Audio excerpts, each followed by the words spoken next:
They betrayed the strongest exorcist in history and thought that was the end. Next thing he knows, he wakes up in another world as a noble's third son with zero magic. In a world obsessed with mana, he's officially labeled useless. Too bad this world has never seen Shikigami that don't care about magic rules. So what happens when a talentless kid brings forbidden power into a magic-only world? Let's go. The third year of the Jisho era, Kyoto. MC was running through the forest when he suddenly saw a huge dark creature in front of him, which began chanting a spell. MC used a burst of scarlet sky and destroyed the creature. He wondered where this unpleasant feeling came from. He looked ahead and said he was deceived, so they lured him here. Onmyoji of the Tomimon clan, to what does he owe such an honor? The man said, they will kill him today. They began activating the summoning seals and limiting spiritual energy. MC spoke, they sealed his Shikigami and they decided to limit his spiritual energy, right? Shikigami are servant spirits. MC smiled and said, they prepared so carefully, he was even a little flattered. The guys told him to grin as much as he needed, he wouldn't leave here alive anyway. MC asked if he could at least ask why they were killing him. The guy asked again, why? It's obvious, he's simply too strong. He can defeat any evil spirit single-handedly. This power is like a bone in the throat for the Tomimon clan. MC closed his eyes and said, I see. Are they afraid of him, then? The guy waved his hand and ordered it to be done. His strongest Shikigami are sealed and his spiritual energy is heavily restricted. Going against 100 elite Onmyoji is an obvious loss for him, but he will still continue to fight to the last drop of blood. MC urged them to action and said that everyone will get their fill.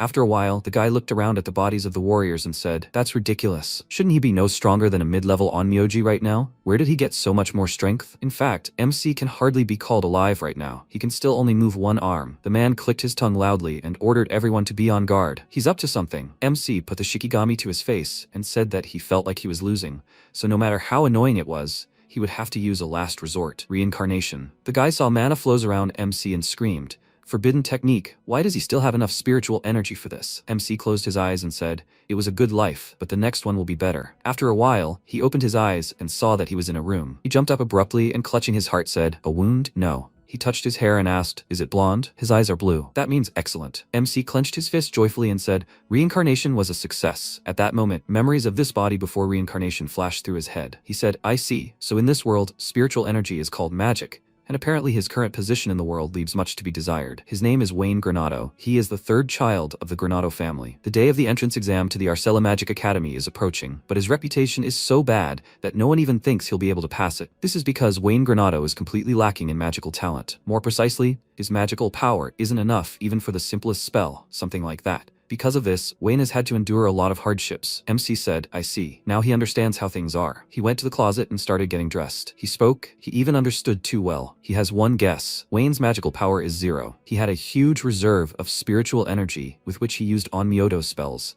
Nothing is known about this kind of energy in this world, let alone anywhere to use it. It's quite possible that he reincarnated as Wayne, because a huge reserve of this energy is hidden within him. It sounds too ridiculous, although for an Onmyoji like him, who was called the strongest ever born, nothing is impossible. He became slightly sad and said, well, that's the same reason they hunted him. He opened the book and said that some parts of his memory were too blurry.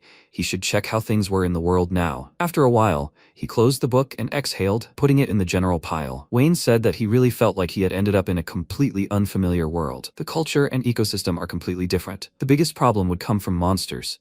They were somewhat similar to the yokai from his world. Every year, a huge number of people are attacked by monsters, and the Granado territory is no exception. MC touched the bookshelf with his hand and said, however, there is no information about spiritual energy and techniques here, and magic is used against monsters, and this is a very popular method. So that's how it is. Apparently, in this world, nothing is really known about either spiritual energy or Onmyoji. If so, then most likely the locals will be a little shocked by his powers. In a past life, he hid in the shadows. From that same shadow he protected people, and for that he was killed. He rose from his chair and said, therefore in this world he will shine. He will live in the light of the sun, and not in pitch darkness. Past regrets will remain in the past. No matter how you look at it, in the last battle they settled all their debts to each other, and he will not allow the same tragedy to happen in this world. And for that, for starters, suddenly the doors to the office swung open and the guys walked in. Harold asked, small insect, had he already made a final decision? Dean said that if he fails to enter the Arcella Magic Academy, he will be exiled from the lands of Granado. This is tantamount to being exiled from high society, so his life will not be sweet. Older brother Harold and older brother Dean, two older brothers who have always hated him. Dean said his father left an absurd will.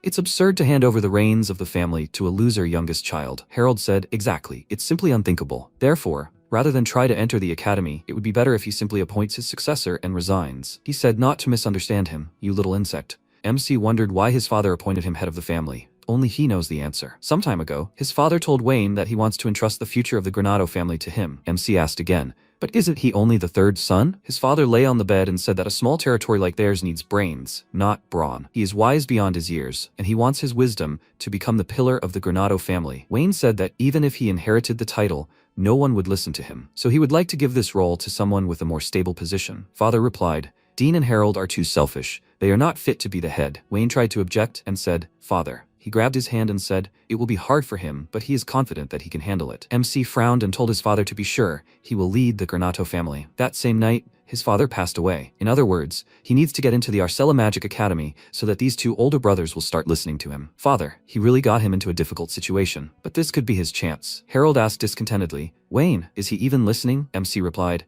he is listening, Brother Harold. And here's his answer. He will enter the Arcella Magic Academy, inherit the title of head, and rule this territory. Harold chuckled, and Dean asked for forgiveness and asked to repeat it again. MC replied, he will say it as many times as it takes. He will enter the Arcella Magic Academy, inherit the title of head, and rule this territory. The brothers laughed loudly and asked, this is some kind of joke, right? Wayne waved his hand and replied, he's not joking. Maybe they'll bet on whether he passes the exams or not. What do they think? Harold said irritably, this. Dean asked mockingly, he'll be expelled anyway, so what can he bet? MC replied, the inheritance he got from his father. He will give them all these jewels and weapons. However, if he passes the exam, then they, his brothers, will be expelled from the lands of Granado. The guys laughed and said, that's interesting. He won't pass it anyway. He doesn't have magical power. He's an idiot. Harold asked, a small insect. Did he decide to dig his own grave? MC smiled and said, they'll find out in 3 days after the entrance exam. The guys headed for the exit and replied, I see, they'll wait. MC stayed in the office and looked out the window. He thought they'd accepted the bet, but would they be tempted to do anything nasty? Anyway, if anything went wrong, he'd fix it with Onmyoto techniques. He imagined images of people and said, now, first of all, he needs to start with their resurrection. After a while, he looked at the figurine and said, now he'll try Onmyoto in action. Onmyoto is a technique activated by chanting a mantra that draws out his spiritual energy, and paper dolls Katashiro are used as a catalyst. In this world, it's closest to magic, which is activated when a person uses their magical power. He doesn't have magical power, but spiritual energy is seething within this body. Perhaps these types of energy are as polar opposite as fire and ice. MC put his finger on Katashiro and said,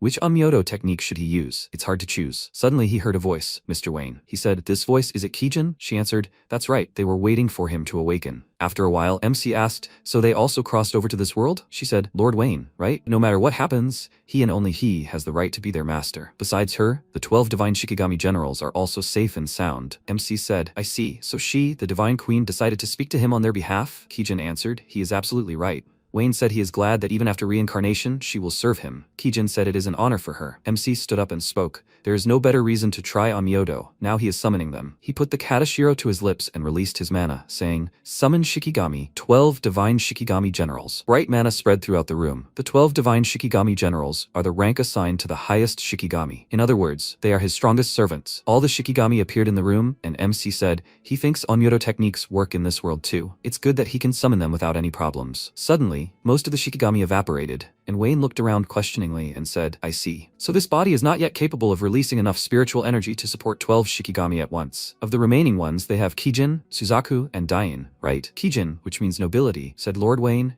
It's been a long time since their last meeting. Suzaku, the Scarlet Sparrow, said, Lord Wayne, his awakening is an incredible blessing. Dain, the Great Secret, said, Lord Wayne has become even more charming. He radiates the spirit of youth. Kijin looked at her and said, Dain, that's rude. She replied, she had just given them a compliment. MC folded his arms across his chest and said with a smile that he was glad they hadn't changed at all. Kijin asked, and yet, why exactly did they keep their forms? Suzaku replied, apparently, they were chosen from among the 12 divine Shikigami generals to serve. Dain cried out joyfully, they are the chosen 3. MC turned around and said, it was just a coincidence. His spiritual energy would increase further. When that happened, he would be able to maintain the forms of all the Shikigami as long as his heart desired, but until then, he would have to endure. Kijin asked to accept their gratitude. The other Shikigami were also happy to hear it. By the way, Mr. Wayne, she thought, the exam that will allow him to become the head of the house is coming up very soon. MC took out a book and said, that's right, that's where they'll start. Dain imagined the images of MC's brothers and said, those horrible brothers infuriate her so much that she wants to see their defeated faces as soon as possible. Suzaku said he understood her. He really wanted to get rid of them. MC turned around and said everything would come back to them soon. After all, to enter the Arcella Magic Academy, they only needed a passing grade. Dain shouted joyfully, Mr. Wayne is so cool. Suzaku said, cool. As expected of Mr. Wayne. Kijin smiled and said,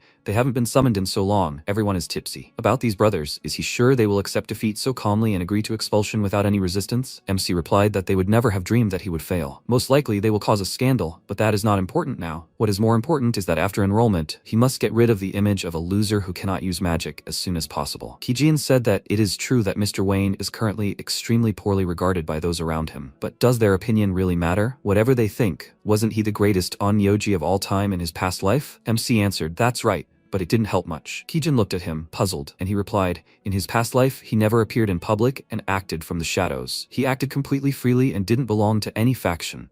And so he became a thorn in the side of the Tomimon house, and as a result, the onmyoji decided to simply get rid of him. Everyone will recognize him as the strongest, and then no one will dare attack him again. His goal is to become the greatest ruler together with his comrades. Dane said, that's how it is. She thinks it's a wonderful idea. That's why they respect Lord Wayne. Suzaku said, that's right. Just imagining his idea is exciting. MC pointed at Kijin and said, by the way, she should also try to pass the entrance exam. She asked, puzzled, why? He replied that he would feel better if at least one Shikigami helped him. With her help, he wants to take first place. Diane cried out in displeasure. It's unfair to ask only Kijin for such a thing. Wayne patted her on the head and said that among the 12 divine Shikigami generals, Kijin is the smartest. Diane needs to humble herself. Kijin laughed slightly and said that she understood him. She would be happy to help Lord Wayne. Suzaku put his hand to his chin and said, but still, although they will be able to pass the part related to practicing magic because they are similar to Onmyodo techniques, will she be able to imitate the local scholars and pass the written test? Kijin answered thoughtfully, that's a good question. MC pointed to a stack of books and said that since Shikigami don't need sleep,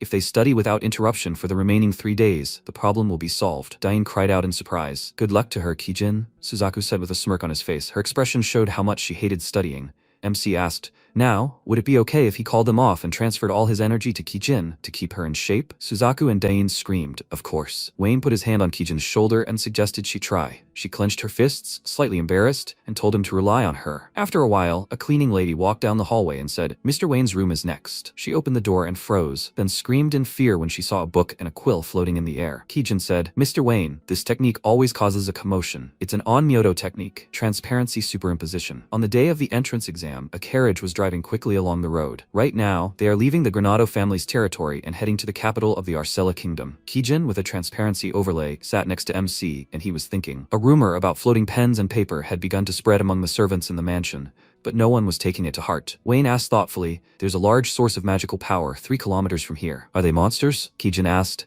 Lord Wayne, should she get rid of them? MC replied, no need, she needs to study. She answered. She understood him. He took out a katashiro and said, space travel. By the time the exam began, he had gained a better understanding of the nature of magic and magical power. His body has practically no magical power, so how did he understand that? He had learned to determine the approximate amount of magical power in living beings. A Class A monster, a chimera, stood before him. MC asked, did it sense prey here? How fortunate, he could use a warm-up before the exam. He quickly rushed toward the monster and said, a spiral of raging flames. He directed a stream of mana toward the monster and turned the chimera into a mountain of ash. Wayne said, well, something like that. He returned inside the carriage, and Kijin thanked him for his help. How did it go? MC replied that the creature's magical power was higher than that of the local monsters, and yet it was quite disappointing. Kijin said, as expected of Mr. Wayne. Suddenly, the horse reared and a scream rang out. This. MC looked out the window and asked, what's wrong? The coachman replied, no, nothing. There's just the corpse of a chimera lying ahead, and charred too. This is clearly the work of some powerful mage. MC tried to feign surprise and said in a drawling voice, yes, who could that be? And so they arrived in the capital of the Arcella kingdom. The exam to enter the Arcella Magic Academy was the same for everyone, regardless of status. A huge number of people from all over the continent attend the exam, so only true talents can enroll. Kijin walked next to MC with transparency applied. Suddenly, there was an order to make way, idiots. Simon stopped in front of Wayne and asked mockingly, who is this? If not the great talent of Granado himself? Wayne? He's a magic novice. He'll be eliminated immediately. Did he come to make a fool of himself? Simon's companion smirked, looking at MC. Kijin looked at them with displeasure, and MC waved his hand and asked, isn't this the famous Mr. Simon to whom his parents give everything? They won't be able to help him in any way during the entrance exam. So, please, let him be more careful, otherwise he'll become a clown himself. Simon grinned discontentedly and asked, how is he acting, idiot? He released his mana and asked, did he want to get to the exam without hands? A loud order was heard to stop, and a girl appeared in the square.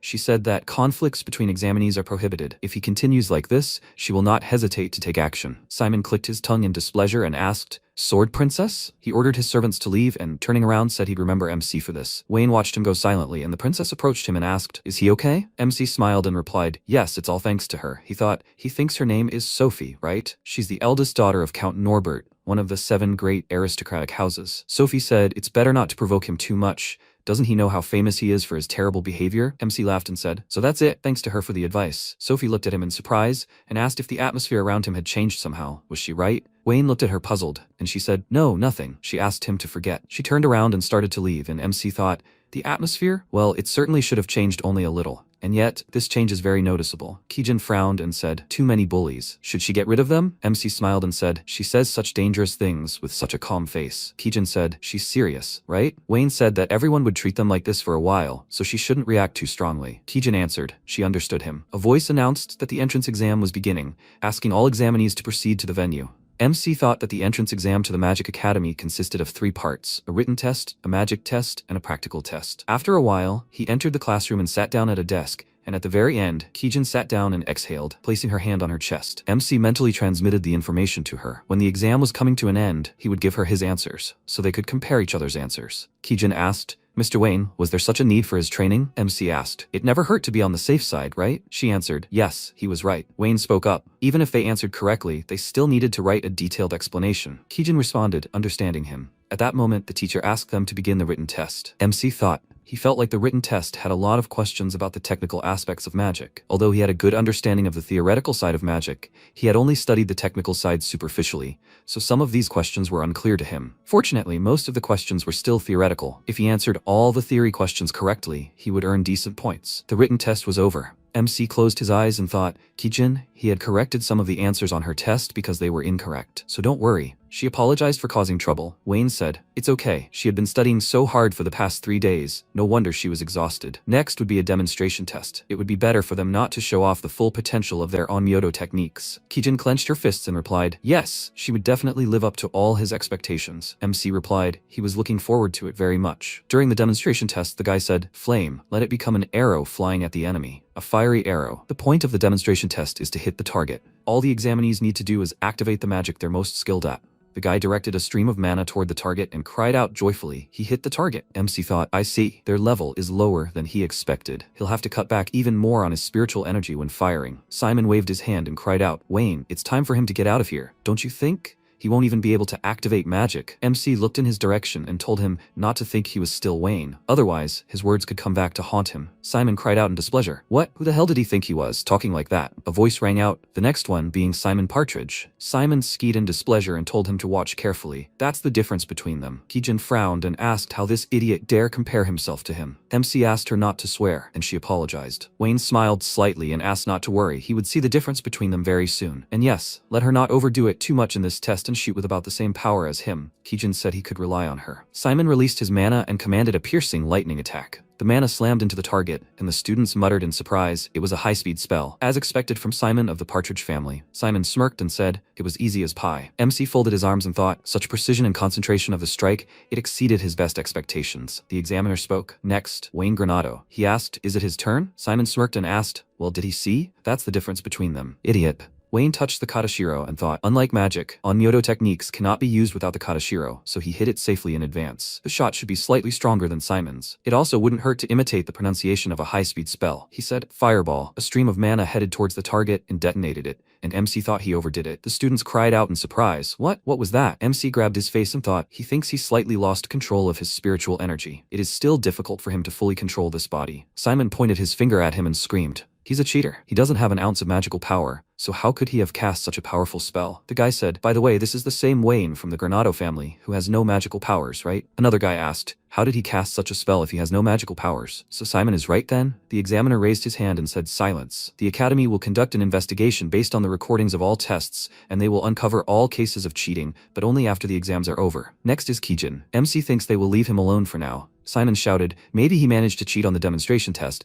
but he shouldn't think that this will pass on the practical test." MC replied, "Oh well, at best." Before he could finish speaking, an explosion suddenly sounded off to the side. Kijin mentally transmitted the information to MC, Mr. Wayne, as he ordered. Her shot was about the same strength as his. MC grabbed his face and thought, he forgot. He should have stopped her. Yes, she's good. Simon became even more angry from what he saw. The practical test, let this consist of a battle between examinees. Each battle lasts 3 minutes, and each of the participants has only one attempt, just one chance to demonstrate demonstrate their full capabilities. By the way, the practical test doesn't consider the win or loss factor of the opponents. Simon turned around and asked if he knew who his opponent was. The examiner said Simon Partridge and Wayne Granado were next. He ordered them to get ready for battle. Simon laughed with anticipation and said that he asked the Academy for a small favor and was assigned as his opponent. Wayne asked, "Doesn't that count as cheating?" Simon waved his hand and asked, "Isn't he mistaken? He thinks this is a celebration of justice, where he will expose his deception." MC thought, "No matter how you look at it, he's the villain here." Simon said that he can scream about cheating at the top of his lungs. No one will believe him. Well, that's the difference between their families. Even though he passed the demonstration test, now all that awaits him is shame at his own hands in front of a whole crowd. MC said that he wouldn't be so sure of that.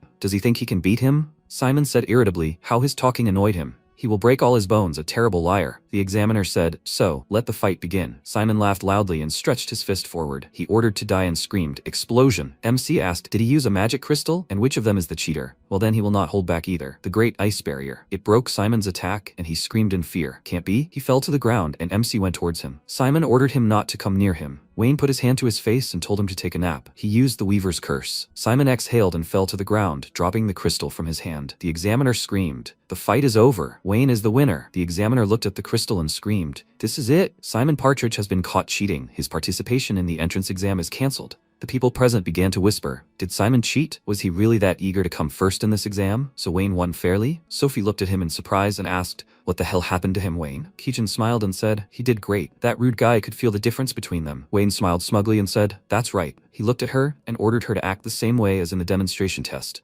to focus on his level when using techniques. It would be even better if her attacks were a little weaker. Keijin responded happily. She understood him. He could rely on her. MC thought, vague doubts tormenting him. Keijin attacked her opponent, causing a huge explosion. The examiner announced that Keijin was the winner. MC grabbed his face and thought, that's what he thought. The entrance exam ended. After a while, an old man sat in the academy director's office, reading MC's resume. He thoughtfully rubbed his beard and said that he was able to cast an unknown spell and didn't have an ounce of magical power. He laughed contentedly and said what an interesting specimen. He needed to talk to him in person. 3 days after the entrance exam, Wayne found himself back at Arcella Academy. MC walked down the hallway, wondering why he was the only one invited to a personal interview. Even Keijin hadn't received such an invitation. He knocked on the door, after which there was an order to enter. Wayne opened it slightly and apologized for disturbing him. The academy director spoke up. It must be Wayne. He is the academy director, Rollo. MC's eyes widened in surprise and he thought, the director of the Magic Academy and the most powerful mage in the kingdom of Arcella, Rollo Gustav. He is the creator of over 100 magic spells and is known as the father of modern magic. He is the strongest and greatest mage, something like that. If he didn't know this, he would have mistaken him for a kindly old man. Rollo poured tea with magic and asked for forgiveness for making Wayne drag himself all this way. But he was eager to learn more about his magic. MC thought, magic? Or rather, these were Onyoto techniques, so what should he do? Rollo said he didn't think it was magic at all. Wayne looked at him in surprise and thought, this old man is not so simple. He believes he has no chance of hiding his Onyoto techniques from the eyes of the greatest wizard in the kingdom. Well, he didn't always plan to hide it. This is the right moment. He smiled and exhaled and said, he's right.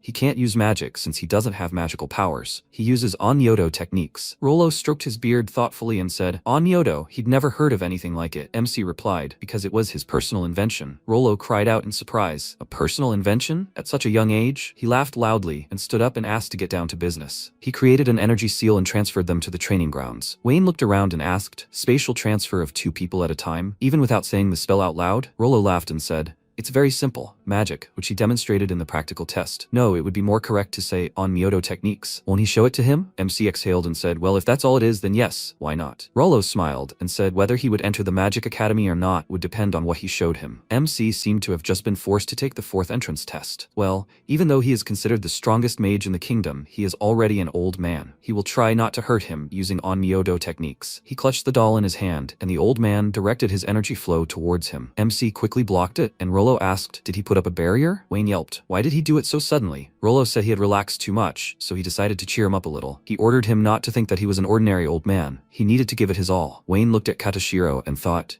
it's time for him to show the old man his Onmyoto techniques. Rollo thought for a moment, instantly creating a protective barrier around himself. Who is this terrifying young man? And he hasn't even attacked yet. He feels the excitement of a little child. MC asked, he's the strongest and greatest wizard, right? Rollo looked at him thoughtfully and smiled. And Wayne released his mana and said that he now understood that his title was not just for nothing. He would show him how serious he was. Onmyoto technique, absolute ghost flame. He directed mana towards Rollo, after which a bright explosion occurred in the arena. Rollo moved and said, "How dangerous." It was unlikely that anyone could dodge something like that. MC thought. He was much stronger than any Onmyoji from the Tomimon clan. This world is not as simple as he thought. He said, "Yeah." Rollo suggested they talk about how he managed to hide this power within. Wayne answered, "Okay, and what about the test? Did you pass it?" Rollo laughed and replied, "He passed that test before this even started." MC looked at him puzzled, and Rollo replied, "He successfully passed the exam he took 3 days ago. Today he invited him purely out of personal interest. How will this academy change after his arrival? He can't wait to find out." MC smiled and thought, what a cunning old man he is. A couple of days later, Kijin cried out with joy, "Finally, they did it, Mr. Wayne." MC replied, "Yes, that's for sure." Kijin said they were real fools to bet with Mr. Wayne so frivolously. MC replied, "No one forced them to agree. They were satisfied with all the conditions. And now it's time to fulfill it." He sighed and stopped at the door and said, "They have arrived." Kijin, with this he calls her back. She began to dissolve and said, "Yes, Mr. Wayne." She wishes him luck. He opened the door, and his older brothers asked who it was. Harold asked if it was a small insect. Did he have something to say? They would prefer to have lunch without him present. Wayne said, "Yes, it was lucky that he found the two of them so quickly." Harold looked at him questioningly, and MC handed him a letter and said to look at this, please. "This is an enrollment notice." As they agreed, "Could they please leave the Granado house?" Dean cried out, "This can't be." Harold asked, "Brother Dean, why is he so worried? This must be a fake." Dean narrowed his eyes and repeated, "Fake, right? There's no way someone as incompetent as Wayne could do this." MC thought this was to be expected. He asked, "Then he just needs to prove otherwise, right?" Dean asked discontentedly. "What?" Wayne replied, "He will prove to them that this enrollment notice is genuine. All they need to do is measure their strength." Harold jumped up and grabbed his blade. He screamed, "Terrible insect. This is too much. Let him stay out of his way." MC stopped the blade with 2 fingers, which caused surprise among the brothers. Harold screamed, "He can't move." Wayne asked, "Brother Dean, can he stop standing by already?" Dean released fire mana and ordered him not to overestimate himself. "Flames, let them burn his enemies to ash." Combustion. A large stream of fire headed towards MC, and Harold laughed joyfully and said, "This will teach him a lesson." Dean breathed a sigh of relief, when suddenly the flames dispersed and they saw MC in front of them. Dean frowned and asked, "What the?" Harold asked, "Are you serious?" Wayne threw the blade back and cut off a lock of Dean's hair. It flew back and hit the wall, and MC said, "That should be enough for them." He passed the entrance exam, which means he is now the head of the house. He officially expels his older brothers from the Granado house, so he asked them to pack all their things and leave the house tomorrow. Harold screamed in fear. "What should they do now, Brother Dean? They only just managed to get rid of that annoying daddy. That medicine was worth it." Dean cried out, "Harold, let him think what and where he says." Harold said it was his fault. Since things have come to this, all that remains is to play their trump card. After a while, someone in the tavern counted coins in a bag and said, 10 platinum coins. That's right. Dean frowned and asked, "Will he really be able to kill him?" The killer answered, "Yes, of course. He can rely on him." The Zodiac killer, the Mage of Silence, released his mana. After a while, MC opened his eyes and heard a voice. "Mr. Wayne." He replied, "Yes, he knows. They finally decided to do this, right?" He looked around and saw a huge dark seal all over the room. Wayne asked, "Was he locked in the barber?" And they even placed silent murder magic inside it. He stood up and touched it, and then said, "They don't shy away from any methods." He sighed and thoughtfully asked, "Should he show them a real silent kill?" At that moment, loud laughter rang out in the tavern. Harold folded his arms and said, "Zodia, he's simply the best. Finally, he'll get to see this pathetic, smug insect suffer. He was a loser, and he still is. Since he managed to get into the Magic Academy, they have no other option but to kill him." Zodia removed his hood and, laughing slightly, said, "The barrier from the inside is completely saturated with dissolving magic. Not even a bone will remain of the target." Harold stood up and asked, "Excellent. Isn't it time they visited him? The fruits of their revenge? How could they miss that?" "He's right, Brother Dean?" Dean replied that it wasn't that he enjoyed revenge, but it was his duty as an older brother to see with his own eyes how his younger brother died. They got up from the basement and walked down the hallway, and MC appeared behind them. Zodia grabbed the door handle and said that before he opened the door, he should warn them. They wouldn't see the most pleasant sight. Harold chuckled and said, "Well, great." He swung the door open and asked, "Pitiful insect, how does he like that?" They screamed loudly. "What?" The guys looked around the room and asked, "Is there anyone?" Zodia screamed, "This can't be." Dean asked, "Didn't he claim his barrier was perfect?" Zodia replied, "That's right. This type of barrier was created from 2 magic circles installed in different parts of the mansion. It's impossible to escape from this." Harold screamed, "Then why isn't he here?" MC's voice rang out, "He's here." Everyone quickly turned to see Wayne standing in the doorway. Dean frowned and screamed, "Wayne!" He folded his arms across his chest and said, "Now, perhaps he'll clarify the situation a little." Immediately after activating the silent kill barrier, he emerged from it and found them. The guys screamed. "What?" Harold wondered. "How is he?" MC spoke up. They weren't even sure if their target was dead or not, but they were already practically throwing a feast and making a racket. Zodia screamed, "What is he?" MC said. He had also heard their entire conversation perfectly well. Now he was completely convinced. Just like their father said, they're both unfit to be the head of the house. Harold rushed forward and screamed, "Pathetic insect!" Dean ordered the mercenary to kill him. Zodia frowned and replied discontentedly, He would have done it even without his reminders. Suddenly, MC hit him and said that they mustn't let their guard down until they were completely sure that the target was eliminated, because that's how revenge should work. The guys looked at him in fear, and Wayne said, and now,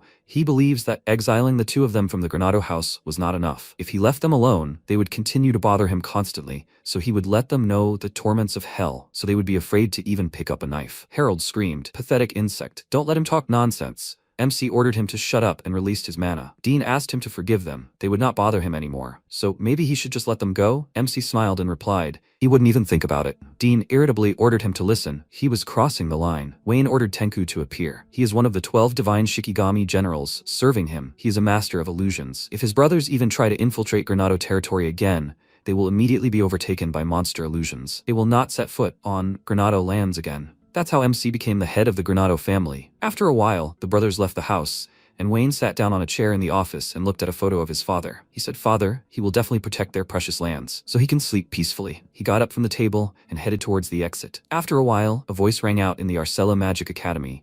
And now, let everyone greet the representative of the first-year students, Mr. Wayne Granado. MC thought, he would never have taken first place in the exam on his own. Someone tried? Rollo laughed joyfully and grabbed his beard again. He clenched his fist and thought, the most important thing for him is not to repeat the mistakes of his past life, so he'll just take this chance. He went out to the balcony, and everyone around started whispering, "That loser Wayne, right? Why him?" MC said. On behalf of everyone, he expressed gratitude for this magnificent entrance ceremony. And now, he would like to move on to an absurd topic. Since he lacks magical powers, he is unable to use magic. However, instead, he is able to use what is called onmyodo, which is similar in essence to magic. The teacher looked at him puzzled, and Kijin thought, finally, from now on, everyone will have to appreciate Mr. Wayne again. MC said, onmyodo requires spiritual energy to use instead of magical powers, which he, fortunately, possesses. And as an onmyoji, he can confidently say that he is superior to any of the magicians present. The guy cried out in irritation. What the? Wayne said. They will be able to fully see this during their time together at the academy. His onmyodo techniques will completely change their worldview. He asked to forgive him for his performance being so smug. He hopes they will have a great time together. Kijin smiled and thought, Mr. Wayne, she expected nothing less from him. Rollo laughed and, opening the door slightly, said, Wayne, he really did it. The teacher asked discontentedly, did he like that performance so much? Rollo replied, it turned out well. In this academy, ability is everything, and Wayne has every right to express himself like that. The teacher asked, is that so? After a while, MC was sitting in the audience, and the students were moving away from him. He thought they were brazenly ignoring him. Well, that was part of his plan. At that moment, Sophie approached him and said that his recent performance was quite provocative. MC asked Sophie, doesn't she think it turned out well? She asked again, is he serious? His statement only provoked anger among the students, doesn't it? MC laughed and said, quite possibly. However, that's what he wanted. Sophie looked at him puzzled, and he asked, does she remember what he said at the entrance ceremony? He will prove to them that he is superior to everyone. With onmyodo techniques, he will climb to the very top of the Arcella Magic Academy, Sophie screamed. That's what he was planning. When did he even manage to invent this new magic? MC pointed a finger at her face and said, this is onmyodo. Don't confuse it. He spent his whole life on this. Sophie spoke. His whole life then. She thought, what is he talking about? Kijin looked into the classroom and screamed, Mr. Wayne. She came back. Sophie asked, Kijin? He told her to tell him how it went. Kijin replied, yes. The north and youth wings of the academy each have a separate dining hall. And apparently, the one in the north wing is famous for its freshly baked apple pies. Wayne smiled and said, so that's how it is. They'll go and check it out themselves right now. He sighed, turned around, and holding out his hand said, yes, he's glad to study with her, Sophie. She, slightly embarrassed, extended her hand back and said, she's glad, Wayne. He walked towards the exit with Kijin, and Sophie whispered after him, Wayne, is he really that Wayne? At that moment, a butterfly landed on the window. It flew into the lab and landed on Nelson's finger. He said, as expected, the students of Arcella Academy will make excellent genetic material. Sophie Norbert, does it sense that she has the potential for awakening? He laughed and said, that's excellent. Once he gets her, no one will be afraid of him. Even this Rollo Gustav is no match for the awakened one. And then he will capture Arcella. A week into the training, the teacher said they would hold mock battles to determine how aptitude each of them has for sword skills. Magic is forbidden. In this fight, they must demonstrate their physical talents. Since this is just a mock battle, they must use wooden swords. The teacher clapped and said to pair up, and they could begin. The girl approached Sophie and asked if she could be her sparring partner. Sophie smiled and replied that she would be happy to fight her. Kiji approached MC and asked, Mr. Wayne, would he like to pair up with her? He smiled and replied that he had planned to do so. Kiji suggested they get started quickly, but Wayne waved his hand and asked to wait a bit. He wanted to watch Sophie fight. Kiji slightly pursed her lips and replied that she understood him. Sophie quickly attacked the girl, concentrating on it. In an instant, she knocked the wooden sword out of the girl's hands and threw it into the air. The student fell to the ground, and the other students howled with joy. This is amazing. Nothing less was expected from a member of the Norbert family. It seems that the daughters in this family have been raised as sword masters for generations. Sophie approached the girl and extended her hand to help her up. MC said thoughtfully, "That's interesting." Kijin said, "Mr. Wayne, time is running out." MC said, "Yes, why don't they start too?" The girl stood up and screamed she was immensely grateful to her. "Miss Sophie, she is so strong that she didn't even have a chance to win." Sophie smiled and thanked her for the compliment. "But she still has a lot to learn from Wayne." The girl screamed, "That's not true. They don't call her the Sword Princess for nothing. Wayne may have gotten first place in the exam, but if there had been a fencing skills test, Miss Sophie would have taken first place." Sophie laughed and thanked her, and then sharply turned her head to the side where Wayne and Kijin were about to fight. They clashed their swords and everyone around started talking. "What is this?" Their tempo was completely different. Sophie said, "This is great." MC and Kijin fought quickly, leaving traces in the air. He thought, Kijin is not joking. She hits with all her strength. She swung her sword and hit the ground, raising a lot of dust. MC put the sword to her neck and suggested that they end the sparring there. Kijin smiled and said that she knew she had no chance against Mr. Wayne. MC said, "Kijin, and she is a natural-born actress." She asked again, "So he noticed, right?" Wayne answered, "He noticed only towards the very end. Next time, she might not try to single him out for the crowd. Let her fight seriously." Kijin replied, "She'll take that into account." A shout rang out, "Wayne!" Sophie put her hand to her chest and asked, "Would he mind fighting her?" MC smiled and replied, "Actually, he wanted to spar with her too. They fight to the last, no ceremony." The students were asking, a sparring match between Wayne, who took first place, and Sophie, who took second place in the exam, who will win? They quickly rushed into battle, and Sophie thought, he really isn't the same old Wayne. His fighting technique is unlike any of those taught at the Arcella fencing schools. It's a technique completely unknown to her, and it's also on Myodo, which no one knows anything about. She just can't understand him. But that's exactly why she wants her sword to help her get to know him a little better. MC looked at her and thought, I see. The magical power in Sophie's body is slightly unevenly distributed. At this rate, she won't run out of steam for a long time. Well, then, maybe he should try it? Sophie swung her sword, but MC deftly dodged and used earthquake, causing the ground to crack under Sophie's feet. The student screamed, "Magic! But that's forbidden during sparring." "No, that," Sophie said, "on Myodo." MC replied, "Yes, no one prohibited the use of on Myodo." Sophie frowned and thought, why so suddenly? He wants to win at any cost? MC swung his sword and asked, "So, what will she do now?" Sophie quickly blocked his attack and said, "He won't wait." She knocked Wayne's sword away and he said, "That's not bad. He admits defeat." Sophie looked at him, puzzled, and said, "No, he can still grab the sword." Wayne replied, "Since magic is forbidden, he simply used on Myodo. Doesn't that sound like cheating? He broke the rules, which means he lost." Sophie looked at her body and thought, the magical power in her body has stabilized. Could this really have been Wayne's goal all along? She blushed slightly with embarrassment and thought, he'd figured out her weakness. She thanked Wayne and he replied, he didn't think he'd done anything worthy of gratitude. He jumped to the ground, and Sophie watched him go and thought, from this fight she could only understand one thing about Wayne. She remembered a moment from her childhood and thought, Wayne, he's become much stronger, but he's still so clumsy at showing kindness. The students started talking. Wayne kept bragging about his strength, and in the end, he lost so pathetically. So what if he used onmyoji and not magic? It's still cheating. He's not that great after all. Kijin looked at them with irritation, and MC said, everything is under control. Let her calm down. Sophie stepped forward and addressed everyone. She said there was a misunderstanding. Wayne used the onmyoji technique to correct the flow of magic in her body. The girl asked again, Sophie, is she sure she's not mistaken? She answered, no, it's true. With his fencing skills, he would have easily defeated her even without using onmyoji. She's right, Wayne? MC smiled and answered only partially. He supposes he couldn't defeat Sophie in a real fight, but next time he won't give in to her. Sophie said, yeah, she's always ready for a rematch. Someone asked, did he use the technique on Sophie? If even Sophie says so, then it's true, right? He also did it during sparring? If that's true, then Wayne's power is real. Wayne, he's a great guy. The guy said he was wrong about him. He thought he was just a show-off. MC laughed, and after a while he said, he owes her, Sophie. Without her, he wouldn't have become close to his classmates for a long time. Sophie smiled and said she was only too happy to help. After all, if she left everything as is and he was misunderstood, Wayne thoughtfully answered, I see. He wished he could discuss this with her in more detail. If she had time after class, maybe they could go to his mansion? He would treat her as a token of his gratitude. Sophie thanked him slightly shyly and said that she would gladly accept his invitation. Sometime later, on the outskirts of the capital, in the Granato family mansion, MC and Sophie were sitting at a table. Kijin entered the room and apologized for the wait. They drank their black tea. MC thanked her, and Sophie asked, so Kijin had been Wayne's servant all this time? He asked, isn't this common at a magic academy? Sophie replied, yes indeed. MC folded his arms over the table and said, well, about how he's easily misunderstood. Sophie answered thoughtfully, yes, how should I put it? Sometimes Wayne acts a little smug. Maybe that's why his classmates try to avoid him. MC asked again, smug? Sophie asked, didn't he realize it himself? He answered, yes, he'd never thought about it that way. He wondered if that was also one of the reasons why the Tomimon clan wanted to get rid of him. He thought it was perfectly normal to be confident. Maybe he should act a little more modest if he didn't want to repeat the same mistakes? Sophie said fearfully. But if they resolved all the misunderstandings, then people would immediately realize what a good person he was. MC said, Well, that's a problem that needs to be solved in the future. What kind of person he is, that's of no concern. What would he do without her? Sophie asked if maybe she could help him get closer to the class. MC asked again, was she sure? Sophie smiled and answered, of course, after all, he had already helped her during sparring. Besides, she would like to get to know him better. MC nodded his head and thanked Sophie. After a while, Wayne saw her off and thought, it seemed to him, Sophie had become his first friend at school. Sophie walked down the street and thought, if you think about it,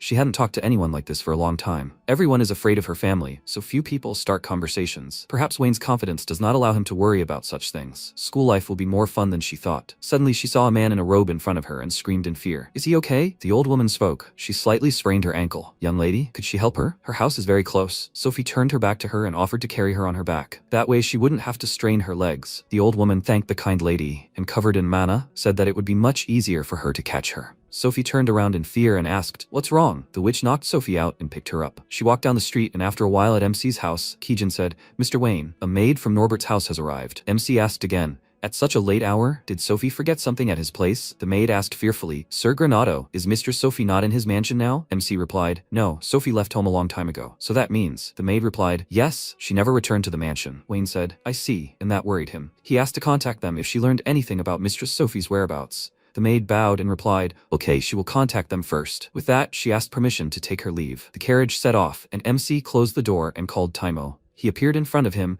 and said, yes. Wayne spoke up. He heard everything. Let him find out where Sophie is. Taimo replied, yes, he obeys, and disappeared. MC spoke up. He had a bad feeling. I hope this doesn't come true. At that moment, Sophie was sitting in a chair, bound by metal parts. She woke up and asked, is this it? That's right. She wanted to help the old woman. And then, the wizard said, as he saw she woke up. Sophie screamed irritably, who are they? The witch put her finger to her lips and asked, doesn't she remember how she caught her? Sophie screamed, that time, it was her. The girl laughed slightly and said, I'm glad she remembers her. Sophie asked, what do they want from her? Nelson ordered her not to make a fuss. It would be a shame if she died too quickly from physical exhaustion. Didn't she think so? Sophie asked again. What? Nelson grabbed the switch and activated the bright crystal that was above Sophie's body. Mana began to enter her body and she screamed. What did he do? Nelson asked. Does it hurt? It was because highly concentrated magical power was pouring into her body. This was a necessary sacrifice if they wanted to extract her magic factor genes. Sophie asked again. Extract her magic factor? Nelson said, she talks too much. He grabbed her face and said that if she wanted to live a little longer, she needed to sit quietly. Sophie frowned and said,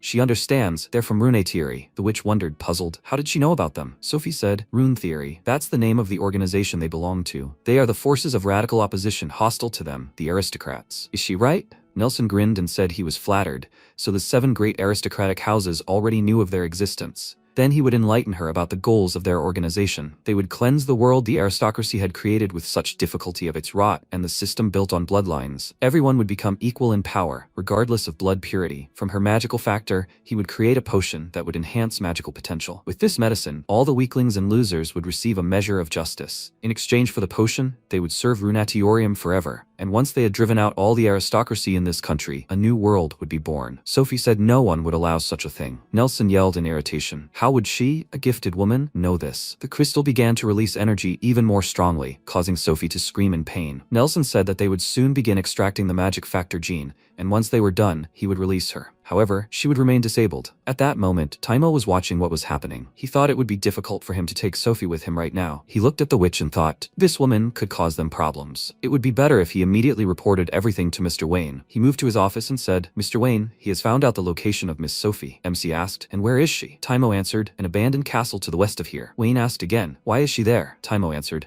an organization called Runatorium is using Miss Sophie in their experiments. MC asked, what is Sophie's condition? Taimo answered, at the moment she is resisting. MC ordered to go there immediately. Taimo answered, he obeys. MC headed toward the exit and ordered them to follow him, and Kijin and Taimo replied, yes. After a while, they arrived at the castle and looked around. Taimo said it was a 3-story abandoned castle, with 10 people standing at the front entrance and 10 at the back. About 20 wizards were housed on each floor. About 100 prisoners were in the dungeon. He pointed at the diagram and said that the laboratory was in the far part of the dungeon. That's where Miss Sophie was being held. The shortest route with the least number of enemies. MC interrupted him and said, no, they don't need a shortcut. Taimo asked again what he said. Wayne folded his arms and said, They will all pay dearly for daring to touch him. He picked up the kata Shiro and said, Suzaku, Kojin, Genbu, and Dain, let them listen to him. Shikigami appeared before him, and he said, Rune theory must be destroyed to the ground. Shikigami responded, it will be done. MC walked forward and ordered everyone to follow him. An abandoned castle, west of the front entrance. The guy yawned, his mouth wide open, and when he opened his eyes, he saw MC's team in front of him. He ordered them to stop. This is not a place where they let some aristocrats like them in. He ordered them to get out of here, and quickly. MC walked forward,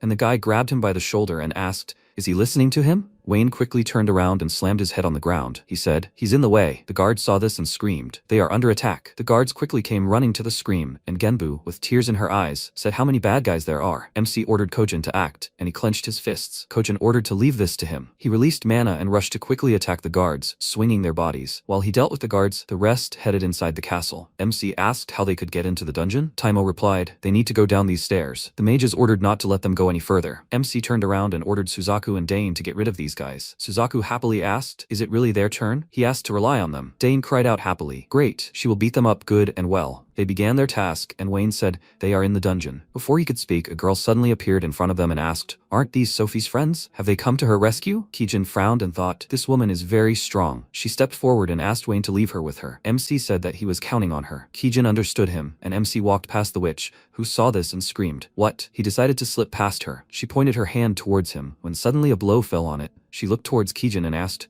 what was that? Kijin asked, she doesn't pronounce the spell out loud, does she? She thinks she's a little better than the other mages. The girl asked again, a little better? Kijin answered, yes, although, no matter how you look at it, she's still weak. The girl asked, why not enhance the effect then? She used the substance and said that it's called Makia. It's a prototype for a potion that increases magical potential. With this miracle potion, anyone could become superhuman. Kijin asked again, a superhuman? Maybe she meant a monster. The witch called her impudent and ordered her not to hope for a quick death. Kijin smiled and said, it may sound like bragging, but she's a professional at getting rid of monsters. She directed her mana towards her and told her to let her get rid of her too. At that moment, MC descended into the underground prison. Taimo said, Mr. Wayne, the room at the end of the corridor is where Miss Sophie is being held. MC replied, I understood. He ordered Taimo to deal with the guard mages, and Genbu to evacuate the prisoners and heal everyone who was injured. Taimo put on his gloves and replied, I will obey. Genbu adjusted her cape, when suddenly the mages shouted, enemies. They will never let them go any further. Suddenly, the guy who was shouting the loudest killed Taimo and said,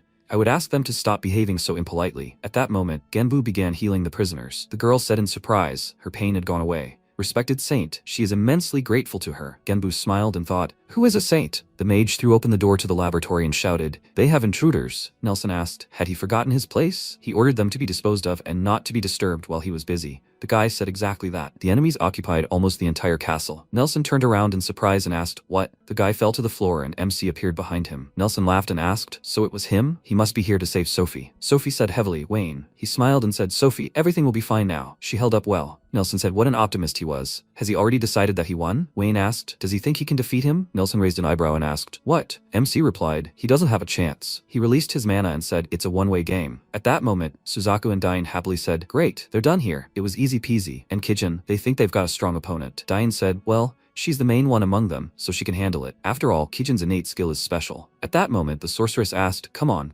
what's wrong with her? She's a professional at exterminating monsters, isn't she? Kijin thought, she still surpassed her in physical strength. The girl swung her weapon and said, her blows are heavy. Yes. Kijin dodged and disappeared, and the sorceress asked, did she decide to hide? She sees everything. She attacked Kijin, after which, she laughed and asked, were they still planning to save someone? At this rate, she and her friends will soon go to the grave, won't they? She looked towards Dane, who was standing on the mountain of people, and screamed, how did they do it? Suzaku asked, how much longer will she play around? They were done with their other half a long time ago. The girl said, her assistants are stupid. Okay, she will finish off this girl and deal with them. Dain and Suzaku grinned and said, she will defeat Kijin. It's a funny joke. She should be realistic about her strength. The sorceress said, I understand. Then she would simply shove the facts in their faces. She ran towards Kijin and mentally commanded them to watch her take her victory. She commanded them to die quickly, and Kijin said that she would die here. Let the moment return. She moved behind the girl and said, she already knew how she would attack. The girl widened her eyes and said, it can't be. Blood spurted from her body and she said, it's her. Suzaku happily said, so that's the art of a surprise attack. Dain said, after all, her time rewind skill is still cheating. Kijin turned around and Suzaku asked Dain, she also has an interesting innate skill, doesn't she? Dain screamed, If she likes it so much, then they can trade. He replied, even if he wanted to, he couldn't, and she would be greatly weakened without her innate skill. Each of the 12 divine generals possesses their own innate skill. Kijin's skill is instant return, which allows her to rewind the time of a visible object by approximately 1/10 of a second. This innate ability makes her the strongest among the 12 divine generals. However, she didn't think she'd have to resort to using her innate ability. Diane crouched down to the flask and asked, did that girl inject herself with this stuff? Kijin is even afraid to imagine what would have happened if, during the course of their experiments, Runa Teoria had managed to find a way to improve the substance. She thought, Mr. Wayne, please let him be careful. At that moment, MC approached Sophie and, picking her up, said, she held up well. Everything is fine now, she whispered. Wayne, be careful, he's not that simple. MC said Taimo. He appeared next to him and asked, did he summon him? MC handed Sophie to him and asked him to take her away. Taimo replied, he obeyed. Wayne looked away and Nelson said, here it is, Makia, a miraculous substance capable of giving anyone monstrous magical power. Its effectiveness has been proven, though it's still in the testing phase. Now, with Sophie's magical gene, it's finally complete. With this, he can artificially induce awakening. Everyone in the world will be equal. There will be no weak or strong. Isn't that wonderful? MC closed his eyes and replied, no, that's complete nonsense. He wouldn't want to live in such a world. His ideals are created only to amuse himself. Nelson used the substance and said, I see. What a shame. Looks like he'll have to kill him after all. He started to grow and laughed loudly. He screamed, he's growing. His strength is growing. MC said monstrous suits him, just right for his appearance. Nelson laughed and said, a suitable appearance for the king who will rule this world. Wayne replied, he doesn't think so. Oh well. He remembers that in his past life he defeated almost all the evil spirits. He's somehow similar to them now, so it's time for him to banish evil. Nelson said he's a funny guy. Now he decided that he was capable of defeating him, awakened. Alas, nothing will come of it. He extended his hand towards MC, but he quickly used a spiritual blade and attacked Nelson. He said his skin was tougher than steel, and he thought he could hurt him with that blade. Wayne turned around and asked, so how could he handle that? He used super speed and then after image. Nelson thought, he sees how he strikes, but he feels the pain from it a second later. He knew it. He is practicing an unknown type of magic. Nelson asked, but what will he say to that? If he can't use regular magic, then he won't be able to dispel it. He used cursed chains and tied up MC's body. He looked around and thought, are the magical targets preventing him from moving? To get rid of the chains, he needs to put more magic into it than he did. But he has no magical powers. If he leaves things as they are, he will die. What if he uses spiritual energy, which is opposite to magic, and hits his vulnerable spots with it? Nelson laughed loudly and ordered him to die, and MC calmly told him not to hope. He destroyed his chains and Nelson screamed, what? Wayne swung and attacked him. He asked, does he think his sword can't hurt him? Blood started dripping from Nelson's body, and he thought he concentrated all his attacks on one point and pierced his body? He looked at MC and ordered him to wait. This is great. He can't help but admire his abilities. He hasn't met a person capable of resisting an awakened one yet. Can he listen to his proposal? Why doesn't he join Runetieri? He can become his right hand and they will rebuild this world together. MC smirked and replied, never. First of all, he doesn't want to serve anyone, and even if their roles were reversed, he doesn't want to cooperate with him. Besides, he's still angry and won't calm down until he kills him. Nelson replied, I see. What a pity. So he has no choice but to kill him here and now. That's the true power of an awakened one. He activated the bright seal and used an explosion, after which the lock exploded. Everything around began to crumble, but Genbu used a protective shield. MC floated in the air and looked around. He said, he doesn't argue, it was strong, but it's useless if he can't hit it. He smirked and said, he's stubborn. He extended his hand towards Nelson and cast a spiritual wave. A large stream of energy was directed towards Nelson and threw him back. He thought, he's much stronger than he imagined. He's in no way inferior to his awakened version. He turned around and looked at the Shikigami, then smirked and flew into the air. He shouted loudly, he will unleash the power of an awakened one at full power. He won't be able to attack him and protect his comrades at the same time. MC asked, are you crazy? Did he decide to kill all his subordinates at the same time? He mentally addressed Kijin and asked, can she hear him? She replied, yes, Lord Wayne. She can hear him. MC thought he'd have to be a little more serious. She and everyone else had to ensure the safety of the people they'd saved. Kijin replied, she's listening. Wayne spoke, absolute spiritual flame. It's the strongest striking technique. It always has been. But if he infuses it with other onmyoji techniques, its power will increase many times over. He raised his hand and said, black flame fusion. This is the radiance of the spiritual flame with the black flame enriched with spiritual energy. This forms a complex mixture of spiritual energy. This turbulent flow of spiritual energy has astonishing destructive power. Nelson screamed, this flame can't stop him. Explosion. MC screamed, he won't let anyone die. He swung his arm and directed mana towards Nelson, after which he screamed, it's impossible. How could he, an awakened one, lose? His body darkened and fell to the ground and MC sank down after him. Wayne spoke as he said, he, the evil spirit, he will be exorcised. Purification. Nelson's life was a continuous black streak. A little boy with a book in his hands cried out, Dad, "Mom, he's home." He saw his dead parents in front of him and froze. His parents were killed by thieves when he was still a child. From that moment on, he began desperately studying magic for his own survival. He was lucky enough to find a patron, and so he became a scholar. He even met his love. But this happiness turned out to be too fragile. His beloved was forcibly taken by an aristocrat, and because of his low status, he was unable to protect her. He has a weak reserve of magical powers and practically no talent for magic, and this prompted him to write a groundbreaking dissertation on magic. But before he could blink, all his achievements were appropriated by his aristocratic patron, and he changed. He cannot allow people to experience grief like his. He must create a world in which the weak and commoners can prevail. A true world where everyone is equal. Purification is an onyodo technique that plays back the target's memories, thus cleansing their soul of filth. MC said, overwhelmed by a thirst for revenge, and because of this, darkness penetrated his heart and was able to distort it. He acted as he believed was right. Nelson said, no, he had committed terrible crimes and there was no justice in it. MC remained silent and sat on the ground next to him. Nelson spoke up. He didn't even have time to realize when he became like those he hated. In pursuit of his ambitions, he simply turned a blind eye to all his mistakes. He would like to atone for his crimes. Now that he is defeated, that's all he can think about. MC said, based on his past, he can't say that he is a villain to the core. If he wants to atone for his sins so much, then let him join him. Nelson asked, puzzled, what does he mean? Wayne replied that he had the right goal, but he had chosen the wrong implementation. This time with the right approach, his dreams could come true. He could use his extraordinary knowledge of magic under his command. What would he say? Nelson's eyes widened in surprise, and he burst into tears. He asked, is he sure? Wayne extended his hand and offered to make his dream come true for the sake of everyone unfortunate in this life. Isn't this the most suitable way to atone for his crimes? Nelson thanked Wayne Granado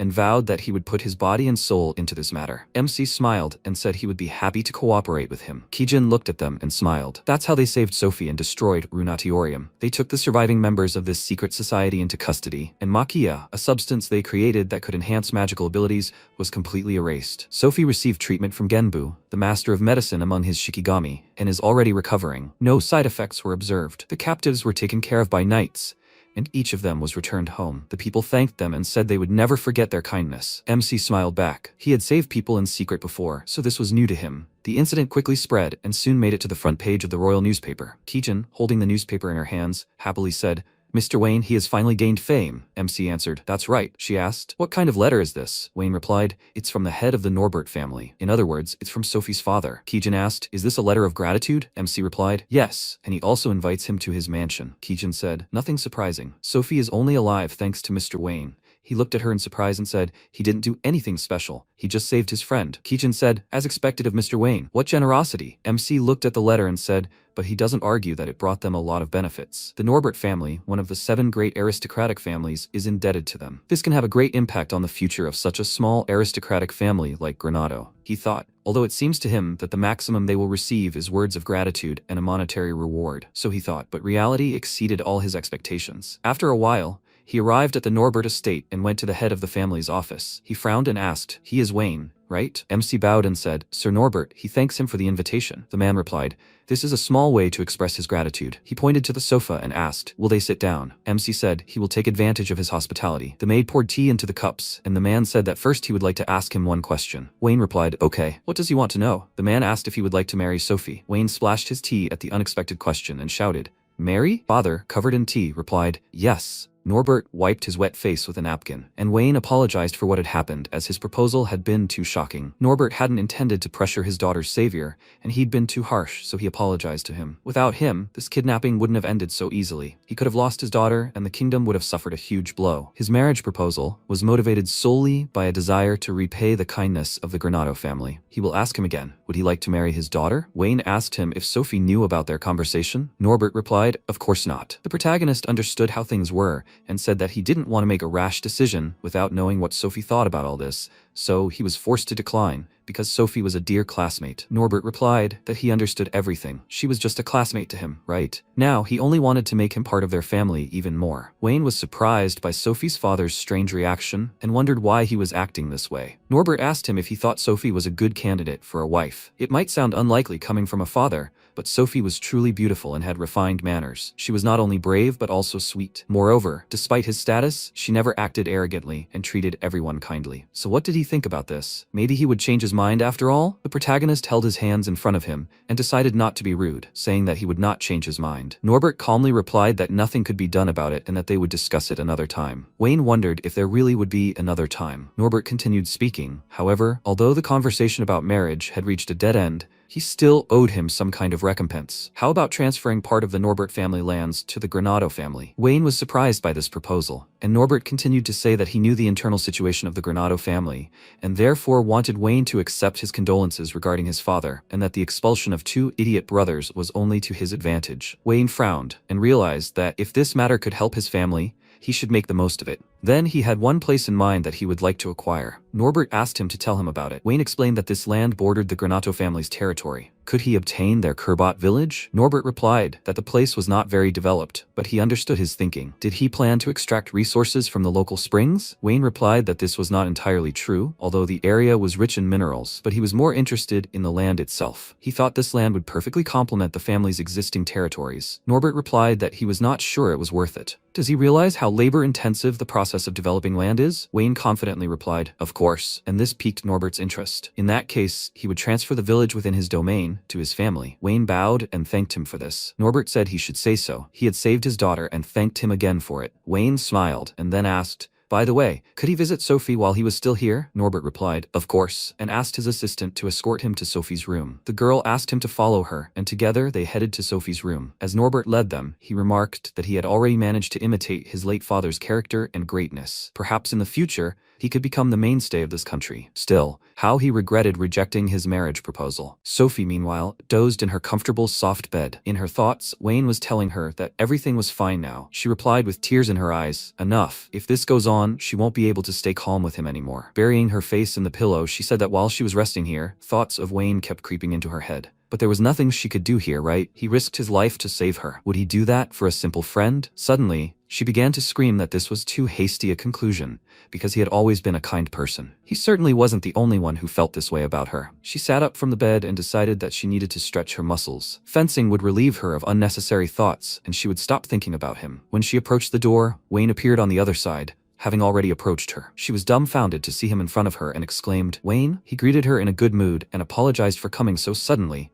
He just wanted to know how she was feeling. Sophie asked in surprise. He came to see her? The protagonist said she was extremely exhausted when he rescued her, so he was very worried about her. She blushed with embarrassment, then suddenly realized she was in her nightgown and abruptly slammed the door in his face. Wayne asked her name questioningly, and she shouted out an apology. She still felt weak. Wayne replied that in that case, she shouldn't overexert herself and should recover quickly. Sophie collapsed to the floor and realized she had done it. He had saved her, and she had treated him so rudely. Wayne had narrowly avoided trouble, and this meeting with Sophie helped him confirm that turning down the marriage was the right decision. If he had agreed to it without her opinion, she would have been very upset. Part of the family's lands was an unexpected new benefit for him, and it would have been a sin not to take advantage of it. Sometime later, he moved to the outskirts of the capital, to the Granato family's villa. He was met by Kijin, who spoke kindly to him upon his return. The protagonist announced that they needed to return to their family's land. Kijin obeyed his command. Together, they entered an empty room with a magical clock in the center. A shikiban is a counting disc that displays a simplified representation of the world's structure. By infusing spiritual energy into it,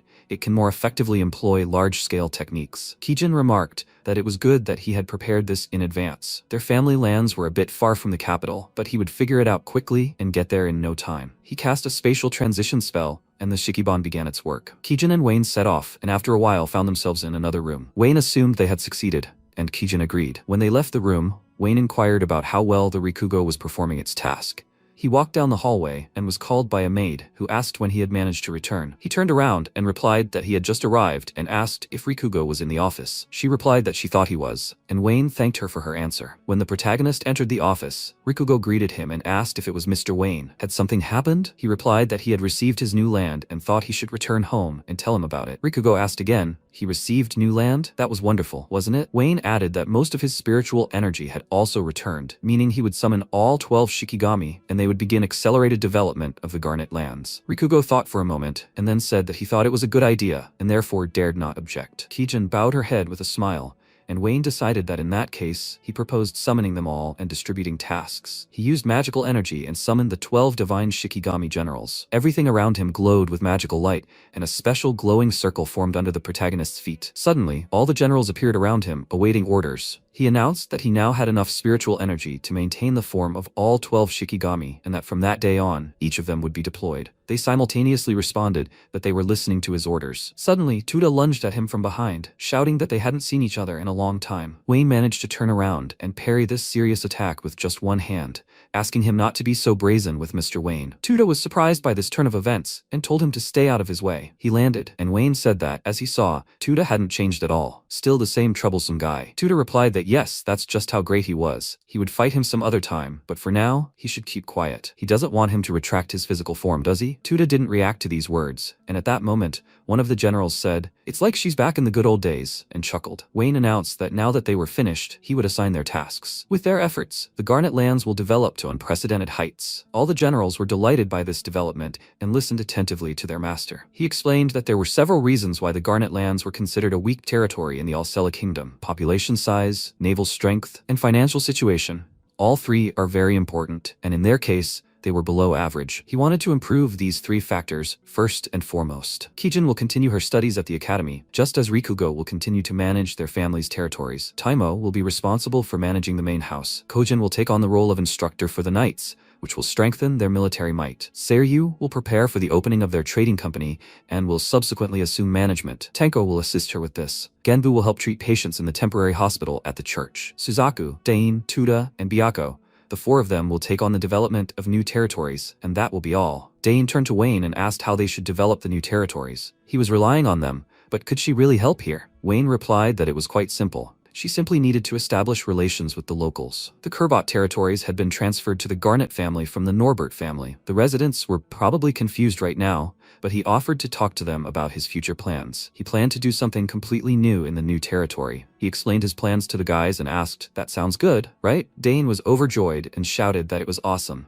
It would definitely be fun. Seiryu added that if his plan worked, the trading companies she would be responsible for would be very useful. Wayne replied that was true, which was why he entrusted it to her. Tuda grinned and said, "So if the great he wreaked havoc on them, then Mr. Wayne would have to fight alongside him?" Wayne replied that Byako and Suzaku would go with him precisely to prevent something like that from happening. He would leave him to it. Suzaku smiled and said that everything would be done. Tuda chuckled and said that he definitely wouldn't be bored. Diane wondered why she was going with them. Wayne replied that it was because her beauty and innocence would help them. He stroked her head and added that it attracted people. Diane was delighted and said that she understood everything. In other words, she was a big child. Wayne distributed everything and said, "Excellent. Now he asks everyone to go about their business." All the generals replied that they would obey his order. Sometime later, as Wayne walked down the corridor with Kijin, many people around him turned to look at him with surprise and admiration. They recognized Wayne's face and realized that this was the man from the rumors. It seemed the story of how he saved Sophie had spread throughout the academy. Kijin confirmed that it seemed so. Wayne said it wasn't exactly a problem, but having everyone staring at him made him feel a little uneasy. Kijin asked if she should stun all those students.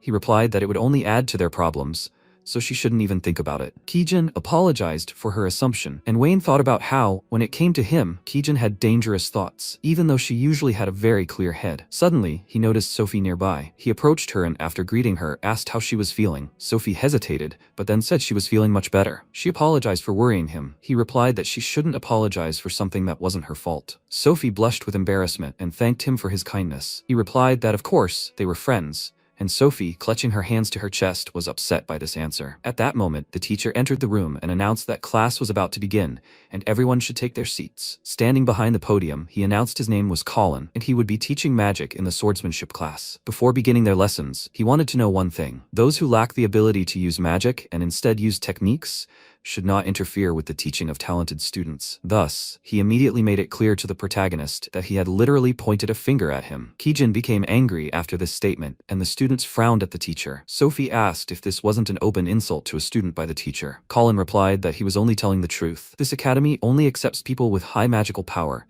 and it was only natural that he was inferior, since he lacked any magical power. How could he, a teacher at a magic academy, insult him? They should stop this idle chatter right now and begin their lessons. Wayne realized that his speech had begun with an introductory ceremony, not only for the students, but also for the teachers. These classes could cause him problems. Colin continued the lesson and explained that, as they knew, Magic spells are categorized into 7 tiers, each containing 1 tier. Until now, they had all used low-level spells of these tiers, and now they would be learning high-level spells of Tier 3. Most of the Tier 1 spells were developed by the headmaster of the Alcela Magic Academy, Rolo Vistov. Tier 1 spells are the most difficult to learn, so he wanted them all to master at least Tier 3 high magic. The entire class listened silently to the teacher, who said that, as far as he knew, there were people in this class who were unable to cast even low-level spells. Wayne's expression darkened, and he looked at the teacher silently. After some time, when the students tried the spell, Colin asked again, "There's a little bit of everything here, right? That's both good and bad." So he decided to move on to the next student. Water attribute, healing spells and their associated side effects would be suitable for him. Earth attribute, offensive spells would be just right. Light attribute, a mage should focus on learning support spells. Sophie carefully examined the magical orbs that had formed on her desk. The teacher began to rush the students and said that it seemed there were many mediocre students this year. He walked past the desks and carefully examined the results. It wasn't surprising to him that, given the odds, a boy without magical powers could take first place. Sophie remarked that she simply wanted him to know that Wayne was many times stronger than her, and both of them combined. Colin became angry and asked what she had just said. A bright magical light formed on her desk and everyone around was amazed, saying that it was simply magnificent. This was the most astonishing reaction. Here she was, the princess of the sword. Wayne smiled and thought that this was to be expected from Sophie. Although he still thinks her talent lies in the sword, not magic. The teacher adjusted his glasses in confusion and realized how much magical power she possessed. Sophie breathed a sigh of relief, and the teacher praised her, saying it was amazing, and she was truly talented. Sophie thanked him for the praise, but such a volume of magical power was due to Wayne, nothing more. After that, she turned away and continued to explain that he was able to detect and correct the defect in her body in the blink of an eye. Colin frowned and asked, "Does she mean that Wayne again?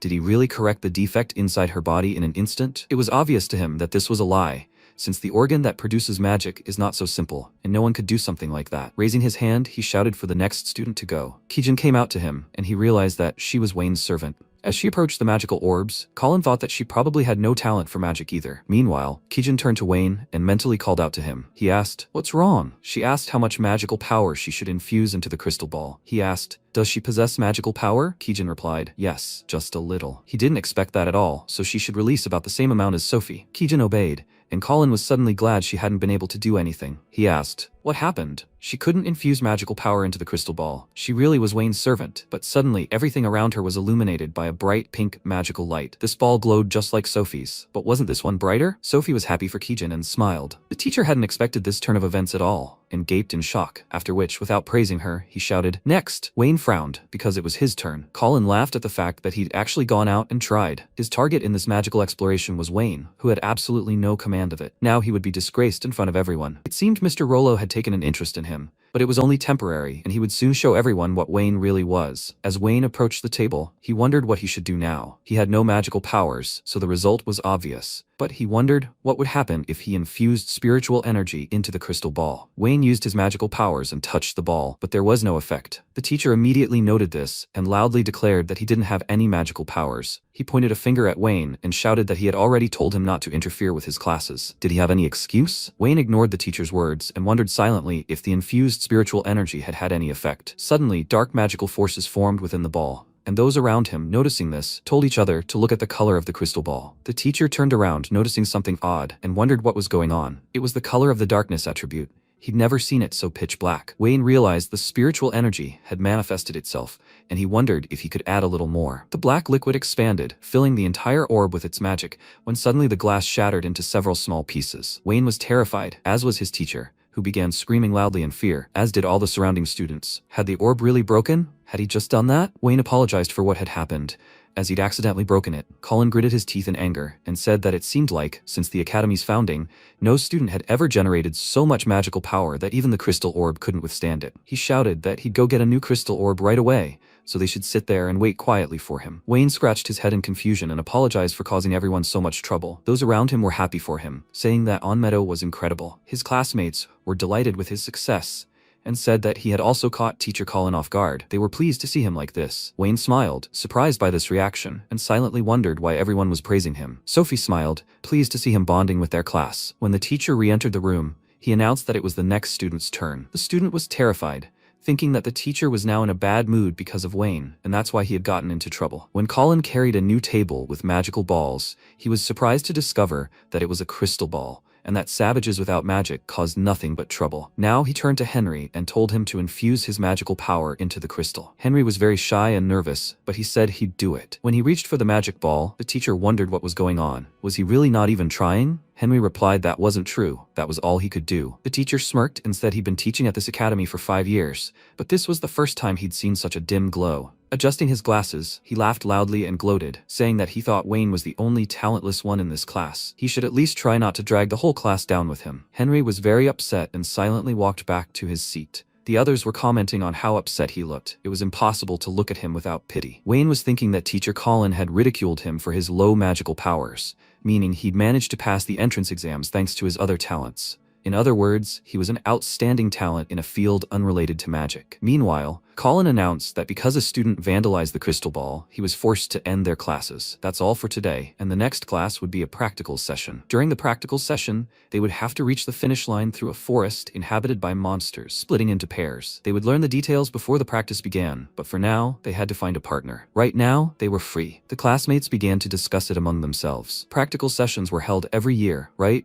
How they longed to team up with someone stronger and more popular. Suddenly, a ton of guys ran up to Miss Sophie and asked if she wanted to team up with them. Someone begged, please, let her be his partner. Sophie was confused and asked for some time to think about it. While she was surrounded by her classmates, she wouldn't be able to propose to Wayne to join the team. The protagonist, meanwhile, assumed a thoughtful expression and wondered if everyone had decided to find a partner quickly. Kijin asked him who he wanted to team up with. He replied that he had someone in mind, and Kijin wondered if it was Miss Sophie. He replied, no, it was Henry. Kijin was surprised by this choice. Meanwhile, Henry was very upset and sitting alone at the table. He silently decided to leave the classroom, but Wayne noticed and wondered why he went to the exit. In principle, this would be a good opportunity for him to talk. Kijin agreed with him, and after some time, the protagonist arrived in the cafeteria. Henry was dining alone and thinking that it was unlikely that anyone would want to team up with him after everyone found out about the extent of his magic. It would be better if he never came here. Suddenly, the protagonist grabbed him by the shoulder and asked if he could sit next to him. Henry was surprised that it was Wayne and answered, of course. Wayne decided to be in a friendly atmosphere and began the conversation with apple pie, which is simply delicious in this cafeteria. He always gets it when he comes here. Henry answered, I understand, and then asked how he could help him. Wayne replied amiably that he simply wanted to chat. He thought they were in a similar position, in a way. Henry said that wasn't true at all, since he had an onmyoji. Wasn't he right? Wayne replied that he did, and that was the only difference. Henry asked him what he meant. Wayne calmly sipped some tea and said that they weren't talented in magic, to put it simply. However, they both managed to pass the entrance exams to the Magic Academy, which are among the most difficult. In other words, their talent lies far beyond the application of magic. Or was he wrong? Henry replied that he thought so. He was accepted into the academy solely for his deep knowledge of magic. But at this academy, simple knowledge isn't enough because he needs to be strong. Wayne replied that he might be right, but what exactly did he know about magic? Henry replied that he loved making magical tools, sometimes even losing track of time doing so. The protagonist said he was simply amazing, and Henry grinned and thanked him for the compliment. He'd enrolled in this academy to hone his knowledge of magical toolmaking, but it was proving more difficult than he'd thought. Wayne continued eating apple pie and suggested that if he became a little stronger, he could focus on his research. He replied that in a sense he was right, but that was easy to say and much more difficult to do. The protagonist asked if they could then go to his mansion after class. They could prepare together for the practical lesson next week. Henry, surprised, asked again, was he sure of his decision? Wayne replied, of course, and addressing his friend by name, said that he didn't have much magical power, and since that was the case, he simply needed to develop his own magic. Henry, surprised, asked again, his own magic? But would he be able to do it? Wayne smiled and replied that he was confident he could do it, knowing so much about magic. Henry thanked him for his words and said he'd do his best. After class, they went to his house and began preparing for their assignments. Henry tried casting his magic, but became frustrated and said that was all he could do. Wayne paused and said he used magic without chanting. Henry replied that yes, it had developed naturally over the time he'd been crafting magical tools. Wayne reflected that, to completely avoid casting spells,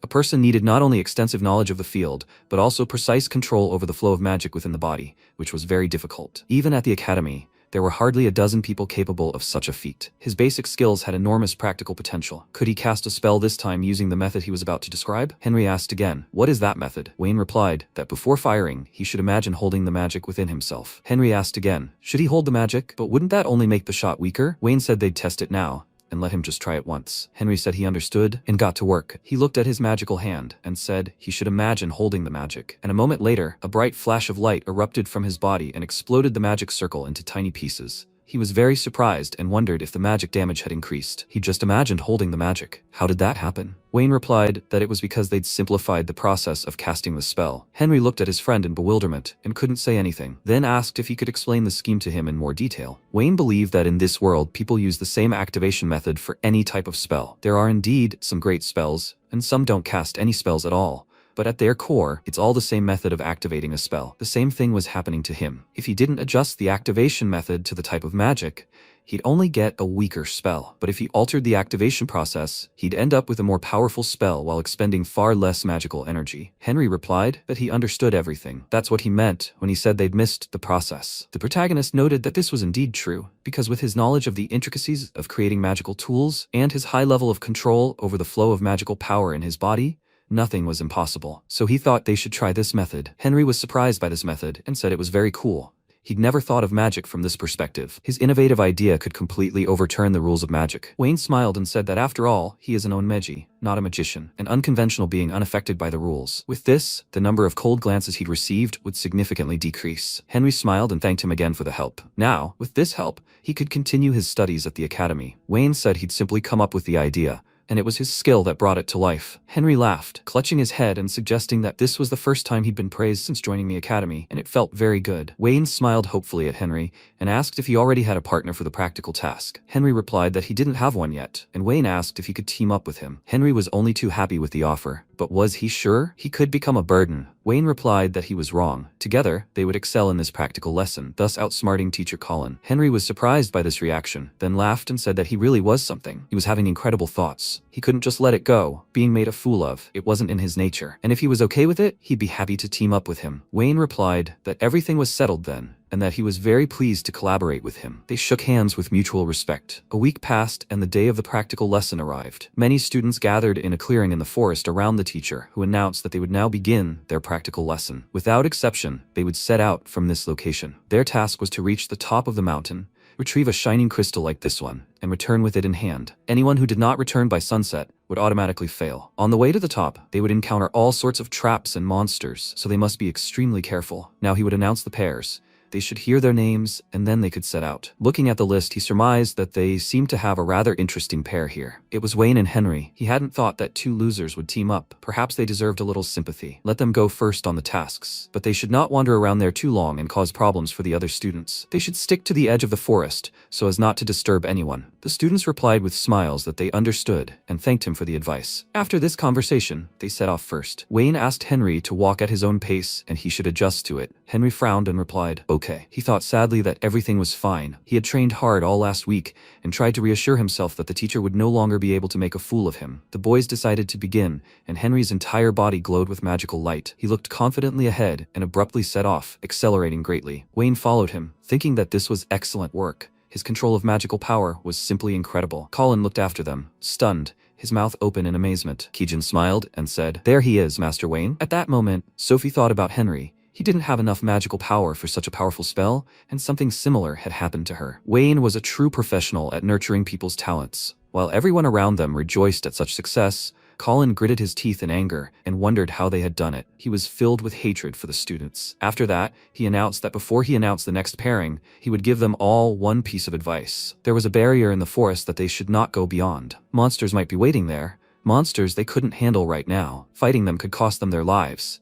So they shouldn't go directly to the mountain, but rather go around the edges of the barrier. Sophie was dumbfounded by this news and shouted at him to stop right now. Shouldn't he have told them about this before Wayne and Henry left? Colin calmly adjusted his glasses and said that he really should have, but he only remembered it now. Sophie grew angry and clenched her fist, then told him to try not to forget such important things again. Colin said, of course, if there was a next time, he'd be sure to tell him all the details in advance, and also she shouldn't worry too much, as the two would be disqualified before they even crossed the dangerous zone's boundaries. Sophie wondered why such a man had even been hired as a teacher at the academy. She was very worried about her friends and hoped they would be careful. Kijin didn't react to what was happening. Meanwhile, the boys continued to run quickly, and Wayne said it was very good work. The sprint was a great success. Henry agreed, saying that applying the magic formula to the shoes was worth it. Henry applied the magic formula to his school shoes and transformed them into a magical tool. By adding body-binding magic to this, he was able to propel his body at high speed. Wayne got permission to use shoes as magical tools so they wouldn't be picked on. Then he asked the principal if they could make magical tools. The old man immediately gave permission. Not that it was forbidden, but they better be on the safe side and get their principal's approval. Now was not the time to be daydreaming. The most important things were yet to come. Henry agreed with him, because they needed to focus now. Suddenly his gaze changed and he stopped abruptly, shouting, "Stop!" Wayne turned around and asked again, "What happened?" He was holding a stone, which he tossed to the ground. Magic rays began to emanate from the stone, creating a deep tunnel into the earth, where a magic circle formed at the end. His classmates stared at the ground silently, and Henry said he knew it was a trap. Wayne thanked him for saving him, and Henry replied, "You're welcome." Was this one of those traps Teacher Colin mentioned? He hadn't even noticed. Henry said he'd helped him with everything so far, so he was happy to be of assistance. Although he thought he could have handled it even if he hadn't said anything,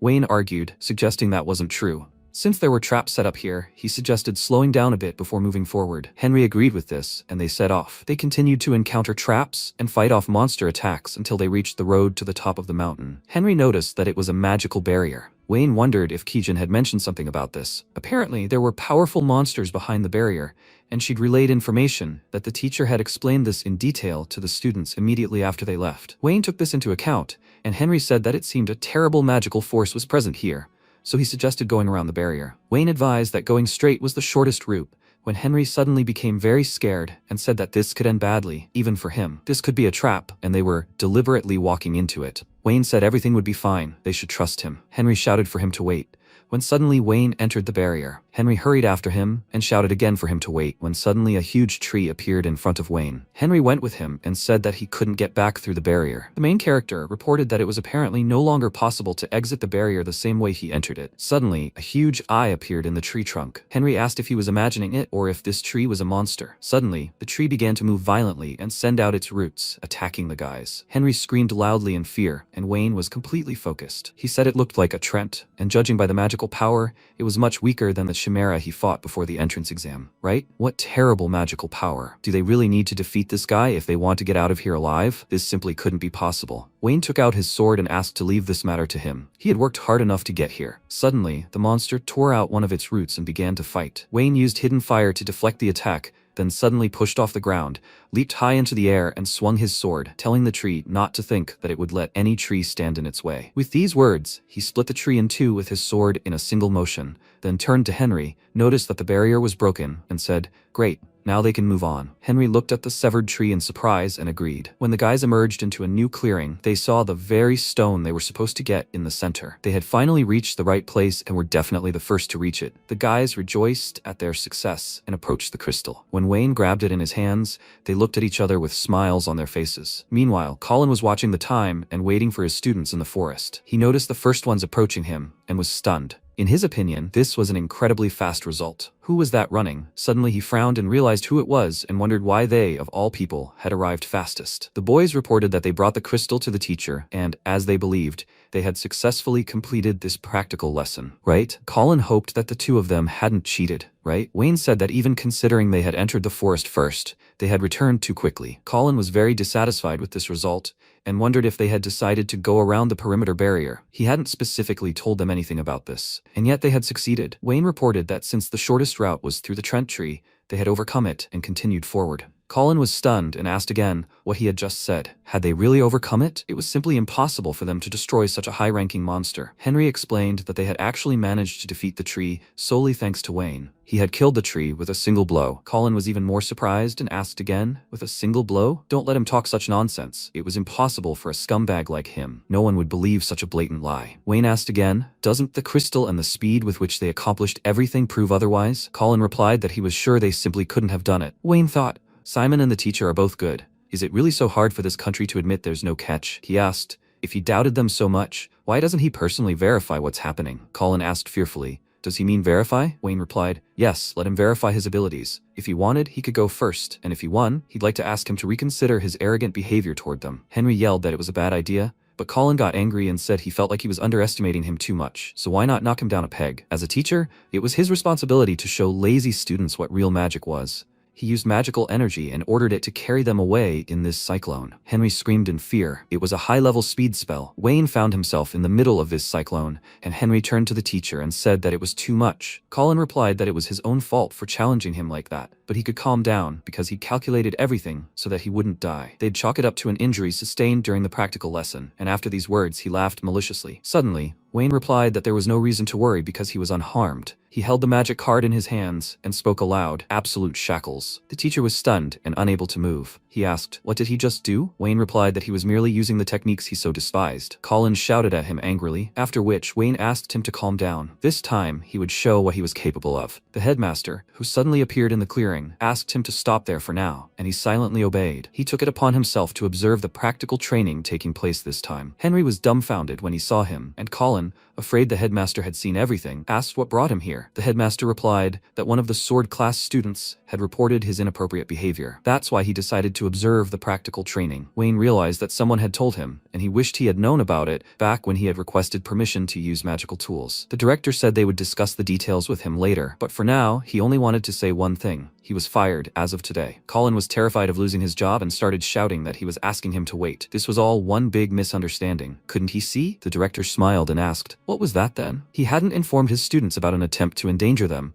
so what was he supposed to call that? Colin couldn't answer, and the director continued that he should find a good excuse and that they would discuss the details in his office after the practical lesson. After these words, the director vanished into thin air. Colin became extremely angry and, clenching his fist, shouted that it was all because of Wayne. The protagonist, with a confident expression, replied that it was all his own fault. Colin shouted back that he should shut up, that he was fed up with him, and if he was going to go down that road, he would follow him. With these words, Colin shouted for the cyclone to tear his opponent apart with an explosive tornado. These magical forces approached Wayne, who asked again. Did he still not understand the difference in their powers? He believed he simply had no choice now. Wayne used the wild spiral fire spell, causing magical beams of fire and water to emanate from his body, one after the other, completely enveloping the teacher. He was terrified and fell to the ground, screaming. Wayne approached him, addressed him as a teacher, and asked again, does he understand everything now? So that's what Onmyoto techniques are. Meanwhile, Sophie and Kijin were descending the mountain. They had only a short time left before returning to the academy. Sophie turned to Kijin and said that thanks to her, she was able to conduct this practical lesson without any problems. She once again thanked her for teaming up with her. Kijin replied that she should be thanking her, as she had had a wonderful time pairing with her. She was pleased and smiled back. Suddenly, Kijin addressed her by name and asked why she had chosen her as her partner. Sophie was perplexed and for a moment unsure what to say. After a brief silence, Kijin added that practically their entire class had wanted to team up with her. Sophie replied that she thought they simply wanted to be friends. At that moment,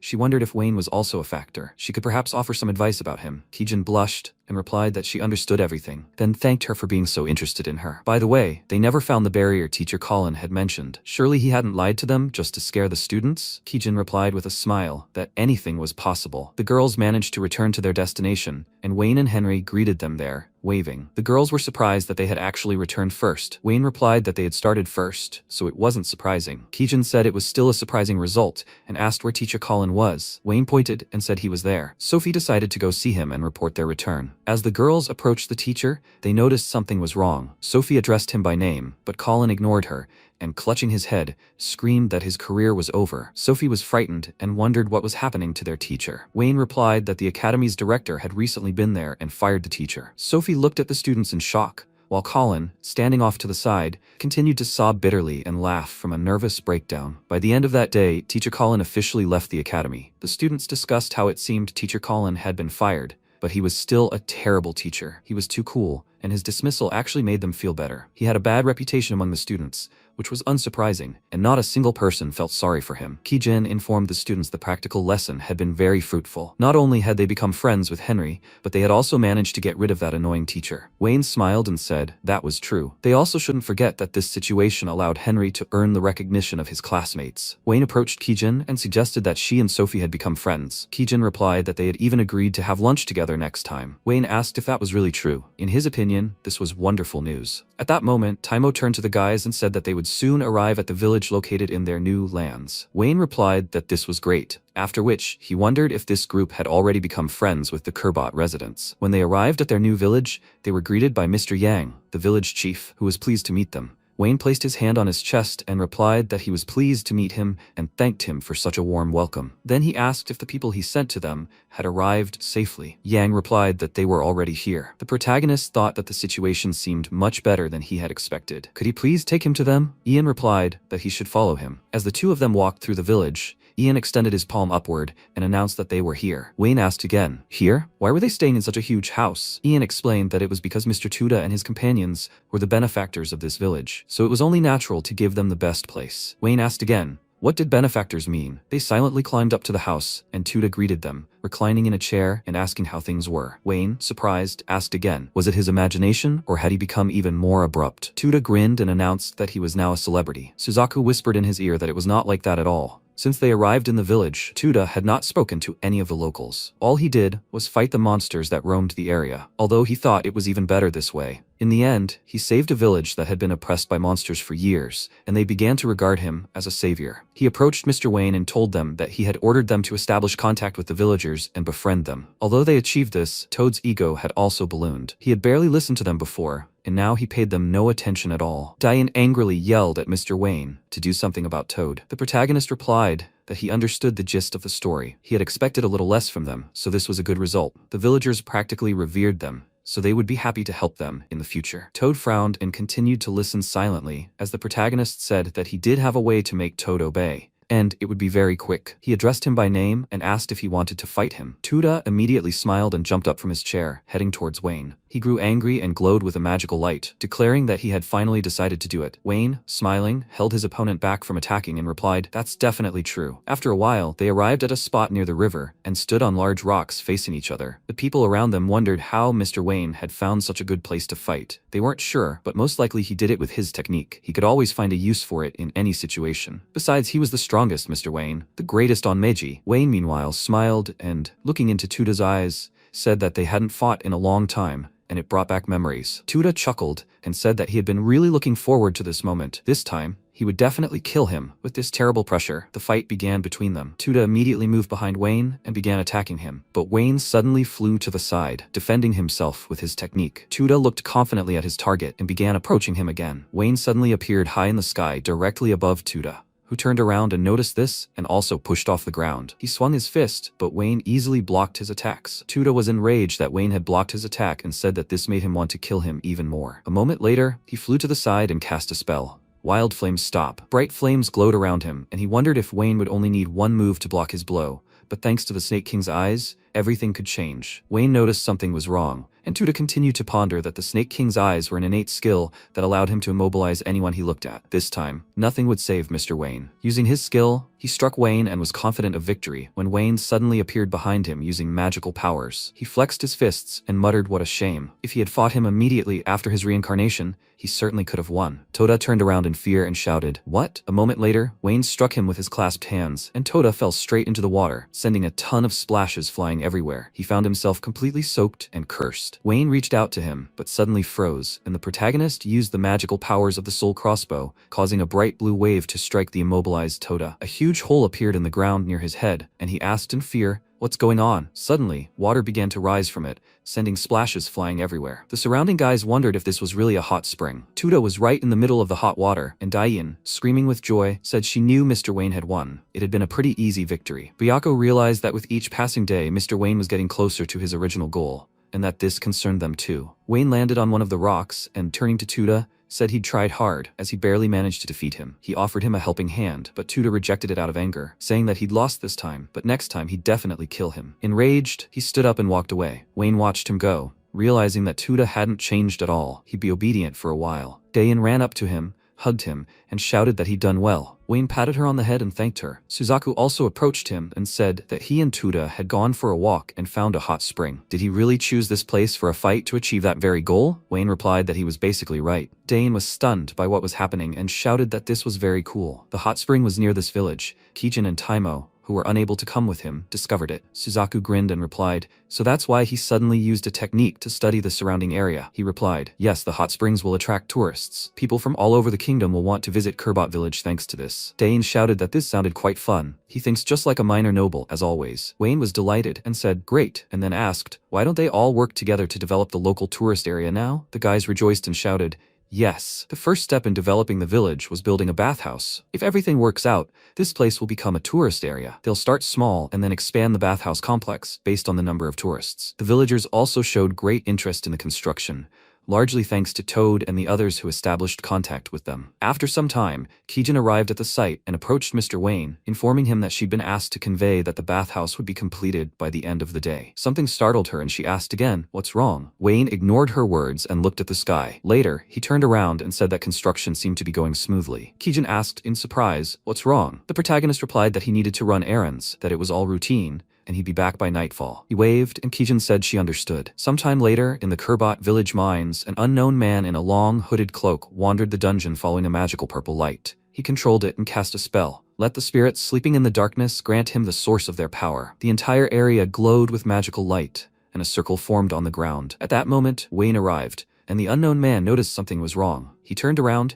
and Wayne wondered if something was sealed in these mines. The stranger didn't answer, and Wayne asked again, "Will he really remain silent?" The stranger spoke. "Hellfire. Let it consume his enemies." A fiery explosion. He used his magical powers and decided to attack the protagonist, who looked confidently ahead and ended up behind his enemy. He wouldn't allow him to rampage through his lands. At that moment, he used a technique to knock his enemy unconscious, and he fell to the ground. Wayne caught him, and when he removed his hood, he realized his face was unfamiliar. Who was this guy trying to free? Maybe he should tell Tenku about it, so he could investigate these mines a little later, and he'll give this guy to his personal knight. Let them deal with him themselves. Suddenly, he noticed the magic circle he had created and reached out to it. After a while, night fell outside. Wayne entered his village and looked ahead questioningly. His entire team greeted him, and Dane happily shouted, "Welcome back." He was surprised and asked again, "What's going on?" Kijin said the bathhouse was ready, and they were waiting for him so he could try it first. Wayne was surprised that this was the case, and Dane walked behind him and started pushing him toward the bathhouse, telling him he had to get in quickly, and that she would be right after him. Kijin asked her to show some tact, and she laughed. But she was right, in a way.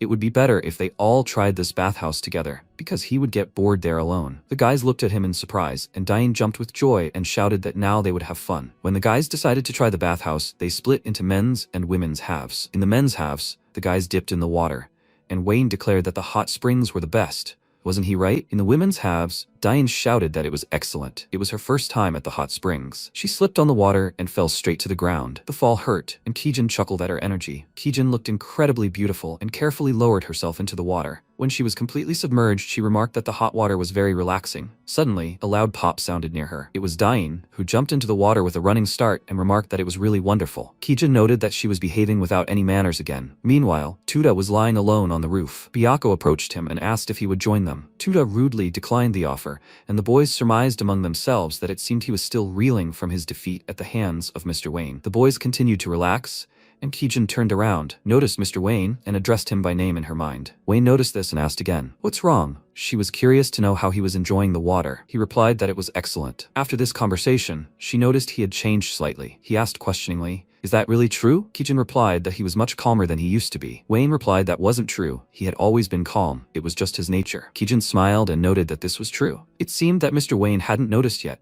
but thanks to the influence of Mistress Sophie and Henry, he was gradually changing. She thought that at this rate there was no need to worry about anyone wanting to get rid of him. Rather, she was simply glad that he had found friends who valued him so much and walked hand in hand with him. The next day, Kijin burst into Wayne's office and shouted that something bad had happened. He turned to her while calmly drinking tea and reading a book and asked what had happened. She replied that the wizard he had captured yesterday had died. Wayne calmly placed the cup on the table and said there was nothing he could do about it, but he wanted to examine the body. When he entered the room where the man lay, he went into his cage and grabbed his shoulder. In his opinion, there were clear traces of dark magic. It looked like a spell had killed him. On his chest was a magical crest. This is a drawing that secures the effect of contract magic. To activate this drawing, you need to enter into a contract and fulfill certain conditions. The crest was already activated, meaning he was gagged. Maybe it was someone's fake from some organization? In the end, he still hadn't figured out his true purpose, and now it bothered him. He said that now they needed to go to the Kurbot mines, as they needed to explore them. Kijin replied that she would do as he ordered,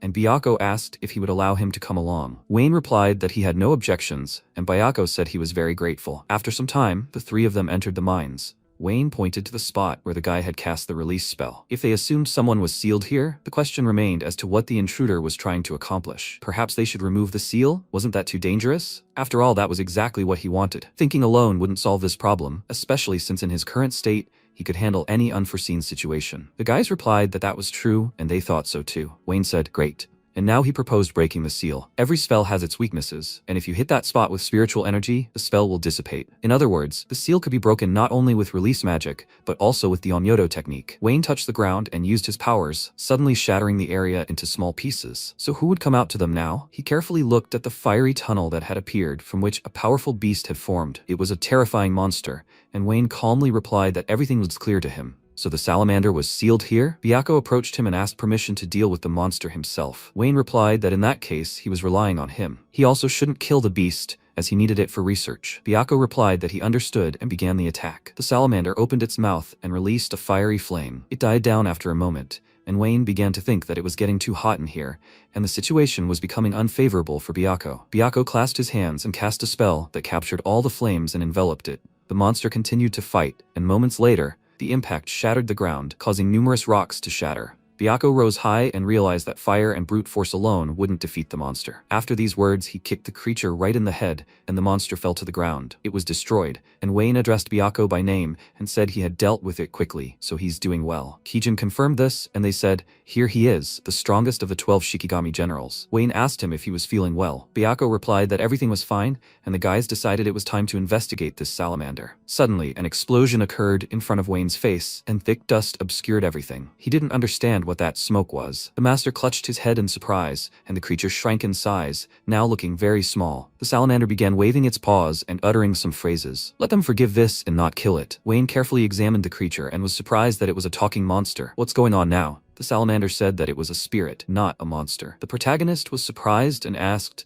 "So spirits can talk?" He replied that they were, after all, directly connected to the human race. Wayne replied that he then didn't understand why he attacked them immediately after they freed him. Salamander replied that he had been a little unsettled after awakening, and Wayne noted that it seemed he had no choice but to believe him. Salamander thanked him for this, and Kijin asked again, "Is he sure of that?" Wayne replied, "Quite so. In a way, it was his own fault for removing the seal and awakening it, and since they were done with that part, he had a lot of questions for Salamander." The being replied, "Okay." This is what he learned after listening to the spirit's story. It's a fire spirit named Salamander. Due to a long slumber, he remembers almost nothing of his past, but he does remember that he is one of the 4 great elemental spirits: fire, water, earth, and air. Before it was sealed, something happened to all 4 spirits, but he doesn't remember what exactly. He gave almost no useful information. Salamander bowed and apologized for what had happened. Kijin asked again, "Are you sure he's not lying to them?" Wayne replied that he didn't think so, as there was a high probability that it was true. So this guy is one of the 4 great elemental spirits, which means he's not the only one. Salamander continued laughing, and the protagonist asked if the other spirits were sealed like him. Salamander sat down on the ground, perplexed, and replied that he knew nothing. Byakko was disappointed in this useless lizard, and the salamander apologized again for what had happened, but said he could find the locations of other spirits by clutching his head. Wayne was surprised and asked again, how would he do that? He replied that each spirit was granted the power to control one of the 4 elements. They sense each other's presence, even if they were in different parts of the world. Wayne replied that in that case, they could find out what happened to them if they followed the trail he sensed. At the same time, they would find out what those mages were up to. Kijin remarked that this is a good idea. The salamander replied that it was entirely possible. Now they had a personal guide. The salamander asked again, was he talking about him? Wayne confirmed this, and he explained that he had heard correctly. Well, he wasn't some kind of demon. Once they dealt with this problem, Wayne would definitely take care of him. Salamander looked at him questioningly, and Wayne continued. He'd been sealed away for so long, everyone he knew was probably dead, right? That's why he wanted to take control of him. Of course, only if he wanted it. Salamander shouted that he really wanted it and immediately thanked his master. He was starting to worry about what he'd do in this world without any memories. He'd like 5 meals a day and a quiet place to sleep, please. Wayne was surprised and hoped they'd still have some use for this guy. Sometime later, Wayne showed up at the Ulcella Magic Academy and said that, indeed, that was how it had happened, so he wanted to take a short leave from the academy. The director replied that a mysterious mage and sealed elemental spirits were quite an interesting story. If he weren't the director of the academy, he'd immediately join his investigation. Wayne asked again,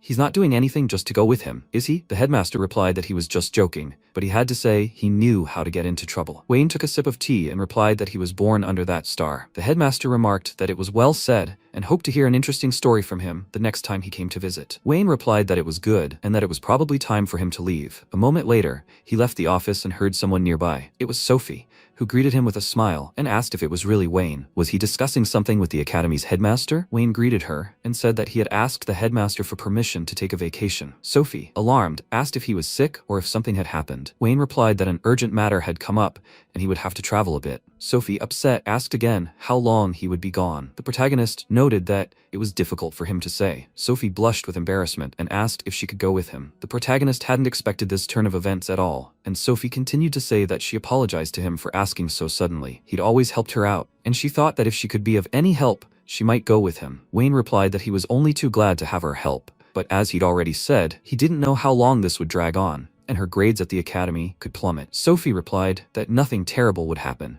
She even thought she'd learn much more traveling with Wayne than sitting within the academy's walls. The protagonist addressed her by name and said that in that case, he was counting on her help. She shook his hand and decided to send him along. Suddenly, the principal heard a knock on the door and asked, "What's wrong?" Wayne entered the office with Sophie and announced that it looked like she was going on a trip with him, so he wanted to ask him to give her a temporary leave of absence as well. The principal chuckled and asked, "Sophie?" He was very lucky with his lady love. Wayne was stunned and replied that everything was completely different. After a while, they left the director's office, confused, and Wayne said something was wrong with the director. Sophie turned around and asked if he could tell her where they were headed. He replied that their first destination was near Haida, a port city. The water spirit must be somewhere around here. But how would this all turn out? Kijin was waiting for her master near the carriage, and suddenly, looking ahead, she was surprised that Miss Sophie would also go with them. Wayne explained everything to her, and she replied that she understood. Sophie remarked how pleased she was to have Kijin's company, and Kijin bowed, reciprocating the feeling. Over her shoulder stood Salamander,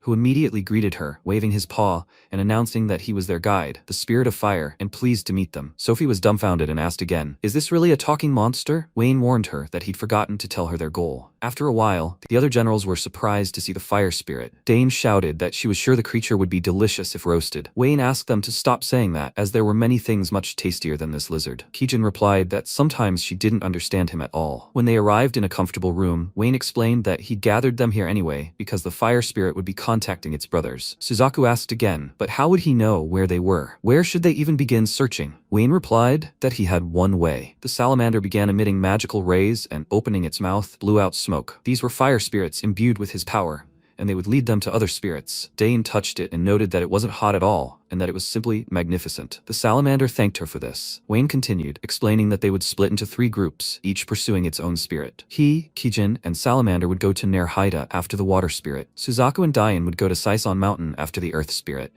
and Tuda and Byako would head to Kual Forest after the wind spirit. Tuda became upset and asked, why should he, the Great One, do this? Wayne interrupted his dissatisfaction and said he was counting on him. Byako asked if the spirits were sealed like the fire spirit, what they were supposed to do. Wayne replied that they should remove the seal, calm the spirit, and bring it back to him safe and sound. Byako replied that he understood, and Wayne announced that they could now set out. After some time, Sophie turned to her new friend and asked, so this little guy isn't a monster, but a spirit. Her words were confirmed, and Sophie continued the conversation, explaining that such a kind being had been sealed away and wondering why. Wayne replied that he seemed kind now, but who knows what he'd done before. Salamander replied that he hadn't done anything. Mr. Wayne had strange jokes. He doubted it was a joke and asked, he doesn't remember anything at all, does he? He replied that he had attacked her immediately after Wayne removed the seal. The protagonist smiled and asked, is that true? How could he not be afraid to attack her with such a small body? He replied that he wouldn't attack anyone again and apologized for it. The protagonist stroked him with his finger and said, okay, he already told you, no matter how good or bad he is, he won't abandon him. After these words, Salamander burst into tears, and Sophie thought about how she immediately saw how happy he was. Wayne replied that he was used to dealing with problem children. Sophie asked what he meant. Wayne noticed Byako and Toad riding nearby on horseback. Byako asked if he'd caught a cold or something. Toad shouted at him in irritation that nothing of the sort had happened. Who was so bold as to talk about him behind his back? It was getting dark, so they decided to stop at an inn in a small town they came across. The journey to Nairhide took 4 days by carriage. Fortunately, their route led through several such towns, so they wouldn't have to worry about accommodation. Sophie smiled and said that this was her first time dining with friends while traveling, and it was very unusual. But they had a very important journey, right? She was trying not to be useless to them. Wayne asked her not to worry. It was a first for him too. They turned to Kijin and asked what about her. She smiled and replied that she felt the same way. She was glad that Miss Sophie could join them. Dining together had long been her dream. Sophie chuckled and thanked them for the invitation, when suddenly a rude guy burst into the room, loudly pulled a chair up to the table, and started shouting, innkeeper, he should bring him whatever food he has. The cafe employee, perplexed, replied that he would do everything right away. The guy frowned and sat with a sad expression. The surrounding people began to whisper, the mayor's son was here again. He acts like he's the boss here, and it irritates everyone. Wayne turned around and realized that this type of person was everywhere. Suddenly, the guy turned his attention to their table. He called out to the 2 ladies and asked, that guy must be a real bore. Maybe they could join him for a bite. Wayne wondered why he was always dragged into something like this. Kijin got angry and looked at him sullenly, causing the guy to become dumbfounded with fear. He tried to calm himself down because he couldn't lose to her. Suddenly, he jumped up from his seat and coming closer shouted, "What's with that look? Does she even know who he is? Actually, he's the mayor's son. Did she understand?" Sophie told him that if that was the case, he should tone it down quickly. She stood up and he asked why. Sophie asked if he recognized that coat of arms. She pulled a dagger from her pocket and showed it to him. He noticed it and asked again, "A coat of arms? Where had he seen that before?" Wayne informed him that she was the eldest daughter of House Norbert. Now he understood what was going on. The boy was frightened and asked again, was he from the great family? He ran out of the inn and shouted that he was asking for their forgiveness. Sophie wondered why he had suddenly behaved like that. Wayne replied that everything had turned out unusually well. 3 days later, the guys arrived in the port city of Nerhaida, and Sophie wondered if they could really find the water spirit here. Wayne was surprised by Salamander's reaction and asked if he had felt something. He replied that the trail was coming from the right. Sophie looked around and asked if the spirit was somewhere around here. Salamander pointed towards the pond and said that everything was correct. They had no other options anyway. They decided to check. After all, it wouldn't hurt. When they climbed to the top of the mountain, they saw a huge statue there. Wayne wondered if there was a stone statue on the top of the cliff. It was a statue of Serna, the goddess of the sea. Different regions have their own gods, so there are quite a few of them all over the world. She is one of these local gods, and according to legend, she rules the sea itself. Sophie said there was no point in explaining such a trivial thing to Wayne. Everyone knows that, right? He chuckled, because repetition wouldn't hurt them. Wayne expressed his opinion that this place hadn't been maintained for a long time, and simply getting here was problematic. Sophie replied that apparently few are willing to spend their time praying to the goddess under such conditions. They built such a beautiful statue in an inaccessible place. It seems rather sad. Wayne turned to Salamander and asked if the water spirit is sealed in this place. He pointed, and Wayne asked, "So this spirit is in the sea? The water spirit is sealed in the sea. That sounds logical." But he's bothered by the fact that he senses someone else's presence here. A faint magical trace emanates from the goddess's statue. Some kind of spell has been cast on it. Maybe he should check it out. He used his technique and touched the statue with his hand, then paused briefly, awaiting the result. Suddenly, a green magical wave began to emanate from the statue. The protagonist covered his face with his hand and asked what that light was. Suddenly, an incredibly beautiful girl appeared before him, saying she was pleased to meet him. Wayne asked who she was and where he was. Everything around him was cloaked in magic, and she informed him that her name was Serna, and that she was the goddess of the sea. She could appear to him in her physical form in this place. Wayne was stunned with surprise and asked again if she really was the goddess of the sea. Serna remarked that this was indeed the case, and he thought about it, suggesting that she really did resemble the statue in some way. Serna asked, so he believed her? He replied that he could assume so. Since she was a goddess, shouldn't he address her more respectfully? Serna smiled and asked him not to say that, but rather to do as he pleased. Wayne asked, but what did the sea god want with him? He certainly couldn't be called her worshipper. Serna smiled and said she found him an interesting being. This was the first time she had encountered a young man who not only united two souls from different worlds in his body, but also used something radically opposed to magic. Wayne assumed she knew everything about him, but why had she brought him here? The goddess replied that she had no particular purpose. She simply wanted to meet him personally. Wayne, surprised, asked, is that really true? Serna replied that he had been destined for an important mission, and she hoped this wouldn't be their last meeting. At that moment, the protagonist tensed and asked what this important mission was. She replied that she couldn't tell him, as only the gods were allowed to know. He replied that it seemed he had no choice. He doesn't know what awaits him, but he will try to overcome any obstacles in the future. This wasn't part of the greeting, but she decided to give him the power to activate the spell cast on the statue. This will also help him in his search for their original goal. Wayne thanked her for her help, as he was a complete zero in magic. The goddess noted that after the spell was lifted, her power would leave him. Now it was time for them to say goodbye, until they met again. Wayne said goodbye to the goddess and watched intently as she disappeared. At that moment, the girls frightenedly asked him questions. What was happening to him? Was he okay? Wayne mentally recovered from what was happening for a while, and then said that nothing terrible had happened. It was time for them to begin. He continued to hold his hand near the statue, and suddenly a huge hole appeared in the ground, revealing a special structure in the water underground. The guys entered, and Wayne was amazed at what an incredible spell this was. Sophie asked again, where were they? Kijin was surprised. Had they really been transported? It seemed the spell cast on the statue had worked. Sophie wondered if the spell could be activated so easily. Why hadn't they done it sooner? Wayne replied that he had cast the spell using the onmito technique. Sophie asked, does he mean that? Wayne confirmed, but they would discuss this further on the way home. He mused that he hoped she would forget about it. It looked like some kind of temple built right on the seabed. This was most likely where Salamander had sensed the water spirit, Wayne noted that it was true. He had said the spirit was somewhere in the sea. Salamander remarked that the water spirit was very close. Wayne was delighted and said that was excellent. That meant they were moving forward. They would finally meet the water spirit, and he hoped it would answer his questions. After a while, Sadie approached the same statue and grinned, saying that it was indeed under a spell. Whatever the case, why not get to work quickly? When the guys entered, Wayne looked around and exclaimed in surprise. Right before them stood a mermaid in chains and shackles. Salamander explained that this was the water spirit. They assumed that meant she really had been there and had been chained. First, it wouldn't hurt to break this seal, but freeing her wouldn't be that easy. Sophie replied that was correct, as it involved a second tier, or even first tier, spell. Wayne replied that he could break the seal just like Salamander's, so there wouldn't be any problems. Salamander laughed and said he could just joke. Wayne said that if he didn't believe him, he could, but he thought it would be easier to show him. Kijin approached Wayne and reported that the spirit was extremely aggressive after being released last time, so he should be careful. He replied that he would try to be more careful. After these words, he approached the glass and touched the very same chains with his hand. Thanks to his technique, he was able to free the water spirit, and the girl fell right into his arms. Sophie frowned in anger, and Wayne asked again, "So what did he tell them?" Salamander wondered if he had broken his seal too, but who was he? He replied that it was a very ordinary onmyuji technique. Kijin said that it was not an ordinary technique. He chuckled and guessed that was probably true. The girl woke up and asked what was going on and who he was. Salamander waved his hand and said they hadn't seen each other in a while. Undine asked if the seal had been removed. He replied that it was all thanks to this man and pointed to Wayne. She replied that she understood everything, meaning he was the one who brought them here. Salamander confirmed this information, and Wayne realized he had changed greatly since he began talking to a spirit like himself. At that moment, Sadie entered the room and thanked them for all the work. He never thought they would be able to remove the seal, capable of holding a spirit. Wayne asked the girls to stop so they could leave this man in his care. Kijin obeyed the order, as did Sophie, and Undine asked, "Salamander, was this man with them too?" Salamander replied that he didn't know him. Wayne turned to the goddess and asked if she would mind trusting him for a while. Undine replied, okay. She'd just awakened from the seal and hadn't fully recovered yet, and until she understood the situation on both sides,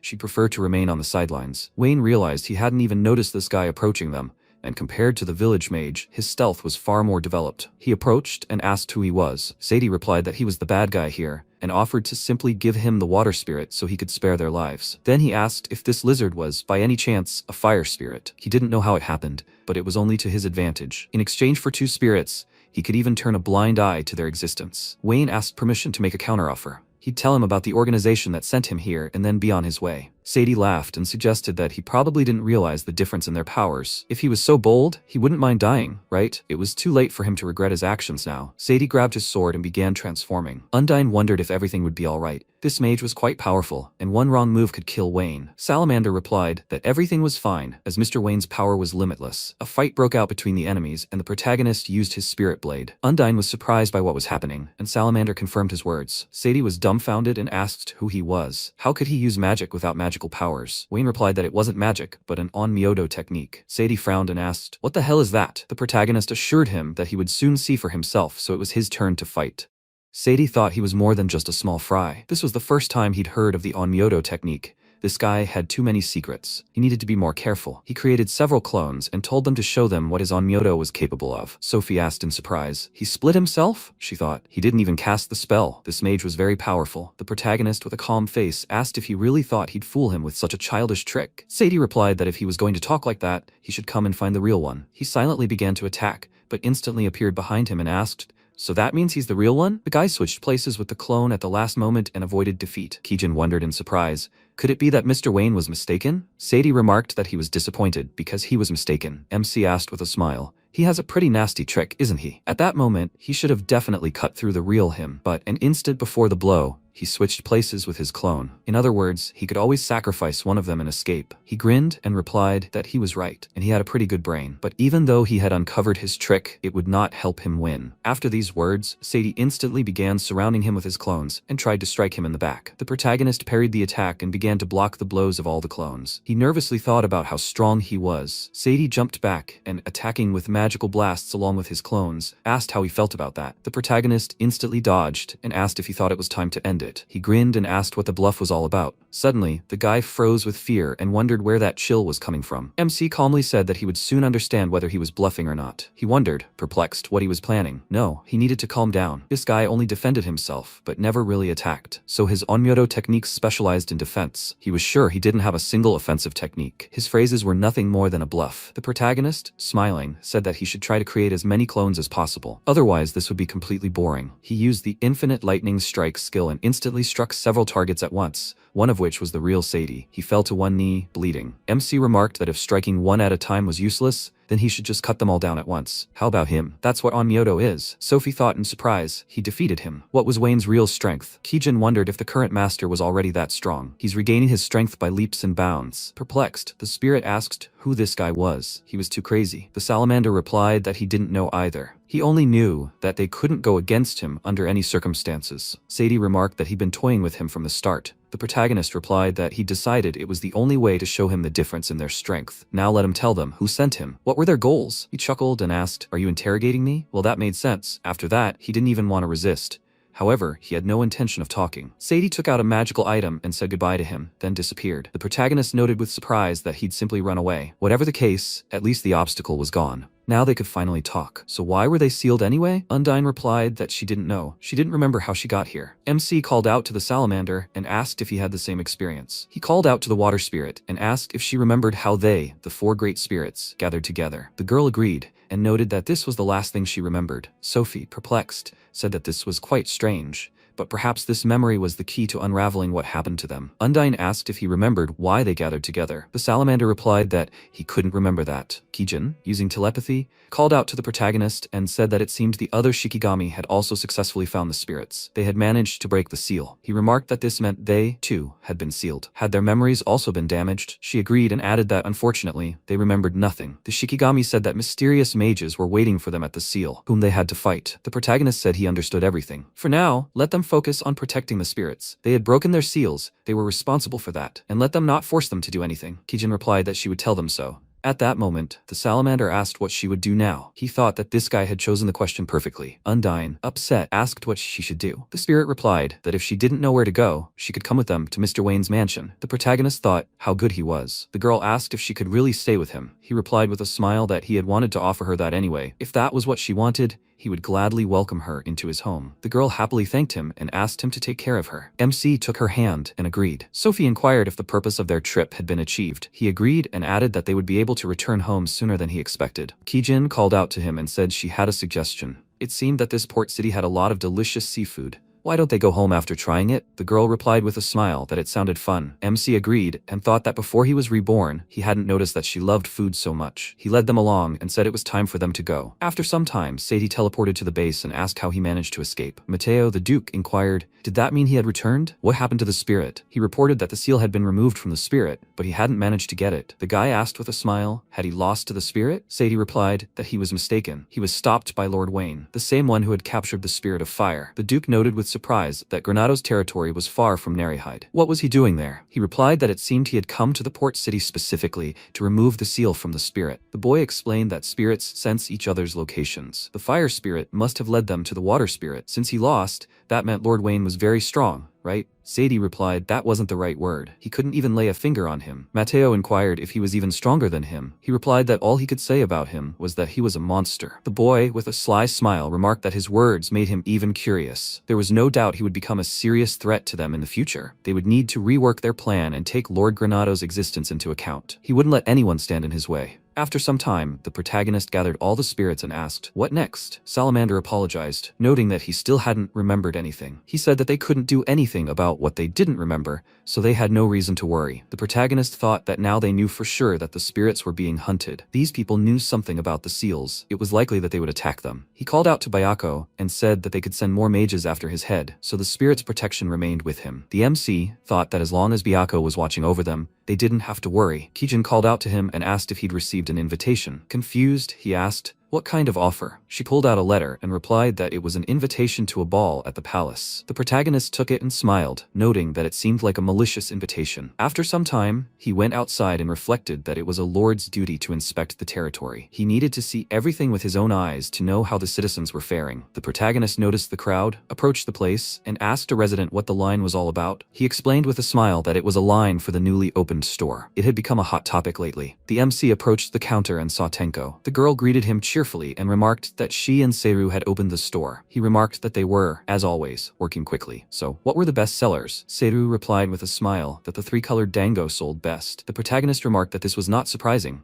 since these sweets were delicious. She smiled and told him to remember the bright colors, which attracted attention. It was a new, unknown product. Sales success was inevitable. The protagonist remarked that this was a good idea. He had expected nothing less from her. Seru replied that she was honored by his words. However, she had to interrupt their conversation. It was still business hours, and they had many customers. He said goodbye to them and walked away. One of the residents asked if he knew the shop owners. MC agreed and added that they were his subordinates. Everyone around exclaimed in surprise. They were subordinates? So the rumors weren't lying. The guy remarked that the new lord had a keen entrepreneurial spirit. Another replied that it wasn't for nothing that life on the Granado lands was getting better and better. With such talent at hand, it couldn't be anyone else. They were immensely grateful to him. The protagonist smiled and thought that he was beginning to understand why his father cared so much about their territories. One of them remarked that, by the way, they were having a harvest festival that evening. Would he like to join? He replied that he would be happy to, but he already had plans for that evening. Maybe next time he would come. The protagonist mused that, given the choice, he would prefer the harvest festival. The guy apologized and noted that they had invited him without thinking. He replied that he would definitely attend the next harvest festival. After that, they parted ways. MC looked at his watch and thought that time was running out. It was time for him to return to the mansion. Sometime later, he arrived at Arcella Castle, in the ballroom. Some of those present began to mutter among themselves. Was this the new Lord Granado from the rumors? He was younger than they thought. The protagonist thought about the nobles who couldn't stop staring at him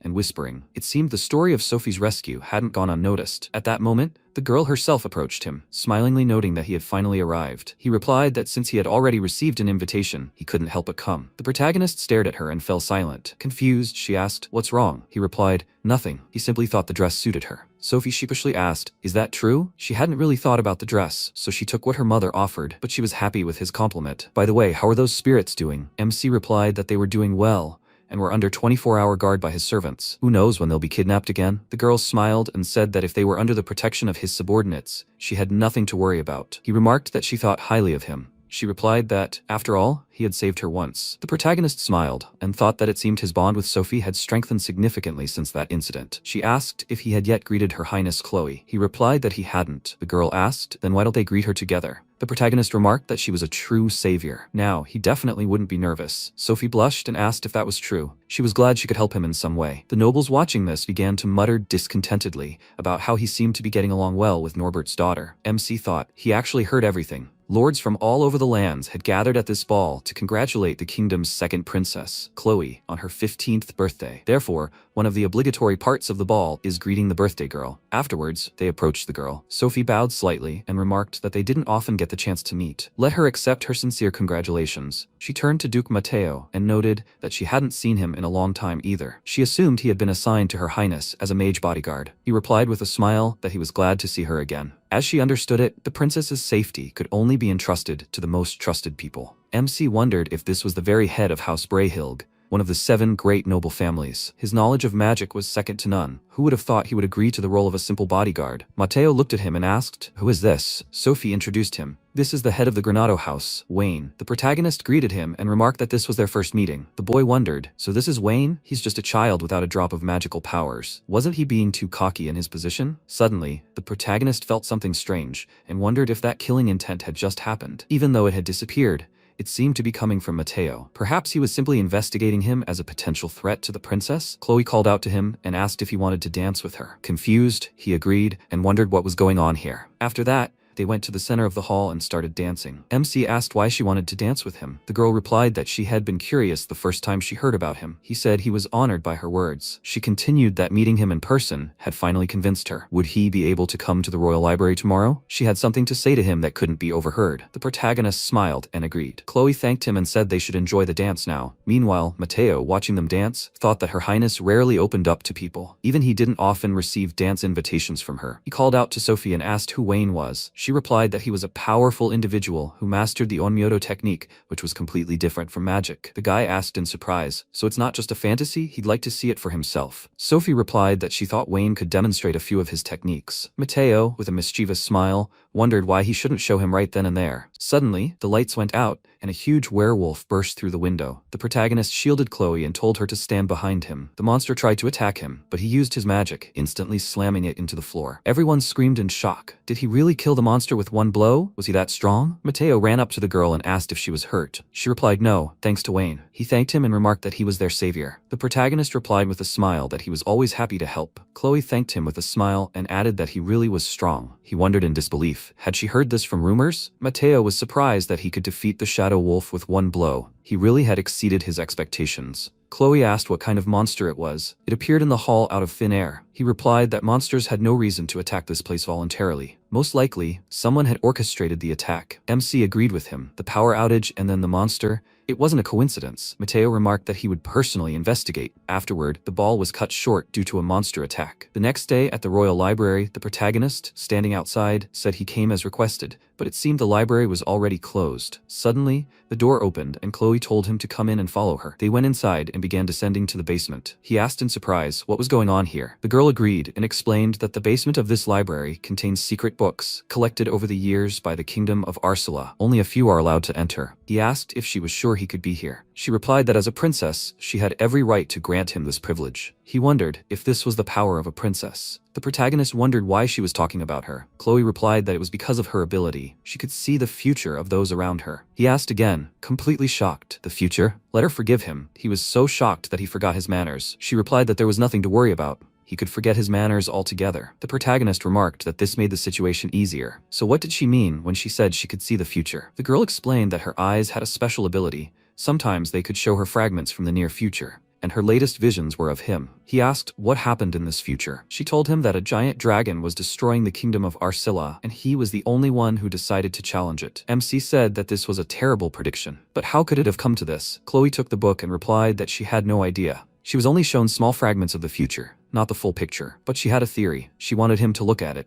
She showed him a painting with an incomprehensible drawing and an inscription. The protagonist was perplexed when he read that it was a giant dragon of calamity and a seal. Chloe noted that it described a story about a giant dragon attacking the kingdom. The dragon's power was terrifying, devastating all the kingdom's lands and killing millions of people. But a man, dubbed the Awakened One, was born, and his powers surpassed all living beings. MC wondered if the head of Luna Theory had mentioned this. Chloe added that this Awakened One was capable of fighting the giant dragon on equal terms. Ultimately, he was able to seal the dragon beneath the capital. This story was passed down from generation to generation exclusively within the royal family. He wondered why only the royal family was allowed to know about this. She replied that if they hadn't done this, someone would certainly have appeared who wanted to break the seal. Although this didn't help much, since the seal would be broken in the future. The protagonist looked thoughtfully at the drawings and said that he thought they depicted 4 great spirits. The girl pointed out that he was right. How did he recognize them? He explained that a couple of incidents had recently occurred on his lands, and as a result, he had taken in the 4 great spirits. After some time, he told her the whole story in detail. Chloe said that the 4 great spirits were necessary to break the dragon's seal, but as long as they were under protection, they had nothing to worry about. The protagonist noted that the spirits were sealed. Did this have anything to do with the story of the dragon? She replied that she didn't think it had anything to do with it.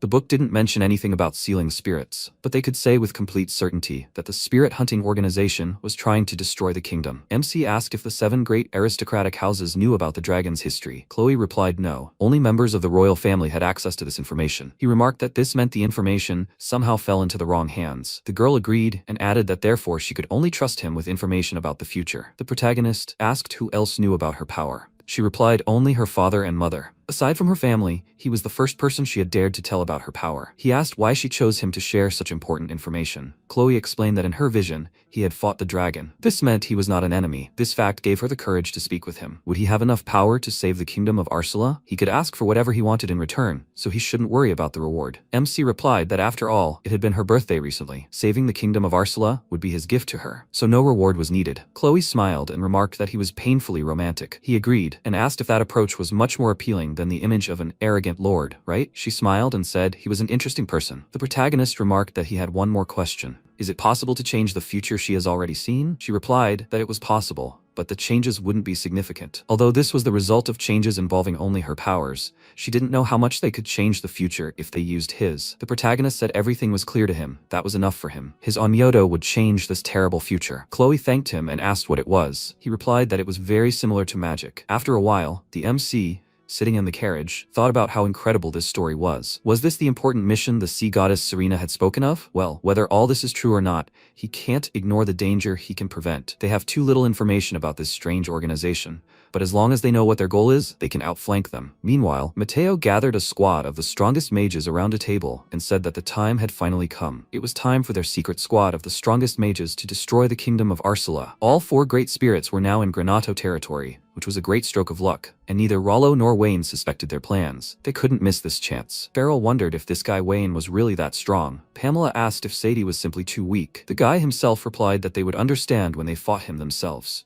He exclaimed that now he only wanted to fight him more. The girl said she was too scared, so she passed. The mage with a serious face told them to watch their language. Their main goal was to carry out Lord Mateo's plan. Farrell remarked that he was a very gloomy character. He asked with displeasure what he had said. The boy inquired if he needed to repeat it in a special manner. The Duke himself had said to stop arguing. Wayne shouldn't be underestimated. It wasn't by chance that he had defeated Sadie. He had personally witnessed his strength and seen it up close. But if all went according to plan, there would be no need to fight him, and they would successfully destroy the kingdom. All hope lay in Brahilg. So wasn't it time to put their plan into action? For the sake of the birth of an ideal nation. Sometime later, in the village of Kurbot, one of the villagers looked at the surrounding nature and asked in bewilderment, "What's going on? All the trees have withered. What happened here?" He needed to return to the village quickly and tell the others. At this point, MC began to think that Lady Chloe had predicted a very grim picture of the future for him. The best thing, of course, was to prevent the dragon's seal from being broken, but it was also worth considering how to minimize the damage if it did break free. He came to the academy's director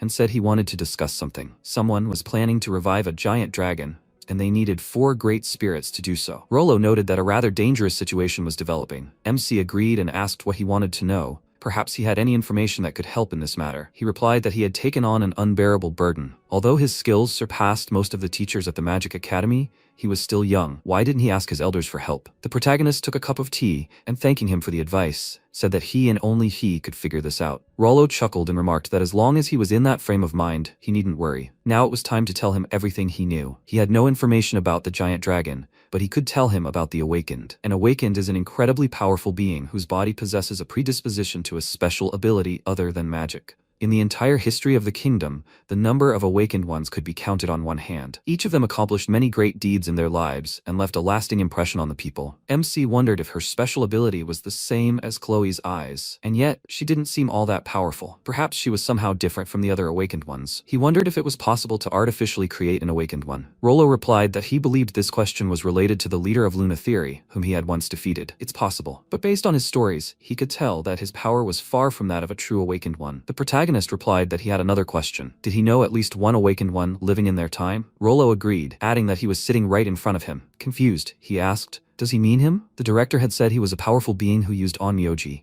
an ability distinct from magic. Wasn't that all about him? MC smiled and said maybe, but he was just a simple onmyoji. Rollo chuckled and said he was joking. He walked to the door and said he would leave him there. As he left, the director remarked that this was the first time he'd encountered a young man with such a bright future. Well, he should make a few moves too. Sometime later, the protagonist in the academy hallway reflected on how much he now knew about the Awakened, although he would have been glad if the director had more information about the dragon. Suddenly, Sophie called out to him and remarked that Duke Mateo seemed very interested in him because of that incident at the ball. He'd come to see her and asked her to convey a message that he wanted to make a deal with him. MC, perplexed, wondered if this was one of the great aristocrats whose bloodlust he'd sensed. She asked if he had any free time. He replied that he had to meet him. Such a chance was rare. She said that meant everything was decided. She would accompany him to the Brahilg mansion. The protagonist replied that she is his savior. He began to think that he didn't like this duke. It would be good if he could get something out of this meeting, but it was the opposite. Meanwhile, in the village of Kurbot, Byako was guarding the spirits. Suzaku came to him and asked if everything was all right. He inquired why he was here. The guy explained that the trees around Kurbot had begun to die en masse. The cause was still unknown, and unrest was growing among the population. That's why he was here, to investigate the matter. He would be glad if he kept an eye on Toda, otherwise he might start causing trouble again. Suddenly, the salamander exclaimed sharply that he remembered. Suzaku, perplexed, asked why he started screaming. Byako asked what he remembered. The spirit nervously replied that he remembered the reason they were sealed. This is bad. They need to quickly go back and seal them all back. Undyne asked if he'd really remembered everything. Salamander agreed, adding that after listening to their conversation, everything had fallen into place in his head. Their powers were preventing the giant dragon's miasma from leaking out. All the spirits were utterly terrified. At that moment, a huge horde of zombies and a squad of powerful mages were heading toward the village. Farrell remarked on how comfortable the carriage was. What a useful spell. The mage replied that they hadn't come here to play. He should focus on their goal. The boy grumbled, knowing this and saying he shouldn't complain. He replied that he should try not to be a burden. Sadie remarked that the atmosphere here couldn't be worse. Pamela agreed with him and said with a smile that it was good, that at least they had a fantastic party ahead. At this point, Bayako asked what all this meant. What did they mean by preventing the giant dragon's miasma emissions? Salamander explained that long ago, in time immemorial, a giant dragon appeared in these lands. Its mere appearance is a symbol of catastrophe, for it destroys everything in its path. At the same time, the chosen one of the spirits appeared and managed to awaken their abilities. The battle was long, but with their combined efforts, they managed to defeat the dragon and seal it within the earth. But then, toxic miasma began to leak from everywhere, absorbing the life energy of all creatures. Undyne added that, on the advice of the spirit chosen one, they had taken on the role of miasma suppressors. Scattered across the world and sealed, they protected these lands. Bayako asked, in other words, that they had sealed themselves. The spirits agreed and added that they needed to be put to sleep again. Suzaku inquired what this meant, that the miasma was the cause of the death of the trees around Kubota, and they needed to seal them again. While on the one hand, sacrificing oneself for the safety of an entire country was quite noble. At the same time, it was very sad. Bayako said that before acting, he would prefer to consult with Mr. Wayne. Perhaps he could find a way to solve this problem without sacrificing them. Suzaku agreed with him, when suddenly they sensed foreign magical energy. He noticed that enemies were approaching. Bayako agreed, and added that there were quite a few of them. At this point, a guard on the watchtower spotted the zombies, and in a panic began ringing the bell warning of an attack. The villagers began running away from the gates in fear, screaming that they needed to hide in their homes immediately. Suddenly, Toda appeared in the path of the squad of powerful mages, greeting them with a smile and declaring that he, the Great One, had come to fight them. The mage asked if he was the guardian of Kurbot village. Wasn't he alone enough? Pamela said with displeasure. Someone should kill this guy. He was really annoying her. He calmed her down and said he would take him on, and they should continue on to Kurbot. Farrell asked with displeasure why he was deciding for everyone. Sadie replied that everything was as he wished. The spoils went to the fastest. Toda asked with a smile. They wanted to send just one man against him? The mage replied that he would be more than enough. They needed to get this over with quickly. He grinned and exclaimed he had better entertain him, the Great One. Sadie reflected that even though they'd deliberately chosen a time when Wayne was out of town, it seemed his subordinates were also capable of something. They'd been given a difficult task. At that moment, the protagonist emerged into the castle's backyard, armed with a wooden sword. Mateo thanked him for accepting the invitation, and remarked that he'd like to test his Onmyodo. He said it would be a great honor to spar with him. The guy smiled and said he was pleased to hear that. He proposed discussing a few rules. Magic and Onmyodo were allowed, but only wooden swords. But lethal techniques were strictly forbidden. Victory or defeat was irrelevant. The fight ended when one of them declared surrender. MC said he understood everything. Mateo said that they would begin then. Let Sophie give the signal to begin the fight. The girl announced the start, and they immediately began fighting. He tried to attack, but the protagonist deftly parried the attack. The Duke, surprised, thought that his swordsmanship was also at a high level. He was just like Sadie, a monster. He used the Fiery Winds skill and tried to attack, but the protagonist created a magical shield and parried the attack, and then thought that was quite powerful. Such a skill wouldn't kill, but it could significantly injure. From the very beginning of their sparring, he was brimming with bloodlust. He had a bad feeling about this. Mateo, smiling, said he was surprised since he had dodged his fiery wind so easily. MC replied that he was surprised too. They had only just begun, and he had already expended so much mana. He wondered how he would live up to his reputation if he held back. The protagonist asked what kind of reputation he had. The guy replied that he had heard people call him a monster. Sophie excitedly asked why they hadn't said it would go this far. He thought he hadn't really intended to fight the Duke. He thought he'd stall for time and surrender when the moment was right, but his bloodlust was bothering him a little. Mateo thought it didn't matter who won or lost this sparring match. It was enough that Wayne was busy with him now. He wondered how things were going in Kurbot. Meanwhile, in the village itself, Pamela had sent her zombies to attack the villagers and cheerfully declared it was time to have fun. People panicked and began to barricade the doors to prevent the monsters from getting inside. Suddenly, Dane appeared, kicked a zombie, and declared she'd come here to get rid of all the bad guys like them. Sadie asked if she was another of Wayne's subordinates. Pamela nervously said they were just pestering her. It was driving her crazy. Okay, a brat like her would quickly run away in tears. The girl turned around and asked, was it she who called her a brat? She wondered if she saw anyone else here. She was not only a brat, but also stupid. Dane exclaimed furiously that she herself was stupid, and she was not a brat, but a noble lady. Pamela nervously replied that no matter how you look at it, she was a brat.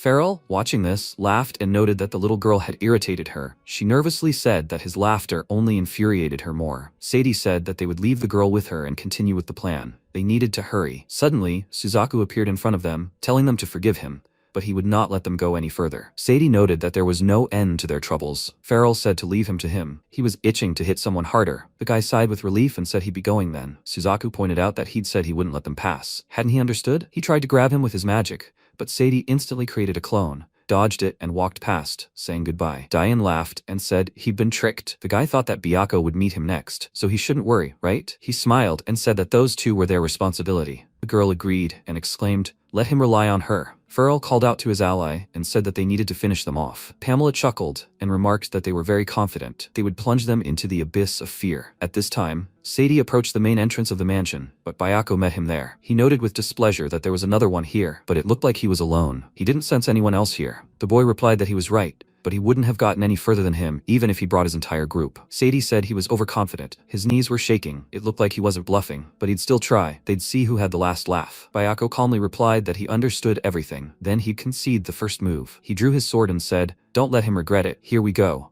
After that, the boy began attacking with lightning speed. Meanwhile, the protagonist parried the Duke's attack again and thought about how he wasn't even trying to hide his bloodlust. He wondered what he was planning. Suddenly, the spirits contacted him through telekinesis and reported that they were in trouble. The village of Kurbot was under attack. 4 Shikigami were trying to repel the attack. Mateo said with a smile that he wasn't finished yet. He used the Hellblast skill and created a powerful explosion, but MC easily deflected the attack with his magic shield and, apologizing, said he had urgent matters to attend to. He had to take his leave. The boy, in shock, exclaimed, "Why is he leaving so suddenly?" Sophie, watching him, thought something about his behavior seemed odd. After this, the protagonist went to the village and thought that they had definitely attacked Kurbot with the goal of obtaining the 4 great spirits. Were they really planning to steal from him? At this point, the mage said he wouldn't hold back. He shouldn't hope to gain an advantage. Tota replied with a smile that was fine. If he dared to let his guard down, he would strike him with all his might. He used acceleration magic and remarked that he was being impudent, but that would be his undoing. The mage grabbed a dagger and swiftly circled around him, but Tota kicked him and asked what he was talking about. He flew back from the blow and, in shock, exclaimed that it was impossible. How could he keep up with him? The boy replied with a smile that he might be a little faster than the local monsters, but that didn't make him any stronger. The mage became enraged and shouted at him to stop talking. He began to charge, thinking that he'd put 100% of his power into his next attack. He definitely wouldn't survive. Tota instantly leaped upward and asked, "At that speed, it's easy to lose sight of your surroundings, right?" He dashed down and delivered a fatal kick. The boy yawned and said he hadn't even had time to get bored. At that moment, Pamela asked with a smile how she could stand by while they killed her sweet zombies. She instantly cast magic and strengthened the bodies of all the undead in the area. Suzaku noted that she strengthened their flesh. The girl replied that he'd guessed correctly. Now they were several times stronger than they were before. How were they going to kill them now? Farrell used his skill and, binding them with magic, exclaimed that he would be 100 times stronger than these weaklings. Don't let them even think he'd let them kill their zombies. Pamela said with a smile that if they underestimated them, they would be very sorry. Suzaku asked with a smile, maybe they should switch. He would deal with the zombies, and she would have this guy on her. After that, he instantly flew into the air on wings and noted with a smile that there were a lot of them. Although getting rid of them would take 5 seconds, maybe even less. The guy used the skill Rainbow Wing Shards and instantly killed all the zombies in the area. At that moment, Dane, smiling, lunged and, trying to strike, noted that he liked to strike from afar, which meant he was weak in close combat. Farrell quickly parried her attack and asked, so how could she handle such a weakling? Did she really think a brat like her could defeat him? Dane exclaimed with displeasure that if she was a child to him, then it was time for her to get serious. She used the True Maiden's Dignity skill and instantly assumed the form of a grown woman, then noticed she wasn't a child. They both exclaimed in shock. What's this? Pamela nervously noted that she had transformed from a child into a woman. Now she was even older than her. Farrell, with a serious expression, began to attack and exclaimed that it was a simple shapeshifting. Don't let her think that would help her. Diane easily dodged and, delivering a powerful blow to the head, replied that she hadn't simply changed her appearance. In this form, she was much stronger. After that, Pamela fell to her knees and began to apologize. They both turned her down with smiles. Dane remarked that they had done their job, so now they could play. Suzaku agreed and added that she had tried to make fools of them. It would be a tickling punishment. He grabbed her, and the girl began tickling her. Meanwhile, after several unsuccessful attacks, Sadie began to wonder if it was another monster. Byakuya, with a calm face, told him to give up already, or he would die. He replied with a sly smile that he couldn't agree to his proposal. After that, The boy created several clones and began attacking. Byako asked, "Are these clones?" Mr. Wayne had told him about this trick. It wouldn't work on him. Sadie replied that it was worth a try. He tried to strike, but failed to penetrate the magic shield and thought that it would never work on him. He understood this perfectly well, but he needed to buy himself some more time. Byako thought that until he eliminated the clones, pinpoint attacks were pointless. Well, then he would do it differently. He made a sharp dash and, using the Icy Rain skill, brought down a multitude of icicles on him. The attack sent Sadie falling to the ground. The young man, with a serious expression, said that even he should have realized it by now. It was the end. He thought perhaps Brayhild should hurry. Meanwhile, the spirits were watching their battle from the roof of the mansion. Salamander exclaimed admiringly that he was amazing.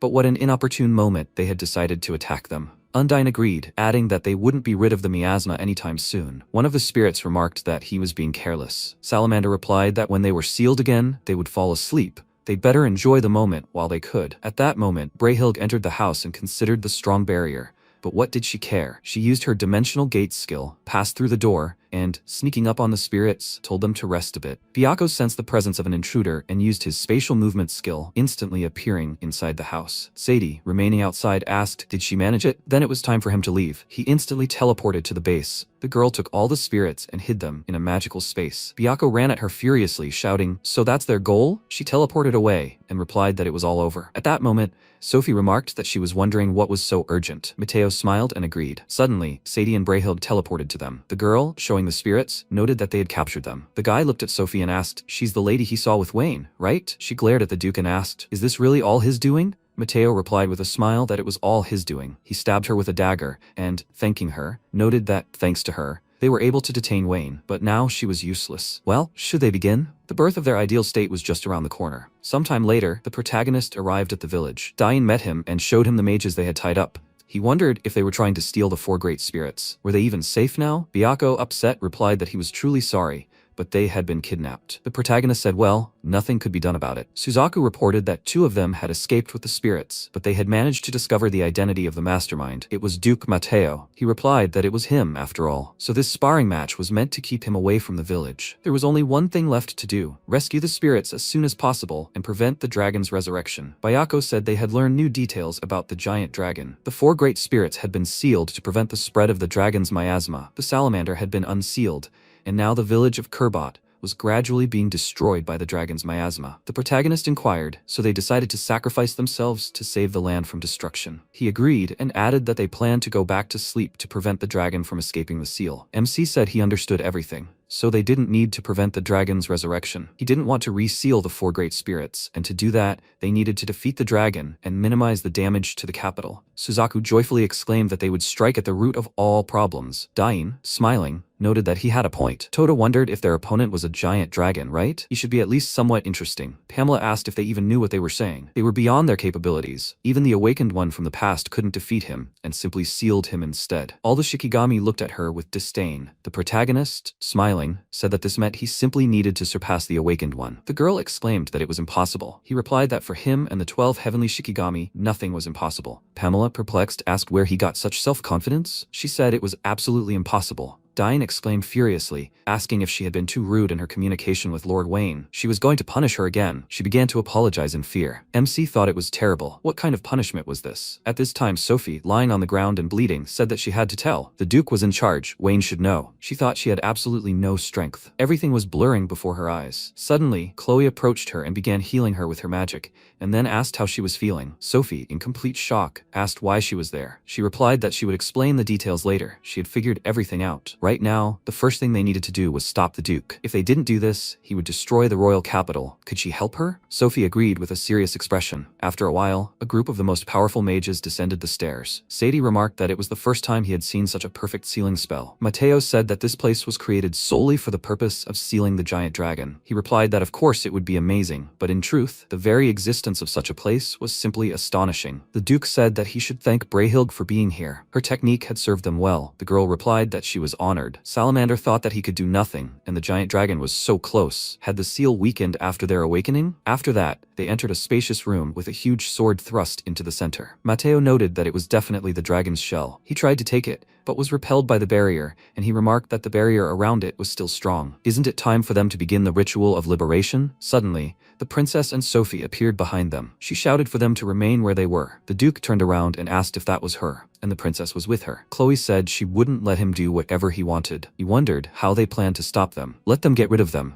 Sadie apologized with a smile and noted that they would have to die for their ideals. Sophie reflected that they were stronger than her. She knew that perfectly well, but her honor as a knight wouldn't allow her to retreat. Brahilde instantly lunged but vanished right in front of her, then appeared behind her and tried to strike. She parried the attack at the last moment. Sadie, seeing this, asked in surprise, "She parried that? She wasn't that simple. He should deal with his opponent too." Chloe used her holy fire skill and replied that she wouldn't let them act with impunity. The boy cut the flames and noted that the princess, it turns out, also knew how to fight. This was a fight to the death, and he wouldn't think twice about taking her life. He dodged the flames and began moving toward her. Sophie, seeing this, thought things were bad. She quickly knocked Brahilde's weapon away and ran toward the princess. At the last moment, the girl managed to fend off the attack, after which she shouted for her to leave them to her and to deal with the giant dragon. Let her save the people of their country. Chloe thanked her and added that she was counting on her. Let her survive. Sadie asked if she really thought she could stand up to 2 people at once. It was simply impossible. Sophie replied that she would try. The princess had healed her,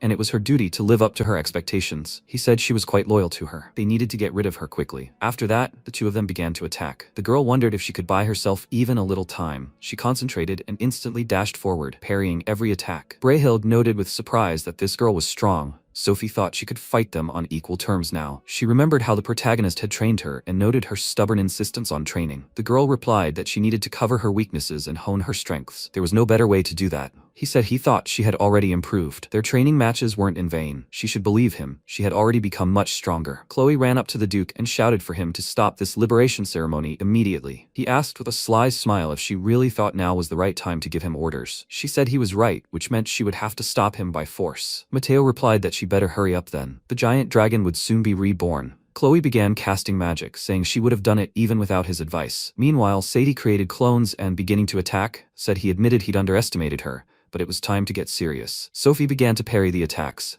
and remembering how the protagonist had fought him, thought that even if she attacked the real body, he would simply switch places with the clone. Only attacks with a long range would work against him. She used the Firestorm skill and created a powerful explosion, killing the clones. Sadie smiled and noted that she knew the secret of his technique, so it was a good tactic. But what a shame. Her fire attribute was powerless against his water magic. The girl nervously wondered if that was true. She only knew fire magic. Their elements were incompatible. He noticed she'd forgotten something. Sophie turned around excitedly and asked where the other one was. Brahilde pounced on Chloe from behind and replied that she was already here. At the last moment, the protagonist appeared and parried her attack. She asked in shock how he'd gotten here. He asked with a smile where they'd been. Was the princess injured? The girl replied no. Everything was fine. Mateo, seeing him, exclaimed in surprise. The protagonist said he'd come here to finish him off. He would answer for every wound inflicted on his comrades. Sadie, hearing him, wondered if he could hear that voice and sense an aura. Could it really be Wayne? Now wasn't the time to deal with the lady. He'd leave her to his clone. The guy created a clone, set it on the girl, cut, and then walked toward the others. The Duke nervously thought about how little time remained until his revival. He shouted for them to hold them off. Sadie and Brahilde immediately attacked him. MC pinned them to the floor with a wave of his hand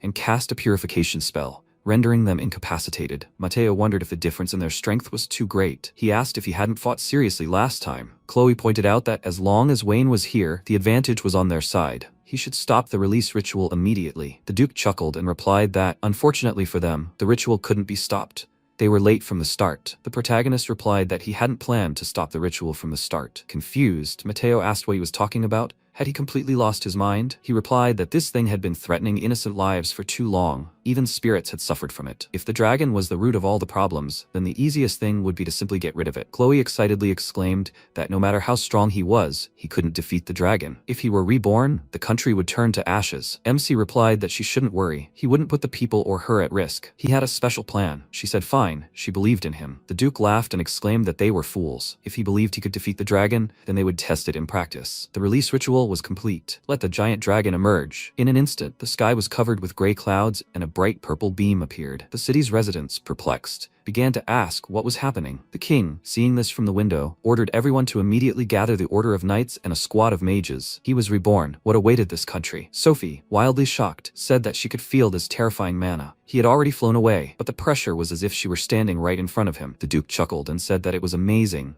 Now he can fulfill his dream. He'll regret ever standing in his way. Afterward, the boy teleported onto the dragon and shouted that there was a wonderful view from up here. This was a fitting place for him, having obtained the most powerful weapon in the world. The protagonist ordered Sophie to look after the spirits while he slew the dragon. She excitedly asked if he would defeat it. He agreed, and the girl remarked that if he said so, she believed him. MC thanked her with a smile, and turning to the princess, said that he apologized for not stopping his revival. Chloe replied that she accepted this. But would he really be able to save this country? He agreed and added that he always kept his word. The girl remarked that he was a mysterious man. Well, as long as he spoke with such confidence, she needn't worry. I hope he survives and keeps his word. The protagonist agreed and, using the spatial movement skill, teleported to the surface. Mateo exclaimed that he had no fear of him now. These guys could handle him. After that, he instantly unleashed an entire army of small dragons at him. MC replied that he wouldn't let him destroy this country. He summoned the Shikigami and said that he had only one order for them all: let them defeat their enemies. All the Shikigami agreed and went to attack. Rollo, watching from the window, remarked that he really did look unusually powerful, just like Wayne said. Of course, he shouldn't say things like that when the country was in danger, but this was so funny. Well, now it's time for him to be serious. Mateo said with a smile that he wasn't going to stay here and do evil or anything like that. One attack would be enough for him to completely destroy them. He instantly created a magical rift in the sky. The city's mages, seeing this, began to ask in fear, what kind of mana was this? How could they stop it? The residents began to try to leave the village, but were stunned and asked where they should go. MC thought that just one blow from him could wipe this city off the face of the earth. He teleported into the air, when Rollo suddenly appeared next to him, smiling as he remarked that he thought they were thinking the same thing. Only together could they stop this monster. The protagonist agreed and thought it was good that he was here. He could conserve his strength. The Duke chuckled and asked if the two of them seriously thought they could stop him. Their plan was completely idiotic. Now let him give them a one-way ticket straight to the afterlife. He launched an attack with a powerful magical dragon beam and shouted, "Let them know its power." The protagonist created a magical barrier, and Rollo erected a protective dome, blocking the attack. He considered the dragon's terrifying power, but he was confident they could handle it. The director's barrier magic wasn't weak either. It contained more mana than any barrier he'd ever seen. Even he had a hard time breaking through it. This was what the country's most powerful mage looked like. It was astounding. Mateo, perplexed, asked how they'd created such a strong barrier. Why couldn't he break it even with the power of a giant dragon? They still weren't strong enough to stand against him. They hadn't even dealt with small dragons. Meanwhile, the small monsters were fighting the city guards. The mages began casting a spell and created a powerful bolt of lightning, but such a spell couldn't penetrate the small dragon. Henry exclaimed in fear that they had so much defensive magic that their attacks had no effect. At that moment, Kijin appeared, casting her cherry blossom flash skill and killing the dragon in an instant. Tenku used his spiritual eyes of truth, skill, and noted that there were likely many victims, and they were powerless before him. His magic instantly sent several dragons crashing to the ground. Seiru approached him and asked if he agreed to deal with them quickly. She used her Mizuro punishment skill and created a powerful water vortex that scattered all the dragons. Tenku admiringly said that every time was like the first time for him. The girl smiled and noted that Wayne had ordered them to deal with them. They were simply following orders. That's all that was required of them. Meanwhile, the other Shikigami also began to destroy all the dragons. Mateo, seeing this, exclaimed in horror that this was absurd. Why wasn't the power of a giant dragon working? Rollo chuckled and noted that there were many worthy fighters capable of dealing with smaller dragons.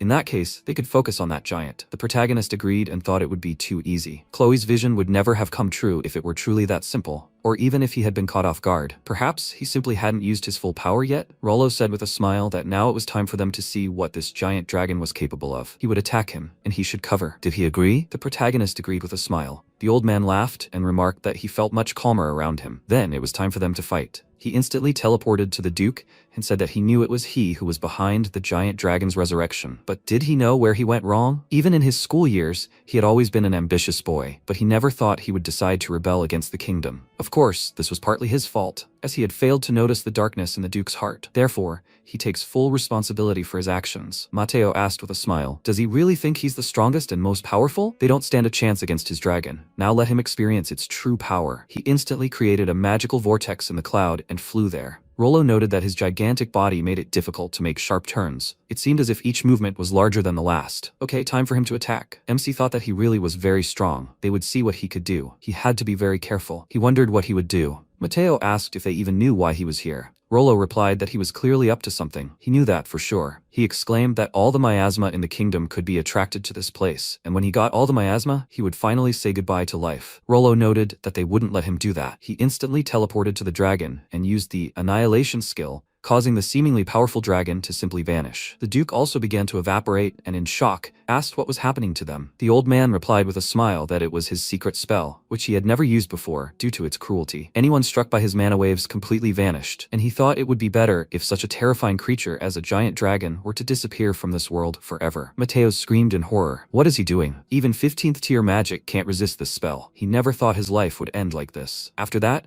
both the dragon and the Duke vanished. Rollo remarked that he thought this was the end. The protagonist, perplexed, wondered, could it really be? What was Chloe's vision if he could handle it alone? Suddenly, a vortex of magical particles appeared, and from it the dragon was reborn. The old man said his age was showing. He even felt like his mana had increased. This must be his true form, right? But if he keeps coming back, he's prepared to erase it as many times as necessary. Rollo used his annihilation skill again, but the dragon created a magical barrier and repelled the old man's magic. MC stepped between them and tried to create a barrier, but he stopped him, noting that a simple barrier wouldn't work here. He thought it was a spell that could destroy any defense. In that case, he should simply listen to it. The protagonist cancelled the spell, but the dragon, in turn, cancelled its annihilation skill. He asked with a smile if he thought he'd done a good job as protector. Rollo chuckled and replied that it had been wonderful. Now it was time for them to switch roles.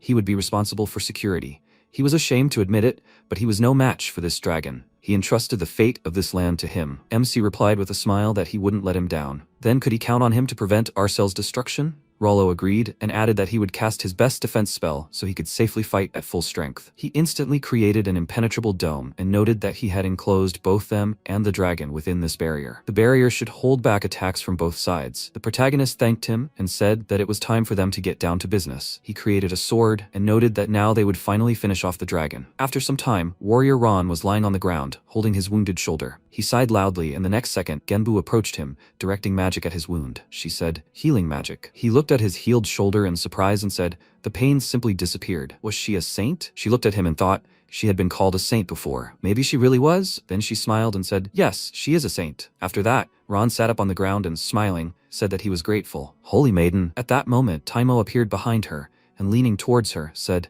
"Genbu, she shouldn't waste time here treating every wounded person." The dragons they were trying to deal with turned out to be some kind of evil spirit and keep resurrecting again and again. He placed a hand on her shoulder and added, "They must continue to fight to keep the capital's casualties to a minimum, as Wayne ordered them. So she must try to speed up the healing of the fighters." Genbu clenched her fists and answered decisively, "Yes, sir." Meanwhile, Kijin leaped to attack the dragon and, flying forward, injured the creature's wing. But the next second, the monster's body was covered in energy, and Kijin, turning slightly, thought it was quite annoying when her enemy couldn't die. She was simply tired of thinking about it. Meanwhile, the mage said that these dragons were immortal. The knight added, "If these people hadn't appeared, the capital would already be in ruins, right?" The warrior, frowning, looked at him and shouted, "What does he mean by that? You must answer." The mage added, "If they can't save the city, then who will help?" Then the knight put his hand to his hip and said, "In any case, all knights will focus on defense. They must try to hold off the dragons that those guys can't hold off." The others answered, "Yes, sir." The mage stepped forward and said, "Their mages will perform a fusion spell. They will be able to destroy the dragons with this powerful magic." The mages shouted, "Yes, ma'am." At that moment, Dain looked at them and said with a smile, "Wow, it seems they can help them." For the first time, Suzaku added, "Well, until now, they kept their powers a secret from the public." Then Rikugo, standing behind them, said, "That's true. But in this world they occupy a central position. Since the people here know Wayne and them well, it's not surprising that they are trying to help." Then Kojin folded his arms and said, "Unexpectedly, there are quite a lot of hot-tempered people here." Tenku said that he didn't like this sudden development either. Then Kijin turned to them and said, "The reason they can't kill the dragons is definitely because of the miasma that connects them to the giant. They should just hold their ground and wait for Wayne to deal with the huge dragon. They must do everything in their power to hold out until then." The others agreed with her. Meanwhile, Toda fought, surrounded by dragons, and, laughing loudly, shouted, "They keep resurrecting no matter how many times he kills them. They are perfect monsters." Tenku looked at him and said, "That guy, he's fighting with so much strength, even though they just realized this battle is pointless. He's only exhausting himself even more." At that moment, Byakko closed his eyes and walking forward said, "It's sad, but he's hopeless. They should leave this to him." He opened his eyes and added, "Even if they're immortal, they can at least just freeze them." The next second, he dropped to one knee and placing his hand on the ground, sent a stream of ice forward. The stream of ice hit Toda too. At that moment, Dain indignantly shouted, "Hey, he froze Toda!" Rikugo placed his hand to his chin thoughtfully and said, "That's right, and this magic is quite effective against immortal monsters." The next second, the ice cracked, and Toda jumped up, shouting, "Byakko, "You stupid idiot. What the hell is he doing?" He flew up to him, and Byakko said, "He's frozen. He can consider this an endurance test." He shouted indignantly. Why is he, an idiot, telling him what to do? Does he want him to kick his ass before dealing with the dragons? At that moment, Suzaku held his hands out in front of him and said, "Hey, Toda, he needs to calm down." Then Byakko concentrated energy in his body and said, "If that's what he wants." Tenku shouted at him not to provoke him. At that moment, Leah laughed and said, "Toda is acting like a problem child." The girl next to her told her to say it again. After that, Kijin put her hand to her face and thought, Wayne, she would be very grateful if he destroyed the giant dragon as quickly as possible. If this dragged on, she wasn't sure they could maintain their defense. Meanwhile, the protagonist thought, as soon as possible, so what? He really hoped that this was an opponent with whom he had a lot of freedom of action. The next second, the dragon concentrated energy in its mouth, and Rollo shouted, "It's approaching, Wayne, be careful." Then a beam of powerful energy erupted from the monster's mouth, but the protagonist held up a spiritual mirror in front of him, reflecting the dragon's attack. He thought, the giant dragon reflects magical attacks and absorbs physical ones. Huh? What interesting abilities. But he was more interested in what was going on with the Amyo Jutsu. He needed to check. He concentrated energy in his body and said, "They'll test my capabilities." Then he directed a scorching flame of spirits at the dragon, and Rollo said, "Oh my god." The perfectly accurate hit didn't cause any damage. The protagonist then used spiritual vision and, noticing the clots of energy within the monster's body, thought that Onmyo Jutsu was probably the only thing that could destroy it. If the awakened one from the distant past also possessed a power other than magic, he might understand how it managed to seal the giant dragon. The dragon then created a magical symbol beneath itself using world devastation, then used deer dust. After that, MC used black flame fusion, and Rollo looked at it and said, he created a space that amplifies his spells, and within that space, he combined several powerful spells. Very interesting, but it's of no use. This dragon is a terrifying creature with incredibly strong defenses. At that moment, the protagonist thought he'd expected this to happen. The spells he'd just cast on it weren't aimed at destroying it. He launched a measured attack across the entire body, trying to pinpoint its weak point. Then he used his spiritual vision and said that the stomach had taken the most damage. That must be its weak point. The next second, the dragon fired several magical blasts, and the protagonist erected a barrier in front of himself, defending himself from the attack. Then he asked, so he's not going to sit still and let it attack him? Huh? Then the dragon opened its mouth wide and aimed it at the protagonist, and he jumped aside. Several dragons rushed towards him, and he swung his sword, attacking the monster in front of him. He then attacked the next monster. At that moment, Rollo said, Wayne can only defend himself. The giant dragon is too strong for him. At that moment, the battle in the city continued. Toda and Byakko attacked each other and then flew apart. Then Toda unleashed a powerful stream of fiery energy and shouted, "He must die, idiot." Byakko flew back, and Toda kicked the dragon and shouted, "His weak attacks won't do anything to him." At that moment, Suzaku folded his arms and said, "Byakko's pretty good, right? He's putting up a good fight against Toda." Dain said she thought so. Byakko knows how to deal with Toda well. Rikugo said, in that case, they might be able to pull through. Kijin said she thought so too. Rikugo added that he hoped Wayne would be okay. He's still not as strong as he was in his past life, and so in the unlikely event he could lose to a giant dragon. Then Kijin looked at him and told him not to worry. They should know how strong Wayne really is. Rikugo wanted to protest, but she said they just had to do as they were told. After all, Wayne is the strongest exorcist in history, having mastered all 5 elements of yin and yang. Meanwhile, MC said he was getting bored with his attacks. He thought it was time to strike back. Kagutsuchi of fire.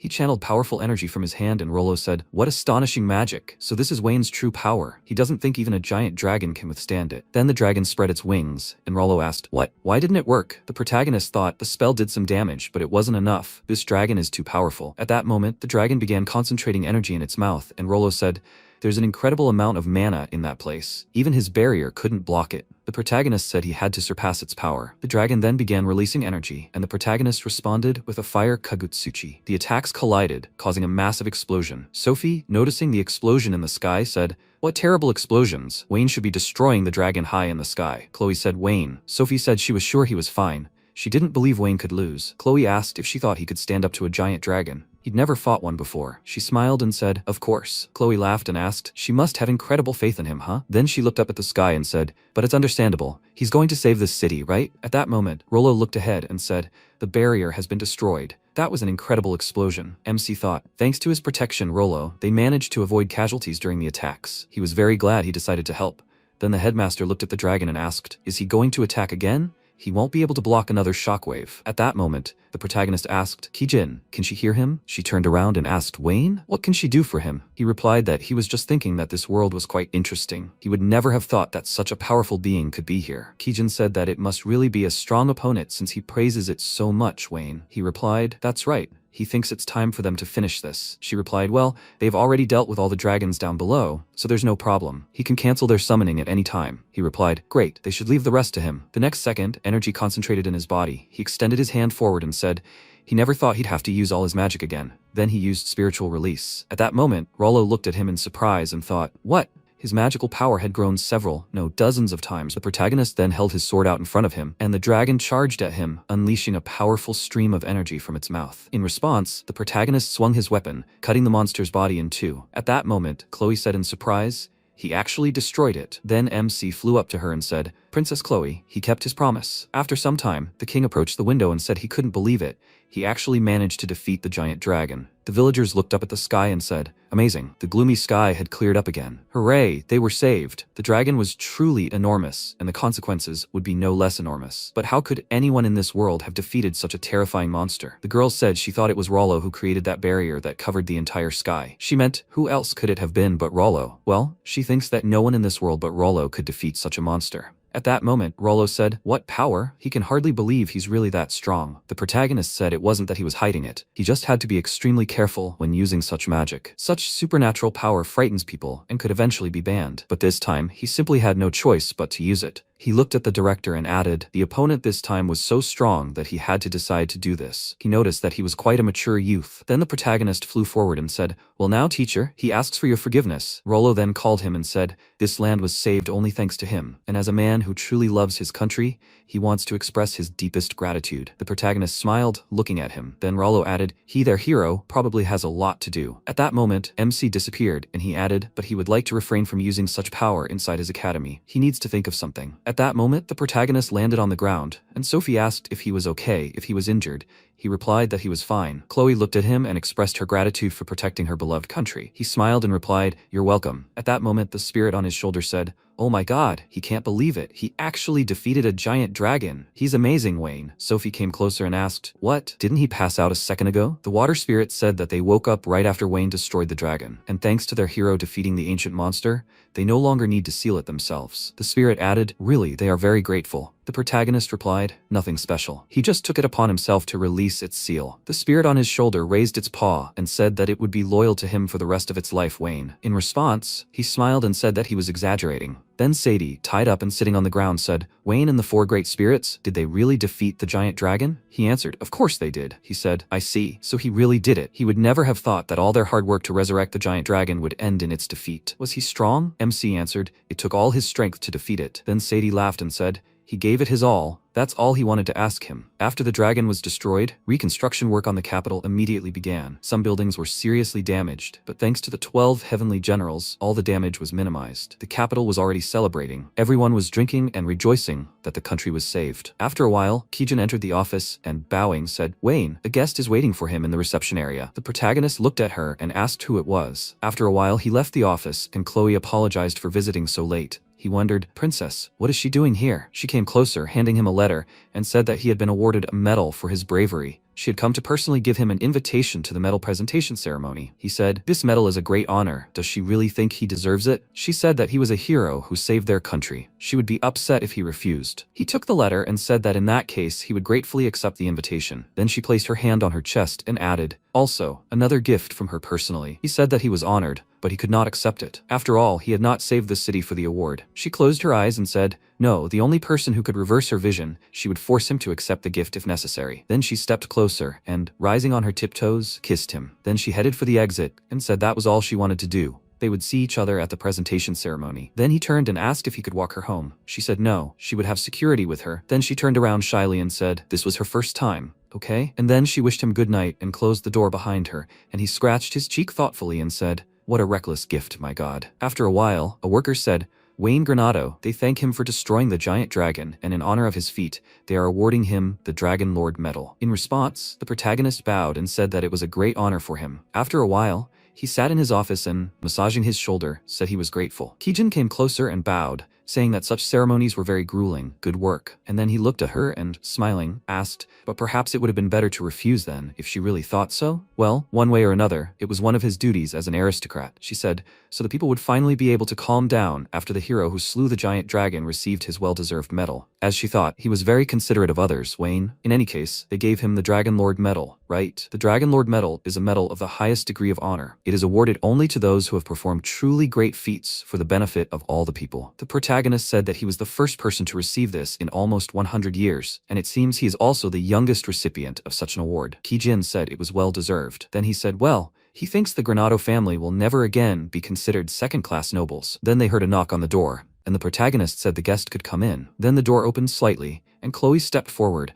apologizing for disturbing them. MC said, "Oh, Princess Chloe, what brings her here?" She said she forgot to tell him about the extra prize that comes with the medal. He asked, "Extra prize?" She placed the document on the table and said she didn't know if that was enough of a reward for him, but he would receive 1,000 platinum coins as an additional thank you. He said thoughtfully that it was too much money. He thought about it, but this amount would do wonders for expanding the Granado family's territory. Then Chloe said that wasn't all. She had one more thing to tell him. The Brayhild family, from which Mateo, the dragon resurrector, came, had decided that they would no longer be included in the list of the 7 greatest aristocratic families. She thought this news was important to him. She saw that he was acting as if he had nothing to do with it. But did he know that the vacant spot would go to the Granado family? He asked. Would they be one of the 7 greatest aristocratic families? Wouldn't the other aristocrats be against it? She smiled and said, "Who better to fill that spot than the hero who saved the country?" He chuckled and said, "The greatest hero," he understood. Afterwards, a parade was held to inform the population of his feat. He sensed an extremely passionate reaction from the people. He thought it was because defeating the dragon had been incredibly impressive. The 4 spirits had returned to their habitats. This was encouraging,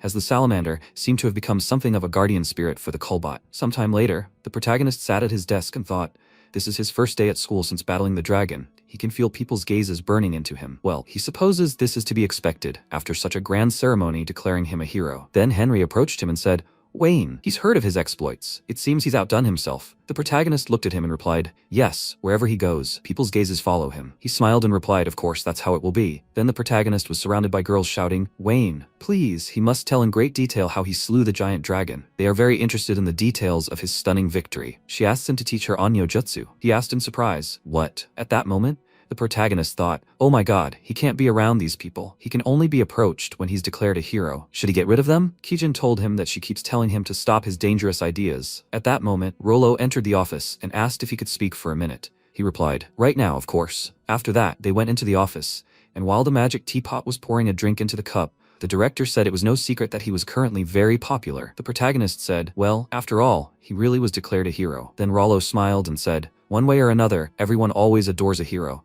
He's even almost envious of the number of his fans." Then the MC sat down on the couch and asked, "So what did he want to talk about?" He asked, "Should we get straight to the point?" Then he looked at his reflection in the drink and said he had a proposition for him. "The thing is, Arcella Academy is the very top of society." He took the cup in his hand and asked, "Well, would he like to become a scholarship student?" He asked, "A scholarship student? What is a scholarship student?" He replied that it was a person who visited magic academies in other countries as a temporary teacher. The protagonist asked what the hell kind of strange position that was. He replied that they had nothing more to teach him here as an ordinary student. In that case, wouldn't he think it would be best to spread Onmyon Jutsu throughout the world? He replied, well, perhaps he was right, but before he could finish speaking, the headmaster said that he was confident that he could dispel any disagreement with a demonstration of his power. He entered Arcella Magic Academy as the top student, defeated a giant dragon, received the Dragon Lord Medal, and is even one of the 7 greatest nobles. His list of accomplishments is already more than incredible. He thought, absolutely, and then he said thoughtfully, okay, he gets it. He'll think about the scholarship offer. Rollo smiled and said, great. After all, it would simply be a tragedy for him to spend all his time at the academy. He just needs to think about what's best for him. That's all he wants. He replied, teacher, he's grateful. After a while, he went out into the hallway and thought, what's best for him, right? Then he went to the library and, looking at the recording, asked, what is this? Then he called Kijin and asked if she could check if now is the right time to summon Seiru. She should let him ask her something. She replied, no problem. He relayed, okay, he's grateful. Then he summoned the Shikigami Seiru. She appeared and asked, how can she be of service, Wayne? He looked at her and said that he had just been looking through her sales report, and it seemed that potion sales were particularly high. Could she tell him more about that? She smiled and replied, of course. Surprisingly, he noticed. She raised her hand and added, he's right. Potions were selling incredibly well right now. The main customers were adventurers who used them to heal wounds after fighting monsters. MC asked thoughtfully, adventurers, right? She pointed her hand forward and said, however, The quality of their medicines leaves much to be desired. Most likely, the reason for such a huge demand is due to the large number of monsters that have appeared recently. Then they went out into the corridor, and he said that he wanted to see one of these potions. Could she prepare a batch for him? She replied, some of this is stored in the mansion's warehouse. He offered to go and take a look. After a while, he looked at the potion in his hand and said, so, that's what it is. It doesn't smell. He then took a few sips and said it was sour, but still drinkable. But it's nowhere near as effective as spiritual medicine, right? I wonder if they can improve the recipe somehow. Seiru asked if he meant improving the quality of the potion, right? In that case, she thought Rikugo was already working on it. He said she was right. It just seemed like he didn't understand potion making at all. He hoped they could find him a good partner. He thought that now that he thought about it, they had found the perfect candidate for the position. Then Seiru clenched her fists and happily said that if he managed to create a potion of the highest quality, they could monopolize it. It would fly off the shelves in no time. He replied that they wouldn't keep it for themselves. It would be better to just spread the recipe for it.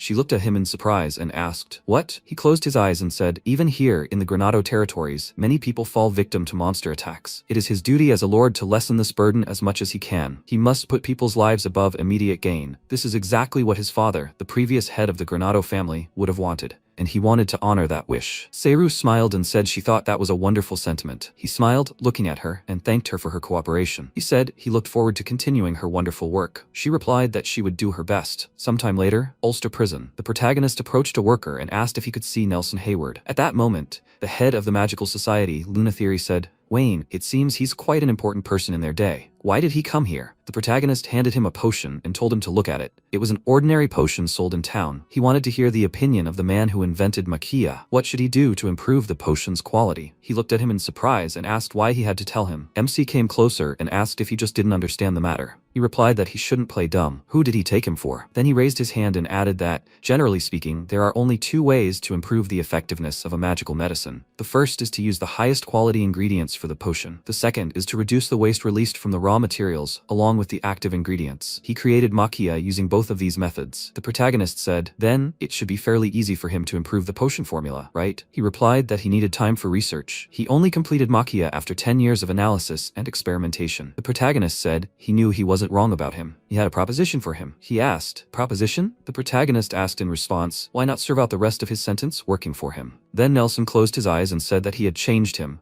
and therefore wanted to atone for his crimes. But did he seriously think a man like him could bring good to this world? He replied that he wanted him to improve the potion recipe. The amount currently in stock at Asura was in dire need after all the monster attacks. So many people are dying, and he can only imagine if they could improve the quality of the potion. It would certainly help reduce the death toll and the number of monsters. Nelson replied that he was right, but all the potions currently produced were entirely owned by the McClure family, one of the 7 great noble families. If a small and weak noble family like Granato tried to enter this market, they would simply be crushed by a more powerful family. The protagonist replied, I see, so he didn't know yet. He looked at him in surprise, and he said that Granato was now also one of the 7 great families. He was surprised. What nonsense was he talking about? He replied that it happened after he was awarded the Dragon Lord's medal. It seemed to be expected. That's how he became a great noble. Then Nelson adjusted his glasses and said, I see. It still surprises him, but since they're talking about him, he can somehow accept this fact. The protagonist replied that he was grateful, I guess. So what? Would he agree to work for him? He said he wanted to ask him something. The protagonist told him to ask. Nelson said he wanted to know what he was trying to achieve. What was the purpose of all this? He replied that he wanted to create a country, a people who could live in peace and prosperity. And he thought that in the short time he had lived since reincarnation,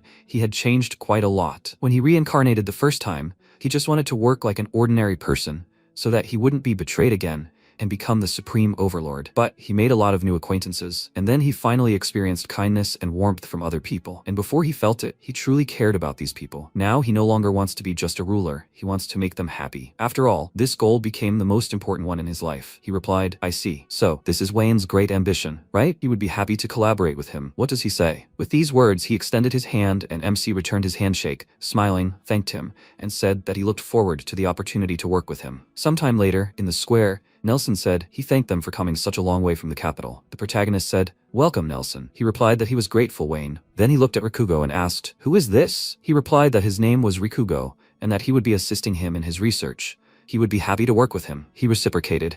Then MC added that he might be rushing things, but they should head to the lab right now. After that, they set off, Nelson looking around and remarking on what a lovely village it was. The protagonist turned around slightly, laughed and said he knew. Did you like it too? He said there was plenty of open space and everything was surrounded by nature, the perfect place for research. MC stopped, turned around and said there was also a hot spring here. It was simply wonderful to soak in it after a long day of work. Nelson said, wow, that sounds amazing. Then they approached the building. The protagonist said it might not have much space or good equipment, but it was their lab. Nelson looked at the building and said it was quite a nice little house, reminding him of his past. And the forest was right nearby, making it convenient for gathering ingredients. But he was a little wary of the fact that he couldn't sense any monsters nearby. The protagonist explained that yes, it was because his subordinates enjoyed destroying the monsters here too much, so now they were afraid to approach this place. He replied, I see. Then they walked into the house and Nelson, stopping near the table, extended his hand and said, now, before they begin their research, he wants to hear what exactly his main goal is. How badly does he want to improve the quality of the potions? The protagonist placed his hand on the table and said that he wants the new ones to be at least twice as effective as the current ones. Nelson asked if he was serious. He answered,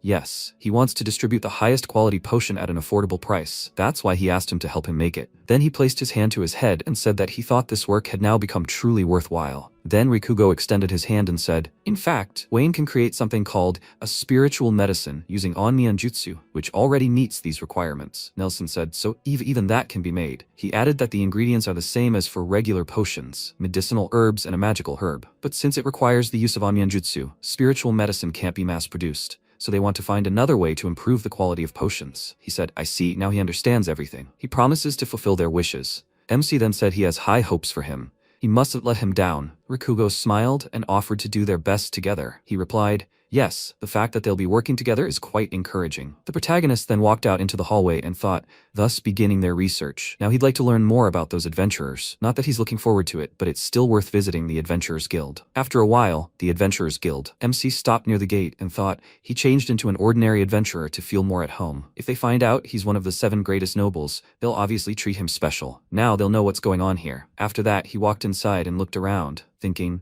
so this is the Adventurers Guild? It's a lot busier here than he thought. Okay, first I should register as an adventurer. Was this the registration desk? Then he walked up to the counter, and the worker asked if he wanted to register as an adventurer. He replied, yes, that's right. Then she handed him a document and asked him to fill out this form. He thought, let's call him Ven, a swordsman by profession, and he has no magical abilities. Yes, he thought that would be fine. Then he said that he had filled it out, and the girl took the documents, thanked him, and asked him to let her confirm his application. Now everything is ready. He plans to receive the certificate of assignment then. He asked if he needed to pass some kind of exam. She answered, yes, and once he received the certificate, he could achieve any rank he wanted. He asked what rank he would be awarded if he failed the exam. She answered that he would be awarded F rank. She recommended starting with that if he wasn't confident in his abilities. He thought about it. As far as he remembered, most adventurers were D or C rank, so he would like to have a similar rank too. Getting a certificate would just save time. Then he said he would like to take the exam, and the worker said that getting a certificate costs 3 gold. He thought, that's not cheap either. Then he took the letter and walked forward, and the worker told him that the next exam would be in 3 days at the Arsilla Arena,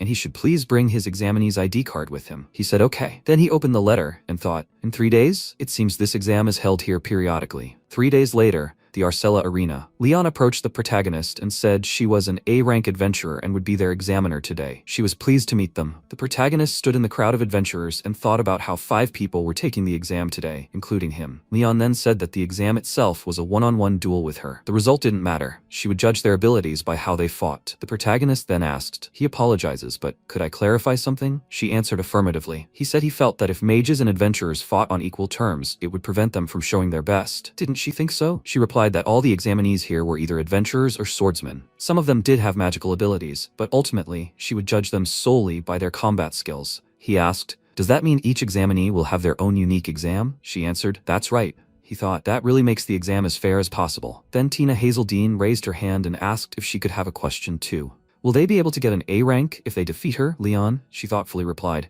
it's highly unlikely, but perhaps they could get that rank if they truly defeat her. She smiled and said, great, then we'll defeat her, Leon. MC looked at Tina and thought that she was definitely provoking her. Was it on purpose? Then Leon turned around and told her to do her best. Now they would begin their exam. Her first opponent would be Ven. The protagonist took out his weapon and thought that he had already experienced the inability to control his strength during the entrance exam. He would not let that happen again. And then Leon stood in front of him and told him to show her everything he was made of. He replied, okay. Then he charged and thought that he would have to hold back with all the strength he had. She blocked his attack with her sword and shouted, What's the matter? Is that all he can do? He jumped back and shouted, not quite. Then he delivered a powerful blow, and Leon, stepping back, thought, this guy, he's talented. If he finds himself a worthy master, he will definitely become a formidable fighter. MC thought Leon said she was A rank, but she wasn't that strong. It's quite obvious, but Sophie is at least several times stronger. However, here he wants to be an ordinary swordsman, so it's about time he loses. The next second, Leon knocked the weapon out of his hand and said, it can't be helped. Overall, he's just immature, but he has great potential. He should keep practicing. He'll get there. He thanked her and thought, okay, everything is as he planned. Then Leon turned to Tina and said, great, she's next. She followed her and, smiling, said, she's so excited. Leon asked. She said she'd defeat her, right? She should try not to seem pathetic, okay? She replied, of course. She'll make sure to defeat her, right here and now. At that moment, Leon looked at her with annoyance. The protagonist looked at Tina and thought that she had much more mana than anyone he'd met before. Her words weren't empty words. Why doesn't she show him how good she really is? Then Leon took a stance and, holding her sword in front of her, shouted, come on, she has to attack. Tina smiled and said, well then, I guess she'll start. The next second, she thrust her hand forward and, tearing out a huge chunk of earth, raised it up. Leon, surprised, shouted, magic, and MC thought, that was pretty strong and with a silent spell. Tina smiled and said,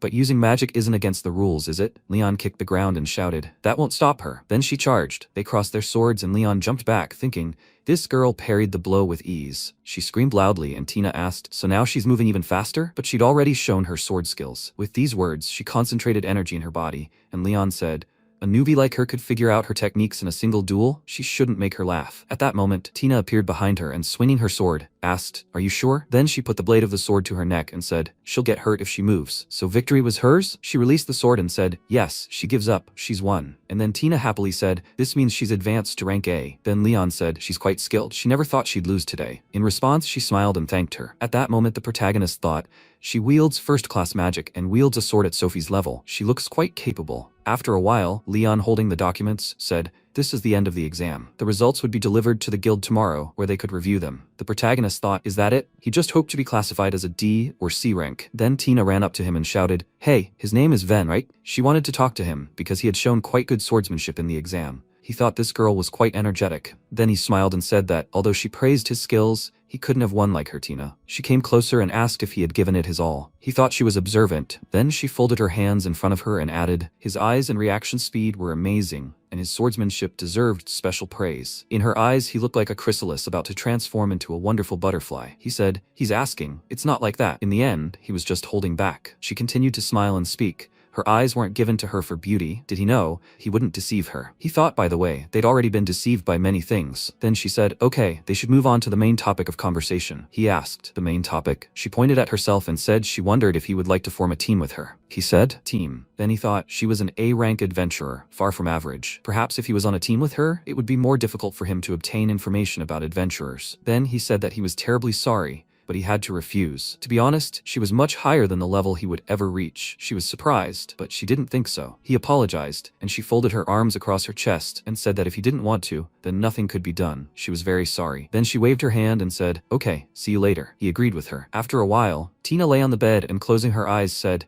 and she thought Ven had turned out to be a good find. He was quite attractive and kind, and not without talent. But after all, such power without a single drop of mana is certainly unusual. And her original goal was Wayne. But maybe that's not an option now. Okay, first she needs to at least become an S-rank adventurer. Starting tomorrow, she'll give it her all. She hopes to find her prince soon. After a while, MC came into the guild building, and the worker, handing him a document, said, Mr. Ven, they congratulate him. He's been issued a D-rank adventurer license. He thanked her, then looked at the document and thought, so he's finished as a D-rank. That's what he was aiming for. Then Tina joyfully raised her score and shouted, hooray, she's an A-rank. He looked at her and thought that he hadn't expected any other result. In any case, now he could enjoy the life of an adventurer while searching. But first, he needed to create a team. He needed to look at the notice board. Although he felt a little embarrassed to look at the recruitment ads right in front of Tina, there were two types of notices on the board. The first was for looking for a team, the second was for quests, and there were quite a few quests there. At that moment, Tina approached him and said, as expected, there were no A-rank orders yet. He looked at her and said that if this were an everyday problem, they would be living in a nightmare. She replied that she would be fine with that. Her problem was a world without incident. He looked at her and thought, what kind of nonsense was this girl talking about? Did she just like fighting? Then she sighed and, looking at him, asked what he would do next. He said he'd be keeping an eye on the teams taking on C and D rank quests. Then she pointed to the board and asked, wouldn't that be fine? He said he'd take a look. They were asking for 5 D-rank wild boars to be killed, and they wanted to form a team of 4, but they were too short. Tina said there were exactly 2 of them, so that was lucky. He said, come on. She wanted to take this task with him? She replied, well, yes, she did. So what if she couldn't? He said he thought the power gap between A rank and D rank was too great for them to be allies. She waved her hand and told him not to worry about it. She just wanted to observe his techniques in person. He asked, is that so? He thought, what a straightforward and simple girl. It would break his heart if he refused her now. Then he suggested that they team up and complete this order, but she had to restrain herself. Okay, she happily replied, okay. After a while, the Arcella forest. Elio walked forward, and the man who introduced them said he was a D rank and looked forward to working with them. Then Laika walked forward and said she was also a D rank and was pleased to meet them. They should take care of them. Then Laika said, but is this really okay? I mean, Tina, she's an A-rank adventurer, right? If they split the spoils equally, it wouldn't be to her advantage. She replied, it's fine. After all, she's a rookie too. So first, she wants to hang out with her fellow adventurers and learn everything she can. They said she'd be a great help if she did. Miss Tina, she's so nice. She laughed and said, thank you. The protagonist looked at her and thought he was just glad he'd been able to fit into the team without any problems. Then they set off, and Elio walked ahead, saying they never knew from which point in the forest monsters might attack them. They shouldn't let their guard down just because they're with an A rank. The others responded, accepted. Then Laika told them to leave their rear to her, and Tina looked ahead and thought, so fresh and exciting, she was practically bursting with energy. Then Elio said, the wild boar den is near the center of the forest. It itself is small, so they think they will stumble upon them in about an hour. MC looked at him and said, it looks like he knows his stuff. He replied, just common sense, the inherent nature of any adventurer. He is sure that he too will soon get the hang of it. Then he said, it looks difficult, but he will try. He said, after all, they are risking their lives on this job. He has nothing to lose if he takes it seriously. And then Laika said, although Elio is overdoing it with seriousness. He told her to shut up and asked if it hadn't saved her earlier. She replied, well, once or twice. He asked, isn't that enough? Then Tina asked why she seemed to get along so well. They looked at each other in surprise and said that everything was wrong. And she asked, right? But she was already seriously wondering if they were a couple. They screamed indignantly. What? They're not a couple. She understood. She laughed and said that they both blushed. How suspicious. At some point, the protagonist made a sign for them to be quiet and said that he heard footsteps ahead of them. Several monsters were moving in that direction. Elio said that he didn't hear anything, and then Tina looked away and said that he was not lying. A group of monsters was approaching them. He asked, really? After that, Laika pointed her finger forward and asked, weren't those them running over there? Several boars were heading straight for them, and Elio screamed in fear. Wild boars? She thought his range of sensations was even greater than hers. Who is he then? Is he really just a D rank? Then MC walked forward and thought, there's an even larger source of mana behind those boars. It looked like they were running from him. Elio put his hand out to the side and shouted for them to get out of the way. At that moment, Tina asked, were they driven by fear of death? Oh, there was something more behind them. She turned slightly and waving her hand said she apologized. She would go a little further. Elio called out to her in alarm, and the protagonist thought what was hiding was much stronger than it looked. If she went alone, she could get into trouble. Then he said that acting alone could be dangerous. He would go after her. Laika approached him and asked, doesn't that mean he would also act alone? Elio spread his arms out to the sides and said, they have an emergency here. The 3 of them should go back and report to the guild. Then the protagonist said, perhaps he will handle it then. He put his hand to his chest and said that he is Arcella's hero, Wayne. They cried out in surprise. What? He said he was pretending to be a D-rank adventurer for reasons he couldn't reveal. But now that they knew his identity, they'd let him go, right? Elio agreed and, bowing, apologized for his rudeness. The protagonist held his hand out in front of him and said, there's no need to apologize. In fact, he'd said the right thing. He's also quite smart, Elio, and makes quick decisions. He awkwardly replied, it's not worth praising. Then the protagonist looked away and thought, yeah, wild boars ran off on the way back. It's too dangerous to send these 2 down a path where they might encounter a bunch of angry animals. He then looked at the adventurers and declared that he'd help them get out of the forest. They asked in surprise, huh? He then pulled out his katashiro and used teleportation, and Elio shouted in surprise, what the hell is going on? The next second, they teleported, and Laika spoke, and in an instant they were outside the forest. MC said, well, now he went after Tina. Can they warn the other adventurers that the Arcella forest is dangerous right now and it's better not to go there? Elio replied, okay. Then he walked back into the forest and Kijin reported, Mr. Wayne, a message from the salamander. He replied, oh, Kijin, what's the matter? She said it looks like the monsters are going wild because of the huge dragon miasma. He thought, I see, then he needs to deal with them. She said, he's so magnanimous. Mr. Wayne, as always, is amazing. He thought that he actually just happened to be nearby, so that's why the monsters look stronger than usual. If Tina runs into them, things could end badly. At that moment, Tina stopped next to a huge monster and said that she never would have thought that griffins lived in forests like this. This would be a great stepping stone to S rank. Then she jumped up, swinging her weapon, and thought, how fast is he? First, she needs to limit his movement. The next second, the griffin struck his paw in front of him, and Tina, jumping back, thought, how could he do that? Now he has only one choice. She will attack when he decides to act. The next second, she looked ahead at the griffin's paws with sharp claws heading for her. She screamed, "Come on." That wasn't enough, she thought. This griffin, isn't he too fast even for his kind? She jumped back and, falling to the ground, thought she can't dodge, she can't create a barrier in time. But the next second, the protagonist launched several attacks, and Tina thought Wayne. The protagonist said, "It looks like he made it in time." Then he turned to Tina and asked how she was. He extended his hand to her, and she sheepishly replied that she was fine. He said, "That's how it is. He's glad she's okay." She got to her feet and asked if she could say something. He asked, "What?" She declared that she loved him. He was surprised. "What?" She approached him and said that she fell in love with him at first sight.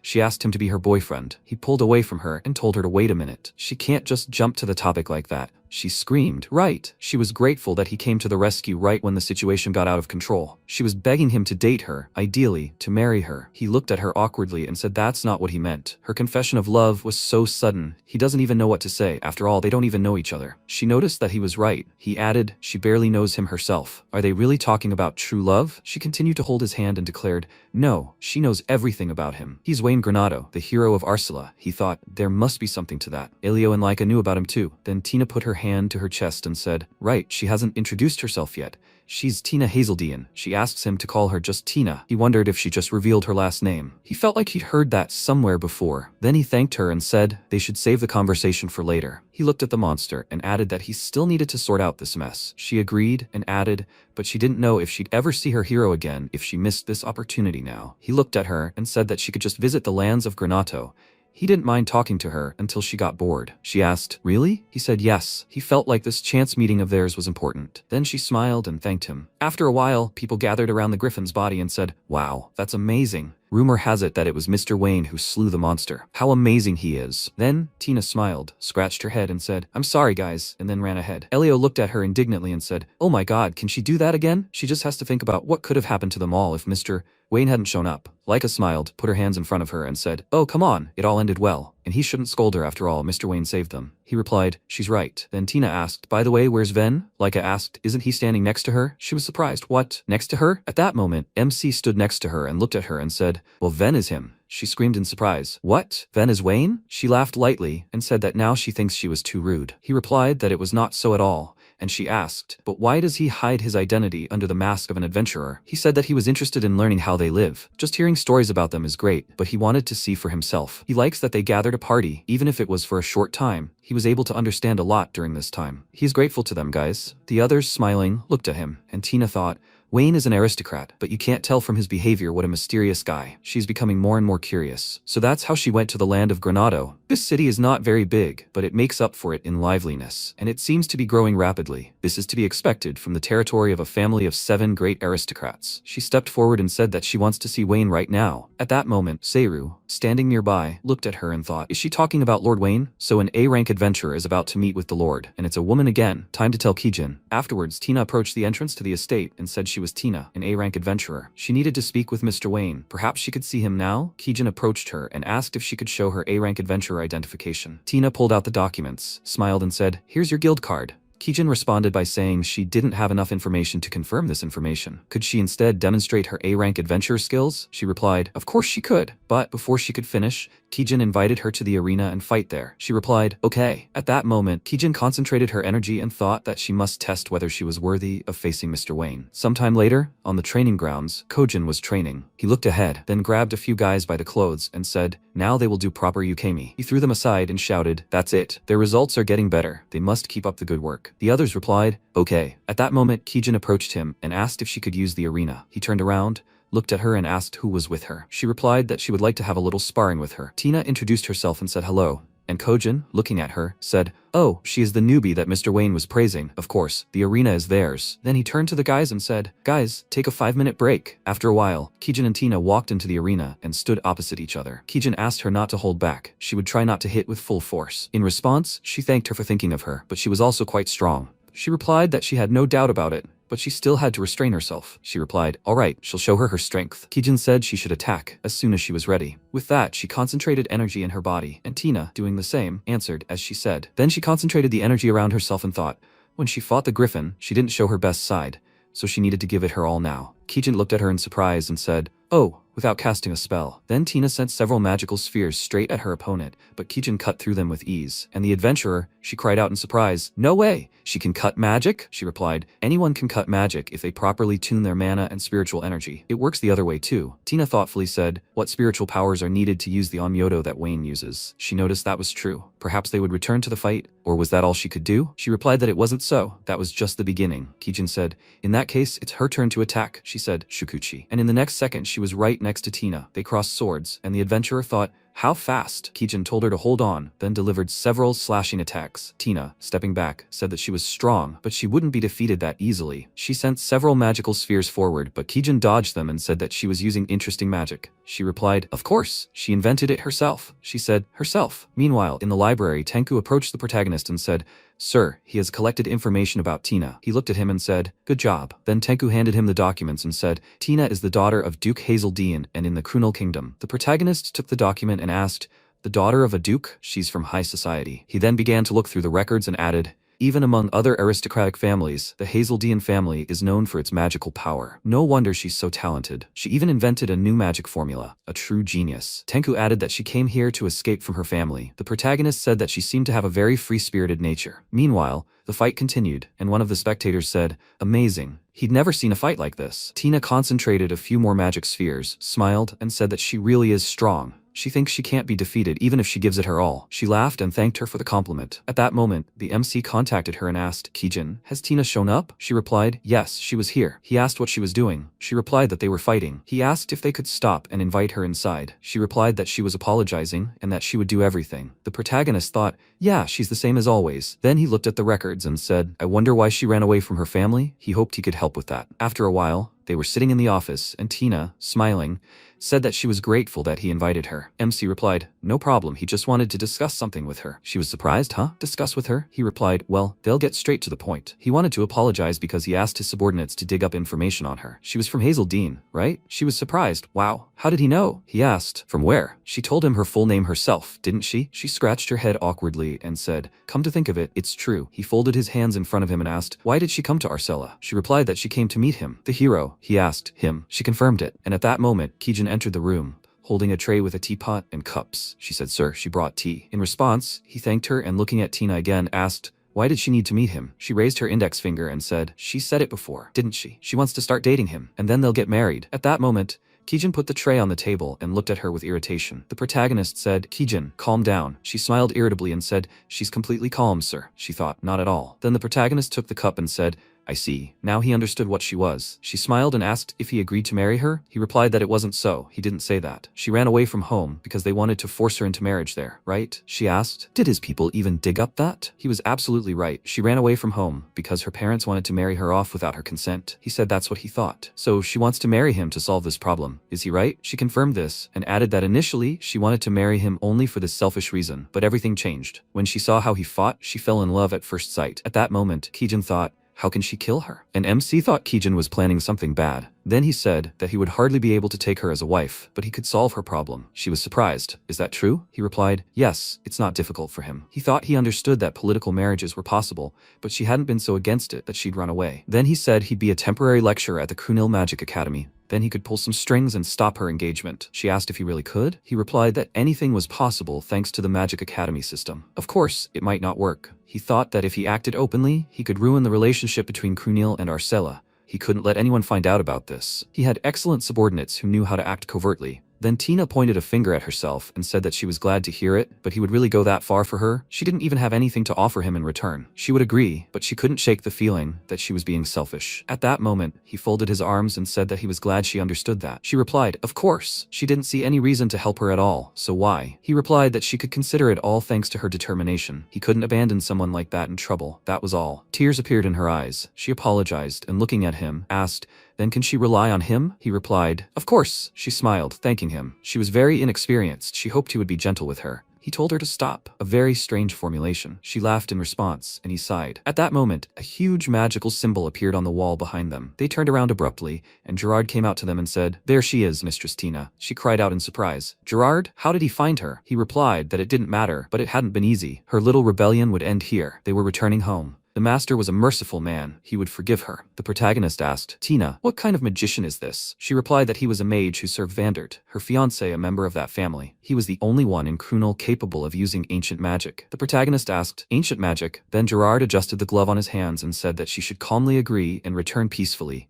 For her own good, Miss Tina. If she refused, he would kill everyone present as punishment for the kidnapping. She looked at him in bewilderment, and the protagonist wondered, how confident, or was he that confident in ancient magic? Then Tina stepped forward and said, Gerard, don't. He replied, the choice is hers, miss. At that moment, Tenku appeared in the room and asked if he was being too rude. He entered someone else's territory, and now he declares that he will kill everyone here. MC thought, Tenku. Kijin conveyed to him, sir. It seems Tenku overheard the conversation and couldn't contain his anger. What will they do? He replied that they will leave him, Tenku. She said as he wishes. Gerard then apologized for his rudeness, but he asks to note that he is also in the wrong here. He was told that one of the 7 great nobles of Arcella had kidnapped Lady Tina to make demands. He was here precisely because of these claims. Tenku laughed and asked, so he was listening to idle rumors? Just in case, he would ask if she wanted to return home, my lady. Tina shook her head, and he said they had seen it all with their own eyes. Therefore, he was suggesting that he go empty-handed. Gerard apologized, but he had orders to bring the lady home. He could not disobey, so he was warning her, because he would use force. Tina cried out in alarm. He must stop, Gerard. Don't, he said. Then she must simply return home. She looked at him desperately, and Tenku told her not to worry, my lady. He would shut him up. Then he used the Eye of Truth, and the protagonist thought, some kind of spell that affects the mind? Is this Onmyodo? The next second, energy crashed into his barrier, and Tenku was surprised. What? Gerard said. It seems he doesn't know how strong he is. Even the strongest mage Arcella, Rollo Gustav, and the hero Wayne, who defeated the ancient dragon, won't be able to defeat him. Such is the power of ancient magic. Tenku put his finger to his lips and added,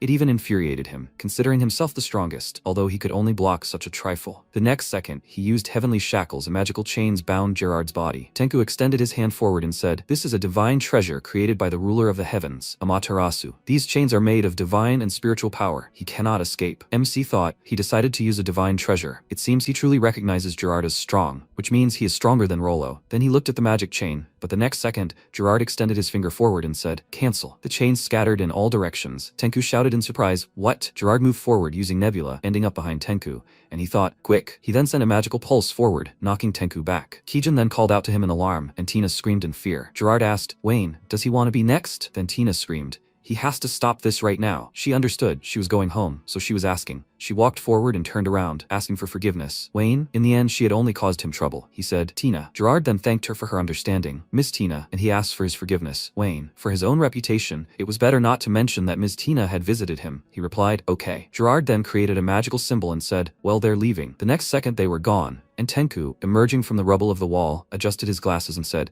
how dare he, idiot? The protagonist asked, is he okay, Tenku? He walked forward and said that the blow was powerful, but he is fine. Kijin said, well, Tenku has never been very good at fighting. He sighed and, scratching the back of his head, said that he decided to intervene because if one of them attacked him, it could escalate into diplomatic problems. She asked, is that so? But he took her. What will they do, Mr. Wayne? He said thoughtfully, of course, he is worried about Tina, but right now he is more interested in his ancient magic, so they will go to Krunil. Sometime later, the great magical kingdom of Krunil, the home of the Vandert family. Gerard walked forward and said, Mr. Fernando, he has brought Miss Tina. He sat on the throne and replied, good work, Gerard. Tina, her escape hurt him deeply. What did she dislike about him so much? She replied that he had never really loved her. He crossed his legs and laughing, said what nonsense, he really did love her. She replied, a blatant lie. He just wants to subjugate Hazeldean. He said that there was some truth in it, but the main reason was his love for her, and he was overjoyed when he learned that she was returning of her own free will. She frowned at him and asked if he wasn't ashamed to say it. He said that these were his feelings. Okay. She was probably tired from the journey. Gerard, he must take her to the estate. They turned around and he replied as he commands. They must go, Lady Tina. Then Fernando folded his hands in front of him and laughing, said that he knew Tina wouldn't be able to hide from Gerard. Their wedding would strengthen the position of both families. And that was his excuse. But it seemed that Tina understood his true intention. What a smart girl, but she won't be able to influence his plan in any way. Sometime later, the protagonist was sitting in the academy director's office and said, regarding the training he mentioned, maybe he could send him to the magical kingdom of Krunil? He asked, Krunil? And then he stroked his beard and said, the most advanced country in the field of magical research. He was sure that even he would be interested there. He would do his best. In response, MC thanked him. 2 weeks later, The protagonist was sitting in a carriage and said that he didn't think the two of them would go with him. Sophie said that she had always been interested in their culture and magic, and Henry, smiling, said that he was too curious about what kind of magical tools they had there. Kijin sighed and said, "God, they're so spoiled." Sophie said, "But she went with them too, Kijin." She replied that it was different. She was Master Wayne's loyal servant. She said, "If that's what she thinks." Then the protagonist smiled and told them not to worry. He was very glad they all came with him. After some time, they had to go through an inspection at the border. After that, they finally got a stamp and were able to enter Krunil. MC looked away and asked, "It's still quite a long ride to the capital, right?" Sophie looked at him and said,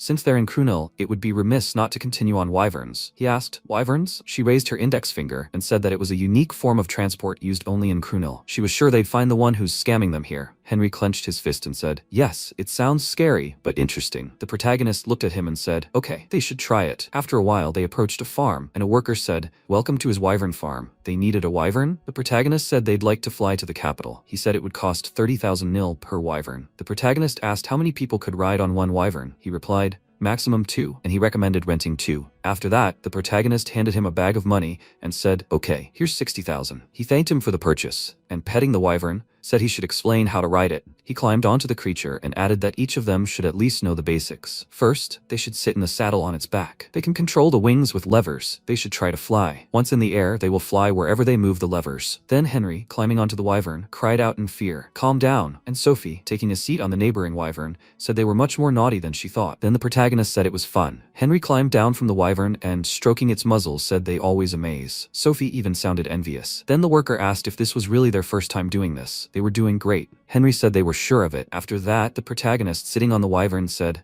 "Okay, it seems he's gotten the hang of it. They need to fly to the capital. Henry, he'll fly with him. Sophie, she's flying with Kijin." After that, Henry sat behind the protagonist and asked if he should enter carefully, okay? He replied that he could rely on him. Then Sophie sat down behind Kijin and said that she was flying with her. She replied, "Yeah, that'll be fun." At that moment, Sophie looked away and thought she'd rather fly with Wayne. After that, they set off, and MC said, "Okay, they're going to the capital." While they were on the way, Sophie remarked on how great it was to fly, cutting through the skies, and Kijin agreed. Henry laughed nervously and said that in the meantime, he was afraid to even look down. MC smiled and told him to hold on a little longer. They would reach the capital very soon. A few minutes later, the first buildings of the Krunil capital, Alderlane, appeared below them. They landed on a special platform, and when they dismounted from the creatures, Wayne told Henry that he had held on well, and he thanked him, saying that he would prefer to have his feet touching the ground. They emerged into the city, and he asked if they were heading straight to the academy. MC confirmed this and said that today they only had to move into the dorms, so they didn't have to rush anywhere. Tomorrow there would be an introductory lesson. Henry was curious about what would happen there, and Wayne told him that they would be told about the academy and given initial tests. Sophie asked if this meant the students would be divided into classes based on skill level. He confirmed this, and Henry clutched his head, saying it was over. He'd be sent to the class with the lowest grades. Wayne smiled and told him he was being silly, saying he was actually very capable. Sophie agreed and told him to be more confident, which made him a little flustered. He said he might not be confident, but he'd try to live up to their expectations. MC smiled and noted that he was feeling better, but then suddenly there was a crash. They immediately turned toward the sound, and Sophie cautiously noted that this was definitely not normal. Wayne decided to use his clairvoyance to check what was going on, and saw a building engulfed in flames, with people still inside, but they couldn't escape the rubble. He told his friends that the building had exploded. He'll save the people stuck there, and they should go to the academy. He took Kijin with him, and Sophie asked him to wait. She also wanted to help. He refused her, since he didn't want her to be in danger, and before she could object, they teleported together to the burning building. The girl cursed discontentedly, and Henry asked what they were going to do. She told him that it was obvious they would follow them. Meanwhile, the two were already inside the building, and MC said that he didn't want to get his breath on end. They needed to create a barrier. After that, a dome appeared above them, and he told the girl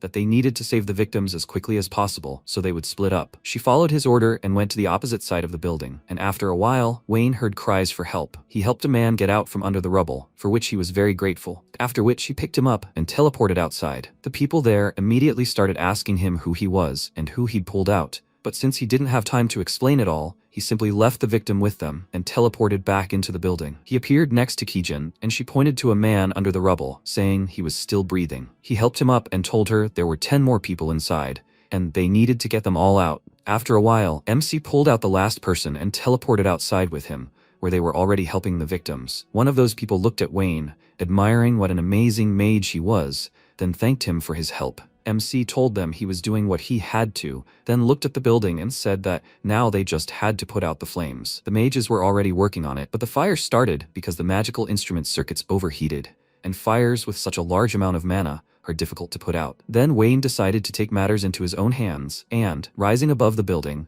used the great flame extinguishing technique, after which the entire building was doused with a stream of water and steam appeared. Finally, the fire was extinguished. The guy was greatly surprised by his abilities, and he, looking at the result of his work with a smile, said that it was all over. After that, he went down to the people, and the guy thanked him for his help, to which he replied that he hadn't done anything special. The guy was shocked. What was this for him? Trifles. After which he said that in any case, he had used some kind of powerful magic. Wasn't it ancient magic by any chance? He answered him that it was not at all. It was onmyoto, something similar to magic. The guy said that he had never heard of such a thing. And at that moment, a girl approached them and said that she came here as soon as she learned about what happened, but it seems that everything was already sorted out. MC immediately noticed that she was wearing a Kunal Academy uniform, and it turned out this guy knew her. He called her by her name, Leah, and waved at her, saying that the man had used some kind of onmyoto and put out the fire. Wayne smiled at her, and she, noticing his appearance, asked if he was wearing Arcella Academy clothes. He confirmed it and said that he was here temporarily to teach onmyoto. As soon as she heard this, she delightedly asked, "So,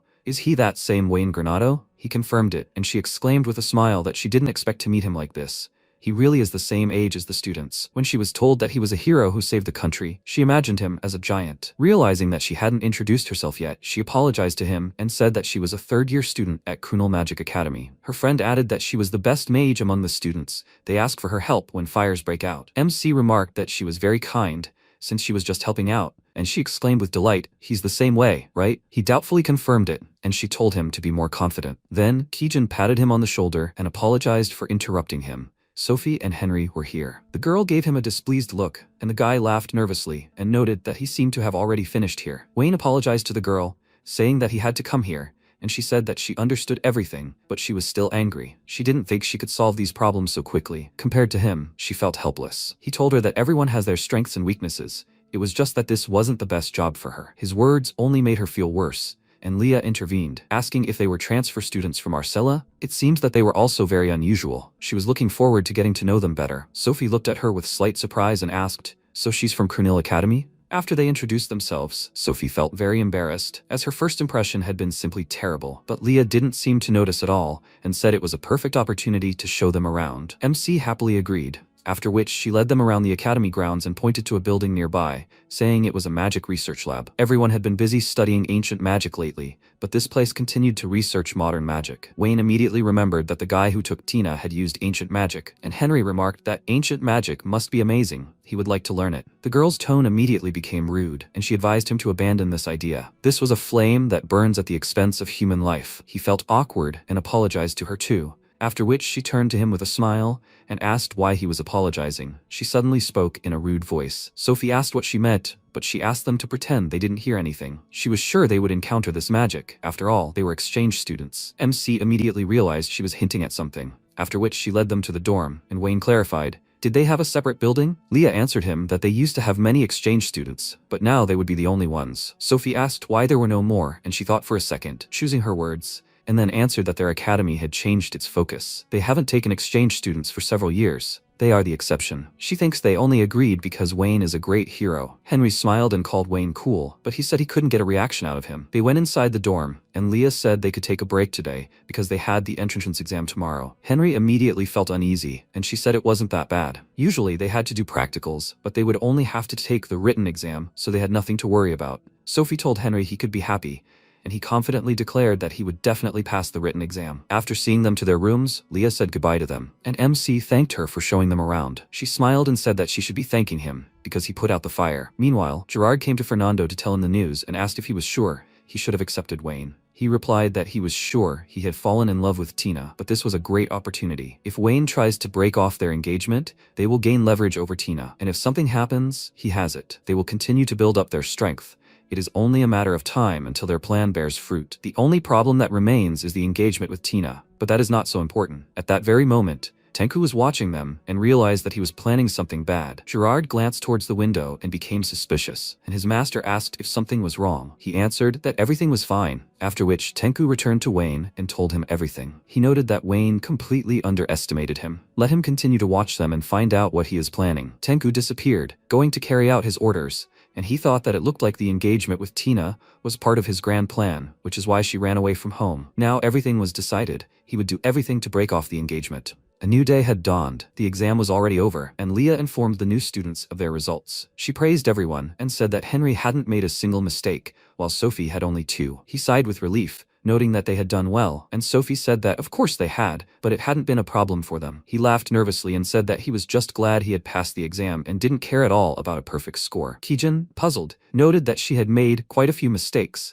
and Leah said that she had received enough points to pass the exam. MC suggested she practice her magic more, after which the girls said that they would all be in Class A. Even Kijin, since she had helped with the fire incident. She happily thanked her, after which Leah looked at Wayne and said that from now on, they should put him in charge of the class. He would be their temporary lecturer. So MC split up with his friends, and they went to meet their class. He was put in charge of Class E, which consists of people considered bad mages. They made it clear with their whole appearance that they were not happy to see him, while his friends were warmly welcomed into Class A, and there was even a familiar face among them, Tina. Wayne concentrated, after all. He was only a temporary lecturer, and thought that it seemed like this just wouldn't happen. The local students have much more spiritual power than mana. Although they don't care about him, if they learn on Myoto, they will become stronger. One of the students named Darius called out to him and asked, "They are the same age as him, right? Does that mean they can communicate with him informally?" MC answered him that it wouldn't work that way. Even though they are the same age, their status is different. The guy asked discontentedly, "Does that mean that aristocrats in other countries also like to show off? He was called a hero who saved his country. Maybe then he will show how strong he is?" He smiled and noted that this was a good idea, and also a great chance to show what he would teach him. The guy chuckled, saying that he would look forward to it, after which they went to the training ground. Darius asked how he wanted to show them the power of On Myoto,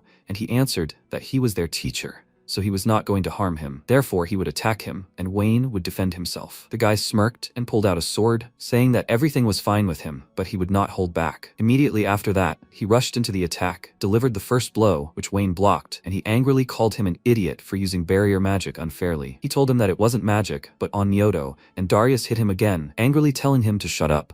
MC thought that it would be boring if he only defended himself like this. He also needed to show off his sword skills. He pulled out his Zanpakuto, and the student called out to him with displeasure, noting that he had said he wouldn't harm him. He smiled and replied that he simply thought using only a barrier would be boring, after which they began to fight with swords, and the students noted that he was, after all, a hero who had saved the country. Apparently, Darius would lose. Meanwhile, Wayne mentally noted that he was quite good with a sword, and he also strengthened himself with the small reserve of mana he had. He had almost no mana, but a lot of spiritual power. If he were an Onmyoto mage, he would be on a completely different level. Darius, meanwhile, became nervous and wondered what was wrong with him. He couldn't even get his sword a centimeter closer to him. After all, he was even stronger than the students in Class A. With the thought that he couldn't lose, he put in even more strength and raised the sword above his head, and MC thought that this was amazing. He didn't even know that spiritual power could be converted into mana like that. After that, the guy jumped at him, but he parried that blow too, knocking the weapon out of his hands, causing him to click his tongue in annoyance, after which he pounced on him with his fists, exclaiming that they weren't finished yet. Wayne easily stopped his fist and said with a smile that they should end it on that note. It was a good fight. He asked what that meant, and Wayne replied, "He's already used up all his strength, right? He likes people like him. He has an acquaintance who is very similar to him, and the technique he used is dangerous, so he shouldn't use it anymore." Darius irritably told him to shut up. He will do what he wants. He smiled and told him not to be stubborn. He will teach him a technique that is much better. He showed him his abilities and said that this is Onmyoto, and that when he masters it even a little, he will become several times stronger. One of the students, meanwhile, said that he couldn't even imagine that Darius wouldn't be able to counter this Onmyoto. Is it really that cool? Darius, meanwhile, asked who needs his strange techniques anyway? MC answered him that he knew he would say that, but he wouldn't let him interfere with his lesson. The student, in response, only looked away, and he thought that he was such a problematic guy. Meanwhile, Tina talked to Kijin, and she was very happy to find out that Wayne was also here. She even wanted to go to his lecture sometime. Kijin immediately said that it would be difficult for him to deal with her engagement, and she told them not to worry so much. She was just glad to see them again. Sophie approached them and asked, "So they know each other?" Kijin confirmed this and said that she had been there before, and Tina added that they had taken such good care of her. And there was also a guy named Tenku. How was he doing? Kijin told her not to worry about him.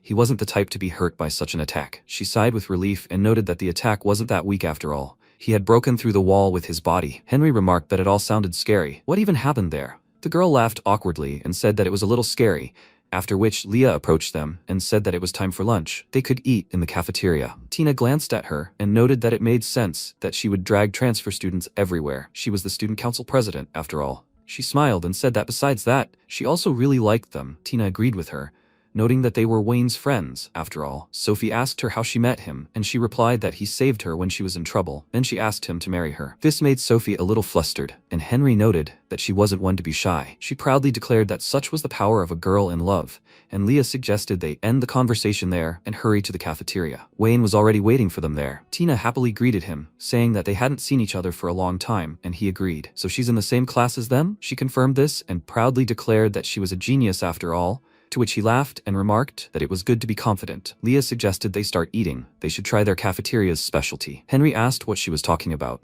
after which they brought meat, and he enthusiastically said that he had never eaten anything like it. Leah said they have the best magical cooking techniques. The meat is pierced with a spell, like a fork, and then fried to perfection. He remarked that it was truly delicious. He even wanted to bring it back home. Sophie said that magical cooking is a very subtle thing, mastered only by true professionals, so it would be difficult to replicate. Leah noted that she was right and advised them to simply eat as much as possible while they lived here. After that, MC decided to change the subject and asked how their lessons were going. Sophie told him that this morning they were learning about modern magic. Unlike Arcilla, magic here is not ranked. Tina confirmed this. She was very surprised by this. The girl laughed, noting how similar they were, and Henry said he was interested in ancient magic. They would have a lesson in the afternoon. Wayne immediately thought it was the same magic Gerard used, and Leah's face became serious. She said she'd better warn him about the flaws in ancient magic right away. It's very dangerous. Her father died because he was researching it. Thanks to ancient magic, their country is called the Great Country of Magic. But this title came at the expense of everyone. Ancient magic is impossible to control. Henry felt a little uneasy and asked if that incident was also because of ancient magic. Tina confirmed it with a smile and said that this is why she and Leah continue to research modern magic. Leah immediately apologized to them for exaggerating the situation. Henry was simply so interested, so she decided to warn him. He told her that he understood everything, and MC thought that in that case, this country might have more problems than he thought. Meanwhile, Fernando went to the government magic research lab and said that lately, coming here has become the best part of their job. They walked down a long corridor, at the end of which a lock with a handprint awaited them. Fernando opened it, and a beautiful sight opened before him, a bunch of capsules with bodies inside. He touched one of them and told Gerard that now you can even see their faces. Let him just imagine when he has 100 of his clones. He laughed and exclaimed that this thought amuses him so much, and Gerard said that when they are finished, this country will bow before him. He responded by saying that there is no point in ruling a country without order. He is not going to be a conqueror. He will be a ruler. Gerard immediately apologized for his words and noted that he really likes the idea of ruling this country alone. Tenku, meanwhile, was shocked by their plans. Since they are preparing something terrible, he decided to quickly warn Wayne about this. Soon evening came. They went out into the city and MC asked his friends how the lesson on ancient magic went. Henry told him that his conscience bothered him a little to say such a thing, but he was interested. Not only is the thought process more free than when using modern magic, but there is still a lot to learn there, so he liked it. Only 20 years had passed since the beginning of research into ancient magic, and he really wanted to know more about it. Sophie worriedly asked him not to do anything stupid, to which he replied that everything would be fine. He wasn't planning on using ancient magic himself, he just found it very interesting. Wayne laughed and said that it was just like him, and Sophie asked him how his lecture had gone. He told her that it had been a bit strange. He had managed to show how useful onmyoto could be, but 5 or so students were still not interested. But it was logical that they would be much more interested in magic since they had come to the academy, so he decided to show them magic that used elements of onmyoto. Henry remarked that it was a good idea. He was sure they would be happy. He too had become more knowledgeable about magic after his lessons. Sophie smiled and said that she thought the idea was good too. In fact, she would have liked to attend such a lecture herself. MC thanked them for their support. Now he thinks he can definitely give it his all. The girl asked if they seemed to have not fully accepted him yet. He told her that it was probably not that. He showed that he was better than the strongest in the class, so they should accept him. She frowned and asked how they had even gotten to this point, and Henry laughed awkwardly and noted that he was always looking for trouble. Wayne smiled and said that they weren't bad. He couldn't bring himself to get angry at them. Meanwhile, Kijin, in an invisible state, found the person watching Tina. Her name was Kate, and right now, she was waiting for someone. Soon Darius approached her and asked what she needed. Why did she call him here? She told him that she wanted to ask him about their temporary lecturer, and Kijin thought that they must be on guard. The guy tiredly scratched the back of his head and said that this annoying idiot wanted to teach them some onmyoto, but no one even wants to listen to him. He sat down on a bench and Kate decided to mock him, saying that she heard he taught him a good lesson. He clicked his tongue in displeasure and asked how she knew that. She responded by telling him not to underestimate her network of informants.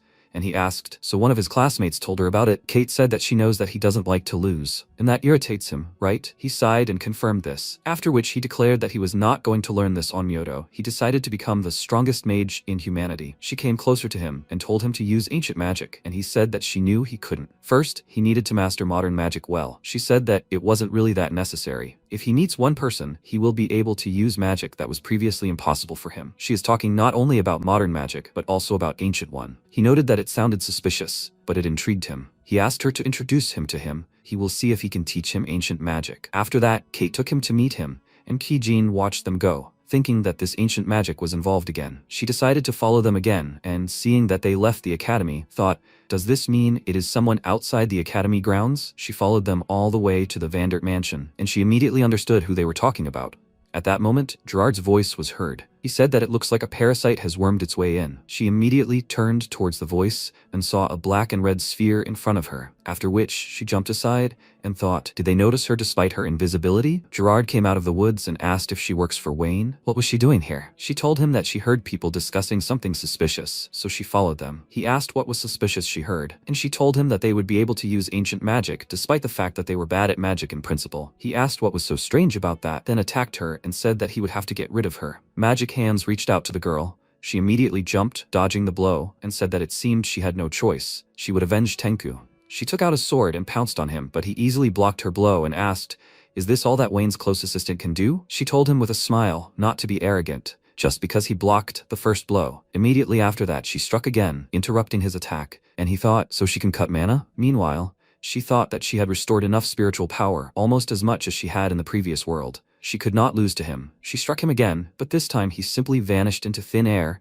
and appeared right behind her. She noticed this too late, and he managed to grab her. Then she used the elusive moment technique and easily freed herself from his grip. He remarked that this was strange. How did she dodge? She answered him that she was simply faster than him, and he decided to test this theory. Streams of his magic began to attack her from all sides, but she deftly blocked each of them and said that such weak attacks would not work on her. After that, a magic ball flew at her. She dodged the blow again and said that she would not give him a chance to escape. Immediately after that, she immediately got very close to him and delivered a couple of blows, which he dodged. After watching her, he realized that she saw through his every move. Can she see the future or turn back time? Either way, it's time to stop. He used a time lock spell, targeting her magical currents again, and she increased the distance between them. This time, the magic hit her. She immediately fell to her knees, and Gerard approached her, saying that he knew it. He extended his hand, shackling her with shadow shackles, and said that it was over now.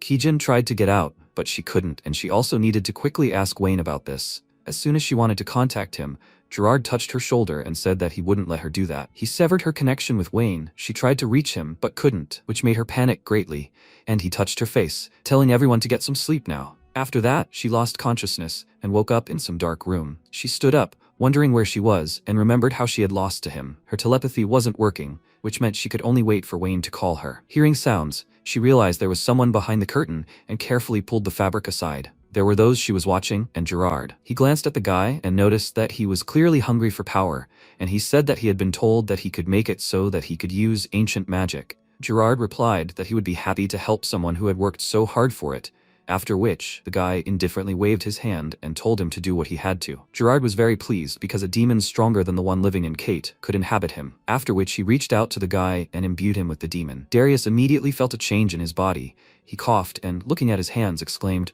"What is this?" Gerard asked, "Does he feel power filling him?" Kate, meanwhile, was amazed. His reaction was much more powerful than with her, but for some reason she felt as if something was wrong. Kijin, meanwhile, thought it was bad. He had infused him with some otherworldly being. Darius mastered his new power. He laughed and exclaimed that the feeling was amazing, the power simply overflowing. His eyes flashed purple, causing Kate to become uneasy, and Gerard told her not to worry about it. He still had to learn to control his powers. Darius said he would definitely learn to control them, and when he did, he would be invincible. Gerard smiled, saying that they all expected good results from him, and at that moment, Fernando entered the room, calling for him. Kate became slightly nervous upon seeing the Lord, and he, glancing at Darius, remarked that he had managed to recruit another one. He had an important conversation with Gerard. They should leave his house if they were finished here. Darius glared at him, asking why he was being so rude, and Kate immediately led him away, apologizing to the Lord. When they were alone, Fernando also remarked that this guy was so funny? Was it him who had granted him his power? Gerard confirmed this and apologized to him for his rudeness, but he didn't care. This was proof that he felt stronger than he was. Now they would get down to business. He said he had captured one of Wayne's subordinates. Immediately after that, Gerard pulled the curtain aside and said that she was here. Kijin excitedly asked what he had done to him,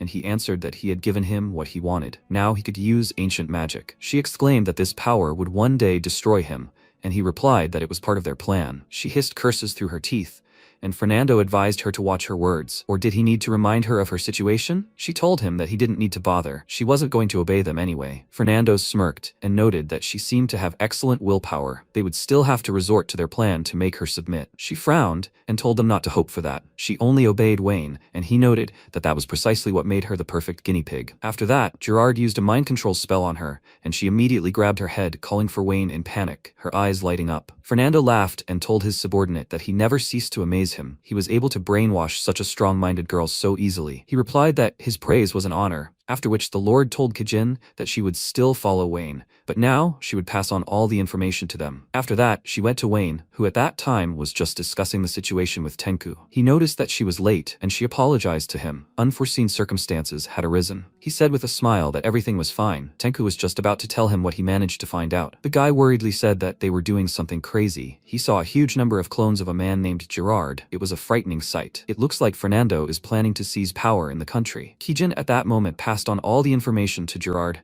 and Tenku turned to Wayne, saying that something very bad is coming. He agreed with him, and noted that the problem was bigger than they expected. He would like to observe more, but these clones cannot be ignored. Gerard heard all this perfectly, and realized that he had finally decided to act, but he wouldn't let it stop him. Time passed, and all the respected figures gathered in the meeting hall at Krunil Castle. The woman thanked them all for coming to the 512th Magic Conference. The Magic Conference is a council of the most powerful figures in the country, where they discuss policy regarding magic, and the main topic for today is the reform of magical education. The woman gave the floor to the Minister of Magic, Lord Elias Raymond. Meanwhile, Tina was a little nervous and told Leah that they should have already begun the discussion. The girl asked if everything would be all right. The fate of all humanity could depend on her father's decision. She answered with a smile that there was nothing more she could do. And suddenly, everything around shook. Tina thought it was an earthquake, and Leah immediately realized that something was approaching them. At that moment, a huge snake, an asp, jumped out of the ground. Tina looked up at it and exclaimed, "Why is it so huge?" Leah noted that the snake was unlucky because they caught it right away. She used a fire cyclone spell, and streams of flame quickly engulfed the snake from all sides,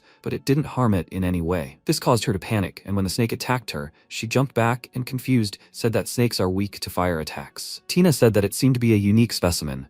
This one had enormous magic resistance. In that case, Leah decided to simply hit it harder, and at that moment, Darius appeared. He laughed and said that this was excellent prey, so perfect to test his new power. The girls immediately looked up at him, and then he broke away and quickly approached the snake, hitting it on the head. Seeing that the beast was no longer moving, the girls asked in surprise, "Did he kill it with one blow? When did he manage to become so strong?" Darius ignored them and looked at his hands, smiling as he thought about how much power was gushing out of him. Tina asked where he got such skills. He only told her that he was now stronger than both of them, then left laughing. MC blocked his path and said that he came because he sensed the presence of a monster, but it seemed that they had already sorted that out. The girls joyfully called out to him, and Darius noted that he was rather slow for a teacher. He had already dealt with the monster. Wayne immediately suspected something was wrong and asked where he got this power, and he replied that he wouldn't tell him anything, and how upset he must be, having become stronger without his Onmyoto. MC said that now he understood everything because he felt it from him. Who gave him this power? The guy asked, so he noticed that someone gave it to him, but if he wants an answer, then first he will have to defeat him. The same rules as last time. Wayne frowned, clearly not wanting to fight him. Meanwhile, Minister of Magic Elias began his speech. He thanked everyone for coming today. He looked forward to hearing their opinions. He would like to suggest that they abandon the teaching of modern magic. The man next to him remarked that this sounded interesting, but most mages use modern magic. He told him that this was true, but it had also been noted that the weakening of mana was associated with the constant use of modern magic. If they returned to ancient magic, they would be able to use mana even after several generations. His colleagues said they understood everything, but they would like to avoid mass panic among mages, and he told them that they could avoid chaos if they introduced this policy gradually. He also wanted to study ancient magic in more depth, so that they could help other mages adapt to it. Fernando applauded him and said that it was an excellent idea. The return of ancient magic was essential for the future of their country, and he was completely on its side. Others began to agree with him, for which Elias was grateful, and Fernando chuckled. When the conference ended, he returned to the estate and told Gerard that from this day on, modern magic would gradually begin to die. Now let him give him his next order. It turned out that Gerard was also influencing Fernando's mind. He touched his head and thoughtfully asked if, in that case, maybe it was time for him to get rid of Wayne. Darius, meanwhile, told him that he apparently didn't want to fight. He replied that this was obvious, and he, using his power, said that he would force him to do so now. Leah ordered him to stop immediately. Using magic on academy grounds was prohibited. He exclaimed that he didn't care, after which he fired a dark Ignis spell at Wayne, but he was able to easily dispel it, surprising the boy. After that, he said that he might have gained power, but it wasn't his. Someone else's power was useless. Darius got angry and told him not to lecture him. All that mattered was that he had become stronger, and since he didn't want to fight him, he would simply use enough power to force him. He turned to his demon, asking it to grant him more power, and it agreed. After that, a sharp flash of pain pierced his body, and the girls watched in shock as his body began to change. Now Darius himself had become a demon. He looked at his opponent with a confident smile, and said that now he had enough power to finish him off. He quickly appeared behind him, causing Tina to worry that he wouldn't have time to react, but when the guy attacked, MC quickly jumped aside and immediately hit him back. Darius lost consciousness, and Tina was very surprised by his strength. Meanwhile, he used a purification spell on the guy and found out who was behind it all. Darius's body began to glow with energy, and a demon jumped out and exclaimed, "What did he do?" MC immediately dealt with him, swinging his sword, and while his body was dissolving, he looked at him in surprise and asked how he could be so strong. After that, the girls approached him and asked what it was, and he told them that he didn't know, but he knew who was behind it all: Gerard. Tina wasn't at all surprised and told Wayne to be careful with him. He was supposedly Fernando's loyal servant, but she didn't sense an ounce of loyalty in him. He took her words into account and thanked her for the warning, after which an elite squad of mages arrived and immediately began questioning them about what was going on. Leah felt a little nervous, wondering if they had come to deal with the snake, but in that case, there were simply too many of them. One of them approached Wayne and said he was being arrested on suspicion of espionage, and Tina, confused, exclaimed that there must be some kind of mistake. He responded that there was no mistake. He was attacking students, even though he was working here as a temporary lecturer. The girls immediately began to defend them, saying that Darius had attacked them first, but they were no longer able to influence this, since the mages had been given an arrest warrant. Leah became worried, thinking that everyone in the elite squad used ancient magic. Fighting them all at once would be difficult, even for Wayne. He asked if he could ask them a question. Were the exchange students who came with him okay? The mage replied that they were also being detained. Nothing would happen to him if he obediently went with them. He breathed a sigh of relief upon learning this, then teleported away, and the mages excitedly exclaimed that he had escaped and that they should find him immediately. From now on, the use of power was permitted. MC, meanwhile, rose into the air to assess the situation. The situation was very bad, and he decided to save Sophie and Henry first. He went to the dungeon, quickly dealt with the mages, and seeing the entrance to the basement, thought that they should be here. He descended the stairs. His friends were lying in the prison cell, all beaten. He wondered who had done this to them, and suddenly Kijin's voice was heard behind him. She said that it was her. She had captured them and was making sure they didn't escape, and she would not hold back, even if her opponent was him. Wayne immediately understood everything. They had been unable to reverse her summoning, so they had captured her mind. Only one person was capable of that. Kijin advised him not to waste time, but not to think that he could defeat her. She knew everything about his abilities. She used the skill thinking that she knew all his possible attacks, meaning he wouldn't be able to hit her. But to her surprise, he dealt with her very quickly and said that he knew everything about her too. Having cleared her mind, he returned her to normal, and she immediately began explaining the whole situation to him, about Gerard and about taking over her mind. And when he said that he already knew everything, she said that he surprised her as always. MC thoughtfully folded his arms over his chest and said that he never thought that they would decide to attack people dear to him. If nothing was done, they would be declared wanted, although they hadn't committed a crime, and at the same time, they would cause problems for Arcel. But it would be difficult to resolve this peacefully, which meant there was only one thing left. He would force him to submit. Looking at his face, Kijin realized how serious he was,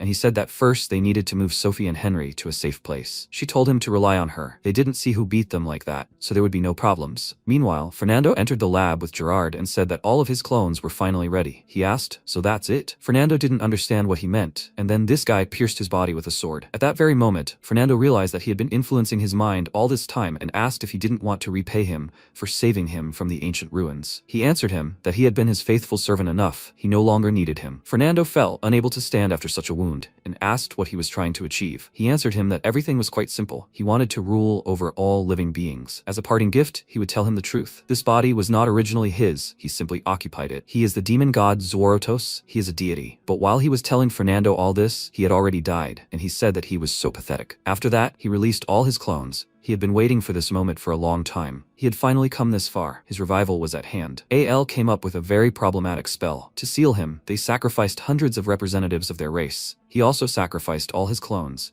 and a black magic circle appeared under his feet, which transferred him to another space, the abyss of death, and he began the fusion of souls. The souls poured into his body at once, and he finally acquired his true form. Rejoicing at this, he shouted that he had finally regained all his power, and now all living beings in this world bow before him. In time, Wayne decided to find Gerard by his mana, since he was definitely up to something now. But suddenly a bright light appeared in front of him, and he heard whose voice it was. A woman appeared in front of him, and he immediately felt the same sensation he had when talking to the goddess of the seas. This time, he was talking to Tarasha, the goddess who created this world. He asked why she had summoned him, and she said it was because this world could perish. The demon god Zuorotos, who had been sealed away long ago, had awakened. Previously, she couldn't interact with people, but because of his awakening, the balance in this world was destroyed, so she was here, and he was the only one who could stop him. He asked her to tell him everything he needed to know, while Zuorotos burst into the royal palace, shouting that he would make this world his own. The magicians immediately became wary, and the king said that he clearly didn't have good intentions, so let them seize him and throw him in prison. The mages told the unknown being to surrender before it was too late, but he laughed and asked, how dare some mortal think himself above him? How dare he look at him like that when he was the new ruler of this world? The king didn't react at all and said he was completely crazy,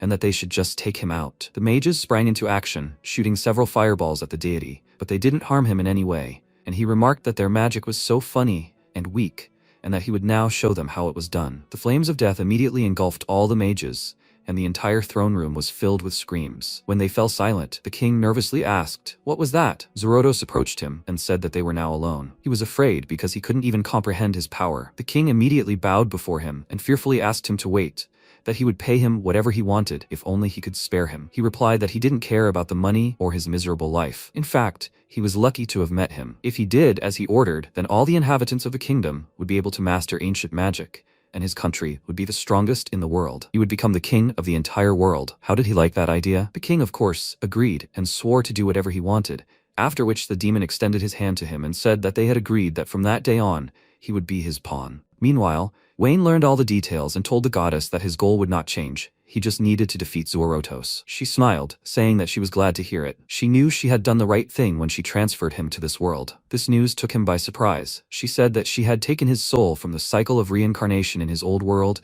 and transferred it here. If she hadn't done anything, his soul would have simply disappeared. She had no other choice. She foresaw the destruction of this world at the hands of a demonic god, so she decided to bet on him because even his soul was incredibly powerful. She thought that he had enough strength to defeat Zuorotos, so she decided to reincarnate him along with his memories. He sighed heavily, saying that then he should thank her. Now he understood what the goddess of the seas meant when she said that a heavy burden lay on his shoulders. He told Tarasia that if this was his duty, then he would do everything to justify her hopes, and she thanked him with a smile, asking him to protect the world she loved so much. After that, she left, and he thought that she did not order him, but asked him, this is not at all like a god. He looked over the entire city from a high tower and vowed to protect this world, because there are so many people dear to him here. Now he feels someone with a gigantic amount of mana. Such a thing has never been here before. It is probably Gerard. Since mana emanates from the royal palace, he headed there. When he arrived, the king was frightened by another unexpected guest, and Zuorotos looked at him with a smile and noted that he had finally arrived. MC said that he was unrecognizable now,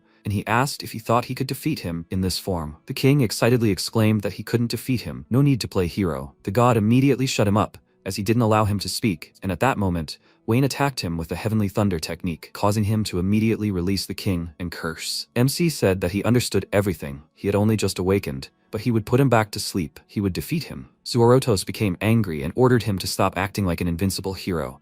Now he would show him the difference in their strength. He spread his arms out to the sides, capturing the entire space with a black abyss, and he asked, do you want to create an arena in which you can fight at full strength? So be it. He would still defeat him at his peak. Now they were not in the throne room, but in the middle of a bloody sea. The demonic god told Wayne to act. No one would be able to defeat him again when he was dead, and he responded by telling him to stop talking already, it would be over in a second. Zorotos waved his arms, using distortion magic, and a seething stream of water rushed towards Wayne. He immediately jumped back from it and mentally noted that he could control the space he created. Now he had an idea. Seeing him running away, the god chuckled and asked where his self-confidence had gone, but he had nowhere to run. Death was inevitable. He used the Time Lord technique, dark matter, and a stream of black energy shot at Wayne. Luckily, he was able to protect himself with the moonlight mirror. He looked at the darkness crashing into the barrier, and Zorotos said that he understood everything. He didn't think he could move under such conditions. His power, Onmyoto, he couldn't ignore. He narrowed his eyes slightly, and thought that he was most likely hundreds of times stronger than any ancient mage, perhaps even equal in strength. MC put away the mirror and warmed up, saying that he had already gotten used to the space, so now he would fight in earnest. He released his energy, then punched the floor, and a rift appeared in space, from which Kagutsuchi emerged. The spirit immediately attacked his opponent, and he, jumping back, exclaimed that he had amazing power, but it was useless if it couldn't harm him. He began manipulating his space again, cutting through his attack, and Wayne asked, "Does that mean he can do that too?" He replied that he can do whatever he wants in this space, and that he has no chance of winning. He noted that it seemed like he still didn't understand anything. Nothing is impossible for his Onmyoto either. As long as he can use it, he can always win. Zorotos laughed and said that was nonsense. If he wasn't going to give up, then maybe he could still amuse him a little longer. MC ignored his threats and said that he would now show him the technique he had just invented. The bloody space instantly turned blue, and Zorotos, looking around, began to get nervous. He exclaimed that it was impossible. What did he just do?